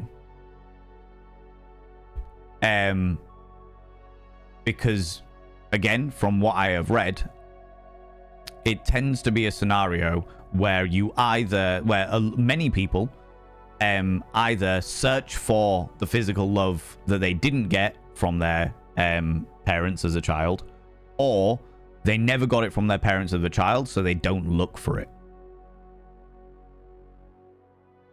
They just don't look for it. It's not in those formative years.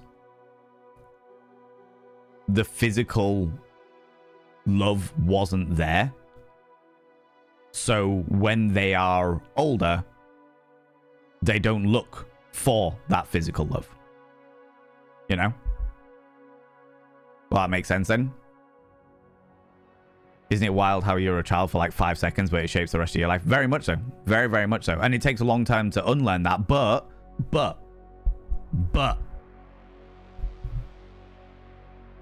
No worries, you take it easy, babe bunny. I appreciate this is fucking heavy as shit. Is it possible to unlearn? Yes, because you never stop learning. You don't stop learning.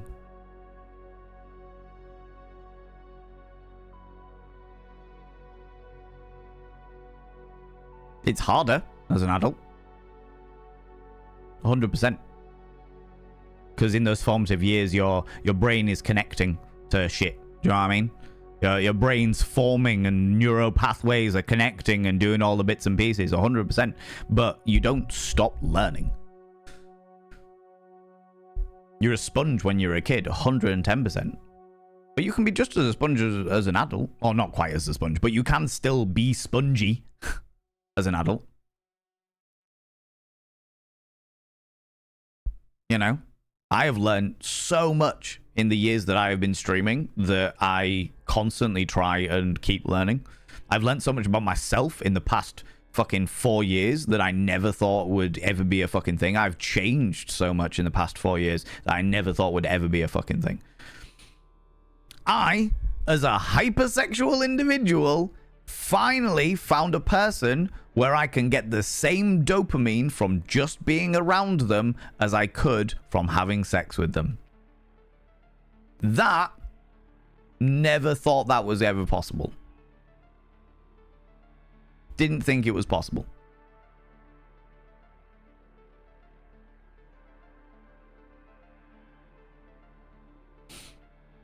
So yes, it is possible to unlearn.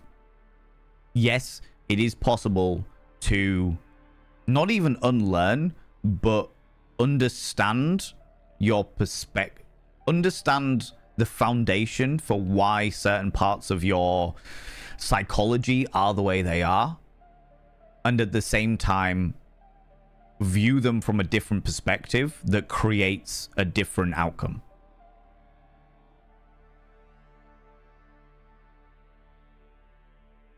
You know? I'm fucking so far behind in chat.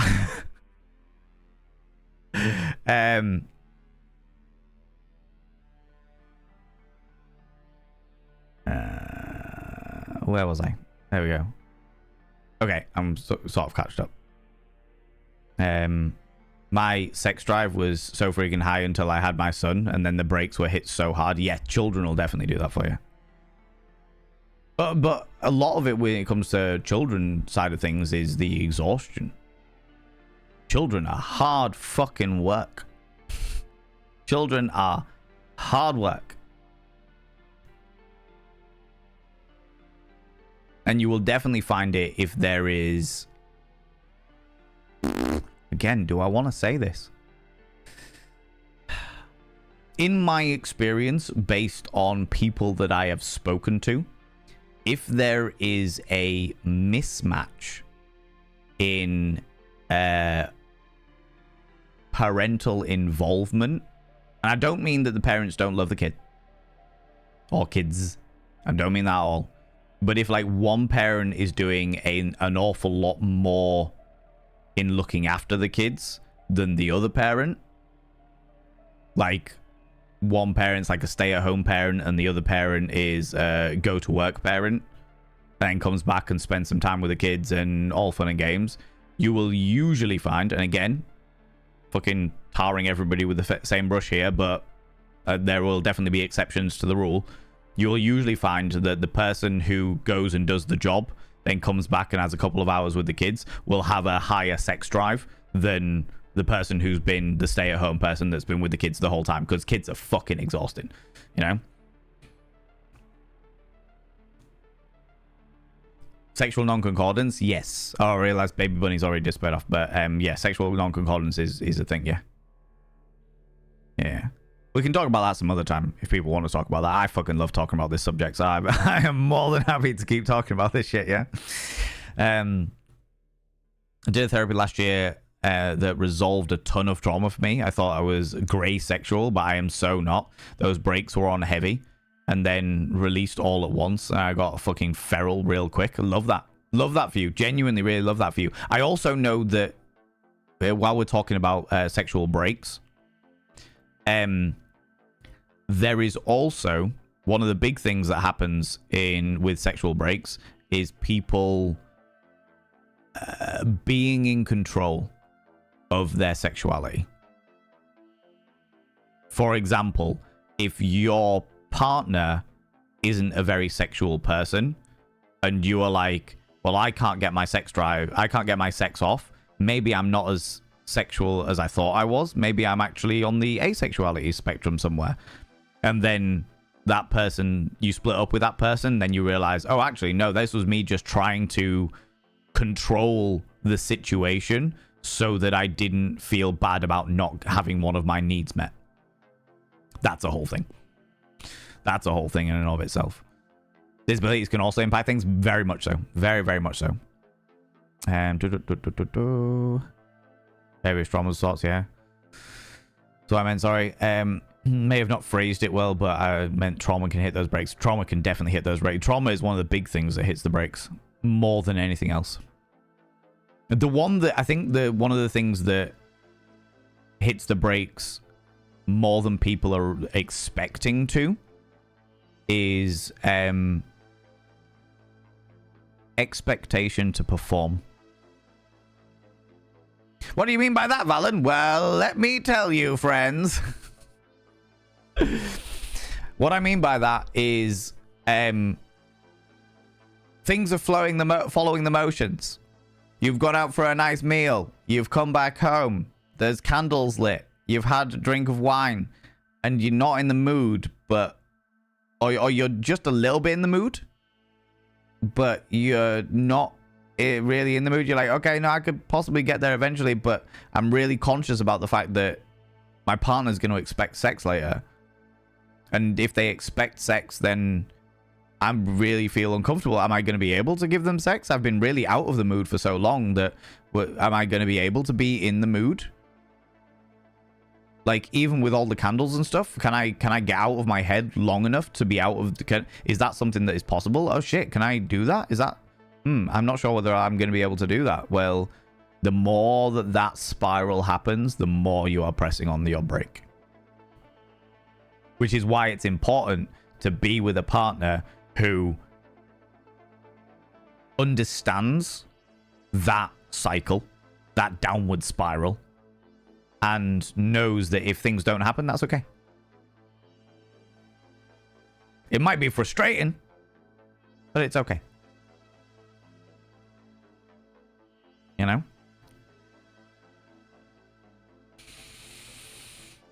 Ooh. I'm actively working on the therapy. I've made a lot of progress. Good. Love to hear it. As someone who described it to me once, as driving in ruts. You can turn out of them and climb onto a new path, but the natural inclination will always go back to the rut. You have to persist long enough to form a path out of them, and it takes time and persistence. Yeah, in a lot of scenarios, for sure. You know? That's something you need to do. I think, in regards to yourself, Amy, first of all, forgive yourself for not having a high sex drive or not having your foot on the fucking accelerator to fucking 70 miles an hour. First and foremost. And that goes for all of you people that have got like low sex drives. I'm using the colloquial term of sex drive. But if you feel like, I've got a low sex drive, forgive yourself of that. First and foremost. It's okay that you have a low sex drive. It's okay that you've got a lot of things pressing on that sexual brake. It's okay that your fucking the engine that drives the accelerator might not speed up as quickly as some other people's do. Those are all okay things. They're all perfectly normal things. You know? You're talking 8.5 billion people in the world. You really think that you're the only person like that? Definitely not. Definitely fucking not. But so the first point of call is forgiving yourself for, and I use this in inverted commas, but not being like everyone else. Because guess what? Everyone else doesn't exist. Doesn't fucking exist. I had to do that myself with my hyper sex drive. Do you know what I mean? With my fucking sexual accelerator fucking going through the floor, you know? I had to do that. I had to forgive myself for... And I don't think I honestly, even after all this time, I don't think I've fully done it, but it's a constant process of going back and trying to forgive myself for being a sex pest. When I'm not, I just have a really high sex drive. Sexual accelerator, you know? That's the first point of call. Second point of call is a bit of self-reflection and working out what could be on your sexual brakes. Another thing that is possibly worth mentioning as well, while you've all got your fucking notepads out, while you're all taking notes on this seminar of sexual language,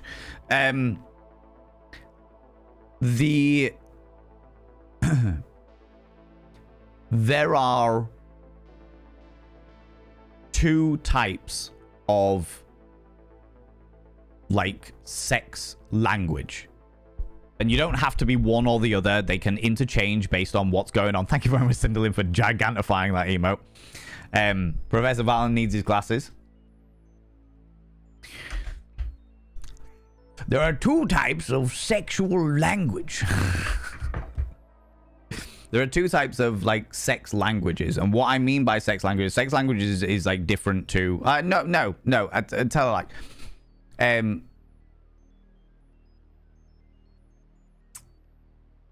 what's the word? Do you know what? I'm going to use the word language in the same way that like physical love language and gift giving love language and quality time love language and stuff is example. I'm going to use the word language as a sort of key term that we can use to get past the translation barrier. Do you know what I mean? I don't even, just so you know. You're very, very welcome. I appreciate that. Lux, how you doing, you beautiful bean? And also, somebody just popped in. Maya, hello, you cheeky devil. Mayor of Meepsylvania, love this. This is a really interesting conversation to come into. My partner is currently seeking therapy for asexual related things. Interesting. I mean, asexuality is definitely a thing. Asexuality is an entire spectrum in and of itself. It's also a sexuality, and that doesn't mean that an asexual person can't have sex. It doesn't mean that an asexual person can't enjoy sex. There are sexually repulsive. You misread? Oh, a sexual thing. Not an asexual thing. Excuse me. In which case, that's good. That's all right. Well, I'll rescind all of that. I just like glanced and was like, right, okay. Well, now I'm going off on one. That entirely fair. Entirely fair. I mean, therapy with the right type of therapy and the right type of therapist is always a good shout. Always a good shout, regardless of whether it's for a sex related thing or not. You know. You yourself identify as a demi. Cool. Love this. Yeah, but I think that the idea, I honestly strongly recommend Come As You Are by Emily Nagoski. There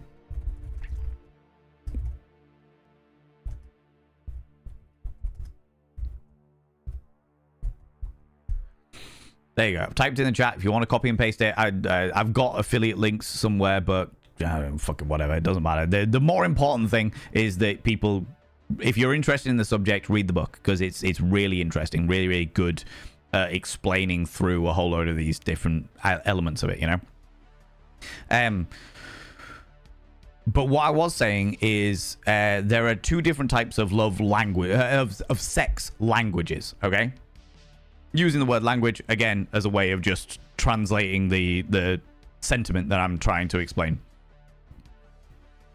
You have proactive and reactive love languages, and a lot of people like sex languages, and a lot of people associate these with like the sexual accelerator and the sexual break. They're not. They're completely different things. But a proactive person is someone like me who's like, oh my god, I'm fucking horn central right now. Let's fucking go. You are near me. I can't wait to be with you. Let's do the thing. You know? Absolutely. 10 out of 10. Let's fucking go. I do not need a great amount of stimulus to get in the fucking mood. I don't need it. I'm just like, right, let's fucking... Oh, what's that? What's that? You have worn a delightful perfume near me? My god. I am immediately aroused. We should go to the boudoir instantly. You know? That's a proactive sex language. I'm sure there's an official term for it, but I'm going to use sex language for the purposes of this this seminar. It's a Tuesday. Let's go. Yeah, basically. Yeah. Yeah, exactly. You're getting into your pajamas. Oh, fucking A. And then you have reactive sex languages, which is somebody that requires stimulation first. You know? So a proactive is somebody who doesn't require stimulation, and like it's like the horn comes first, the stimulation comes after. And a reactive person where the stimulation comes first and the horn comes after. And that can be very difficult at times. To be in a place where it's like, okay, their hands are wandering. How do I feel about this? Are we game? Are we not game? Okay, no, actually, do you know what? I'm feeling in the mood. Let's do this. Mistress Luna, proactive top, reactive bottom. Not all. Like, I understand why you've said that, but not always, because I've definitely met reactive tops, and I've definitely met proactive bottoms. Brats and brat tamers is a good example of a proactive bottom and a reactive top. but yes, it like to get like a general scope of things, the person who initiates is usually the proactive one. The person who and you can have two proactive people and you can have two reactive people, 110%. But that is a thing that to bear in mind, as we were talking about like sexual accelerators and sexual breaks and stuff like that. That is something else to bear in mind alongside the your sexual accelerator, your sexual break. But also, if you are a reactive person, if you are a sexually reactive person and you also have a whole load on your sexual break, then there is next to no chance that you are going to get in the mood. You know, if you can do enough to ease off that sexual break where you're not being stressed about quite so much, where there's not so many things going on in your life, where you don't feel quite so self-conscious about yourself for whatever reason, you know, I don't think people should feel self-conscious because they're fucking excellent. Do you know what I mean? Then you will be more open to the idea of somebody being like, okay, my partner's instigating things. Do you know what? Tonight's a good night. Am I? Yeah, okay, no, I'm receptive to this. You know? Took me a long time to get my head around reactive sexual language. Like that took me as a human being who is like hypersexual and very, very, very proactively sexual. That took me a real long time to get my head around. You know?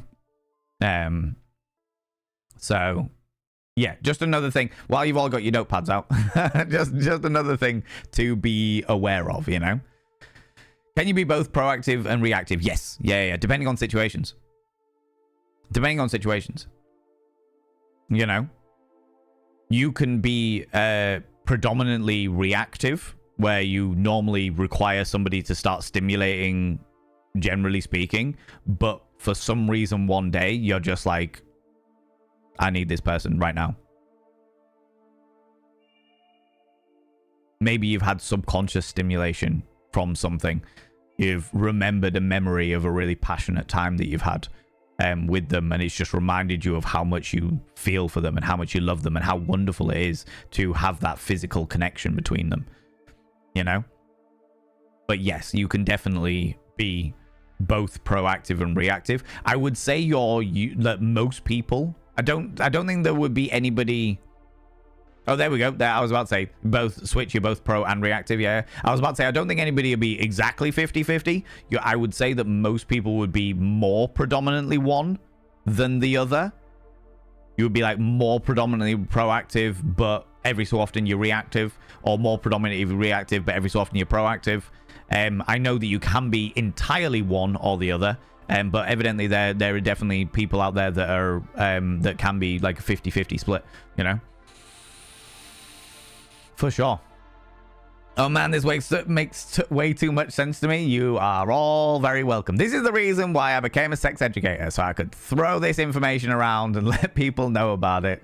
I love learning about this shit, and I love educating about this shit. I'm a big fan. Do you know what I mean? I feel like people need to, because the more it's weird shit like this, like that people don't think about. Do you know what? That sex education in general is a whole load of shit that people just don't fucking think about. They don't think about because they got given the fucking 2-page notes in their biology class or their PE class when they were 13 years old, and now they're expected to know fucking everything. And then here we are as fully grown adults being, oh shit, hold on a minute, oh fuck, the penny drops, oh shit, no, actually this makes a whole lot more sense than I thought it did, fuck. Do you know what I mean? There's loads of shit that I'm still learning now as a fully fledged fucking sex educator, being like, oh fuck, oh shit, I had no idea about that, well fuck, you know? Like I said, we don't stop learning. The whole learn something new every day, you don't have a choice. You do learn something new every day. Every single one of you changes every single day, whether you like it or not, because you get a new bit of info. Every single person that's been in this stream tonight has changed because they've got a new bit of information in their life that has altered their perspective ever so slightly, seen themselves a little bit differently, seen people around them a little bit differently, understood past relationships and why they didn't work, or why there was a juxtaposition or some kind of clash that you didn't fully understand. And it's like, oh fuck, actually, no, wait a minute, that actually makes sense. Well, fuck, you know? That's why I loved it. Love doing it. Mike Still, how you doing, you beautiful being? Been lurking, my ears perk up. Brat, hello, hi there. Hi, hello, it's me. Hi, Brat. More proactive than reactive, 70-30. Yeah. I would imagine that most people are more one than the other. But I suppose it makes sense that there might be somebody out there that is 50-50. But it'll be pretty rare, I would imagine, just based on how human psychology works, you know? You know? Top and bottom just refer to who is giving and who is receiving whatever action is. Not necessarily.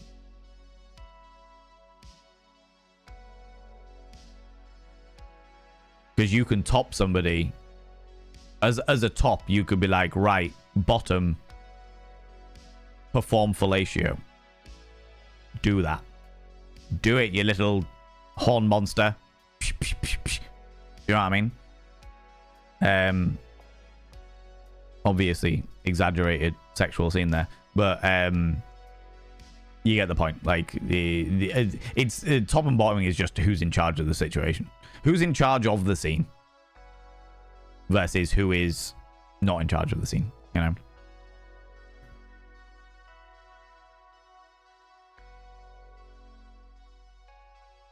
As a power exchange dom something.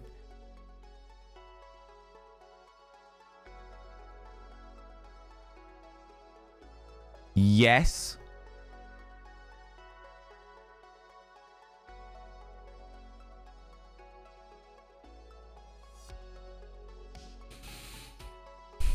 The terms are not interchangeable, but there are crossovers.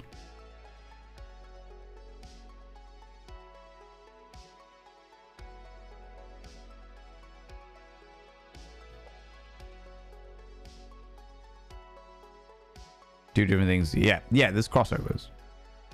They're not interchangeable terms. You can't turn around and be like, oh, this person's a top. Oh, I mean a dom. That's not a thing. But there are crossovers. As I understand it, anyway. Say about 80-20 reactive more. Yeah.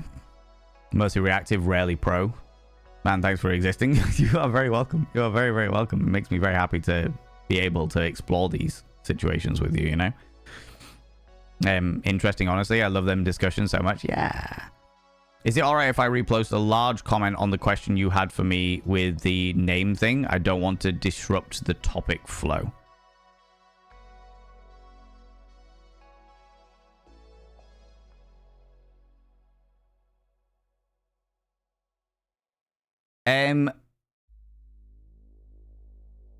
I'm gonna say no, but literally only because of the fact that it's so late.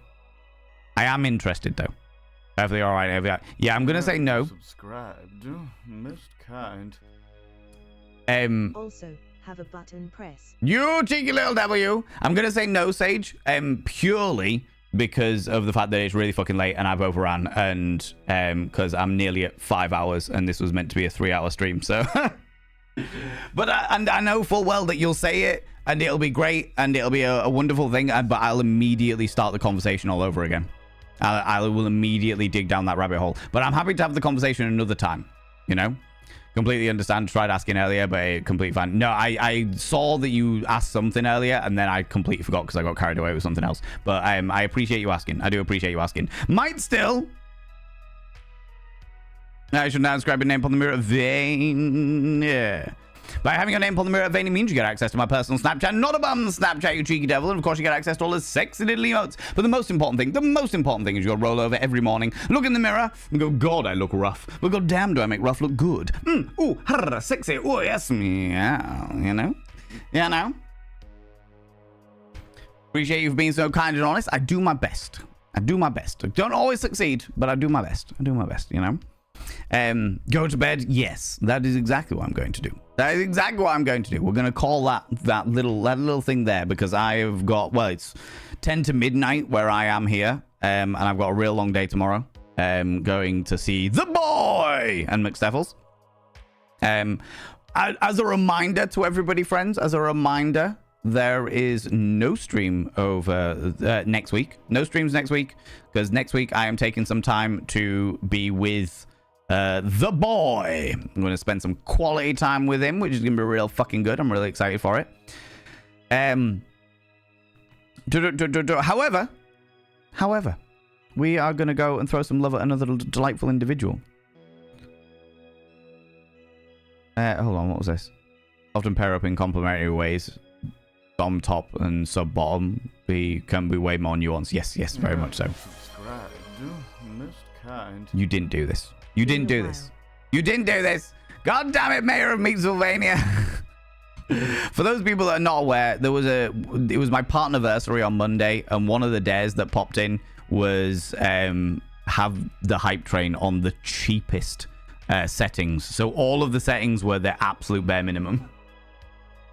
But this is the second hype train we have had today, so there is no obligation to be throwing anything at it. I mean, there's no obligation at it anyway, but, you know, Mayor of Meatsylvania.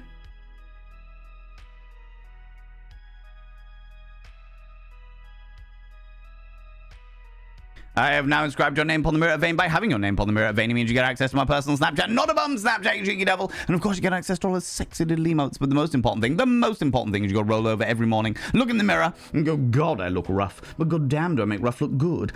Ooh, sexy. Oh, yes, meow. You know? Haven't been in a Valve stream in a long time. To be fair, we don't normally stream on Thursday nights. This is a community reward for the fact that we hit a donation goal.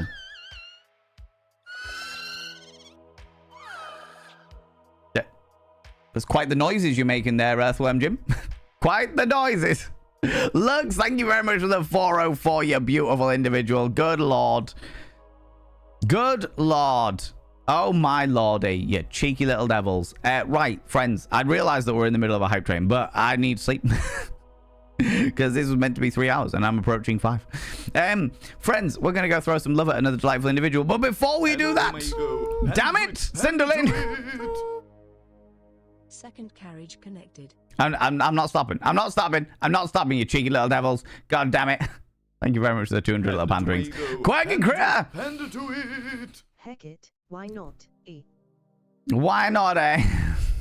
God damn it, you beautiful beings. Thank you so much, friends. I appreciate this. Because you like the chaos. You like the bloody chaos. I know you will do. Jesus Christ. Friends, we're going to go throw some love at another delightful individual. But before we do that, could you do me a massive favor and throw out some mod loves in the channel? You can use any kind of mod loves from any kind of channel. You can use any kind of love hearts from any kind of channel. Say a massive thank you to those wonderful, wonderful moderators. Mistress Luna! Throwing you some bitties. You are too kind, you beautiful people. Thank you so much for all the bitties, friends. I really, really appreciate it. The 404 there, Lux. Classic. That is not even on the list. That's not even on the list. How long's this person been streaming? Let's go throw them some love. Let's go throw them some love.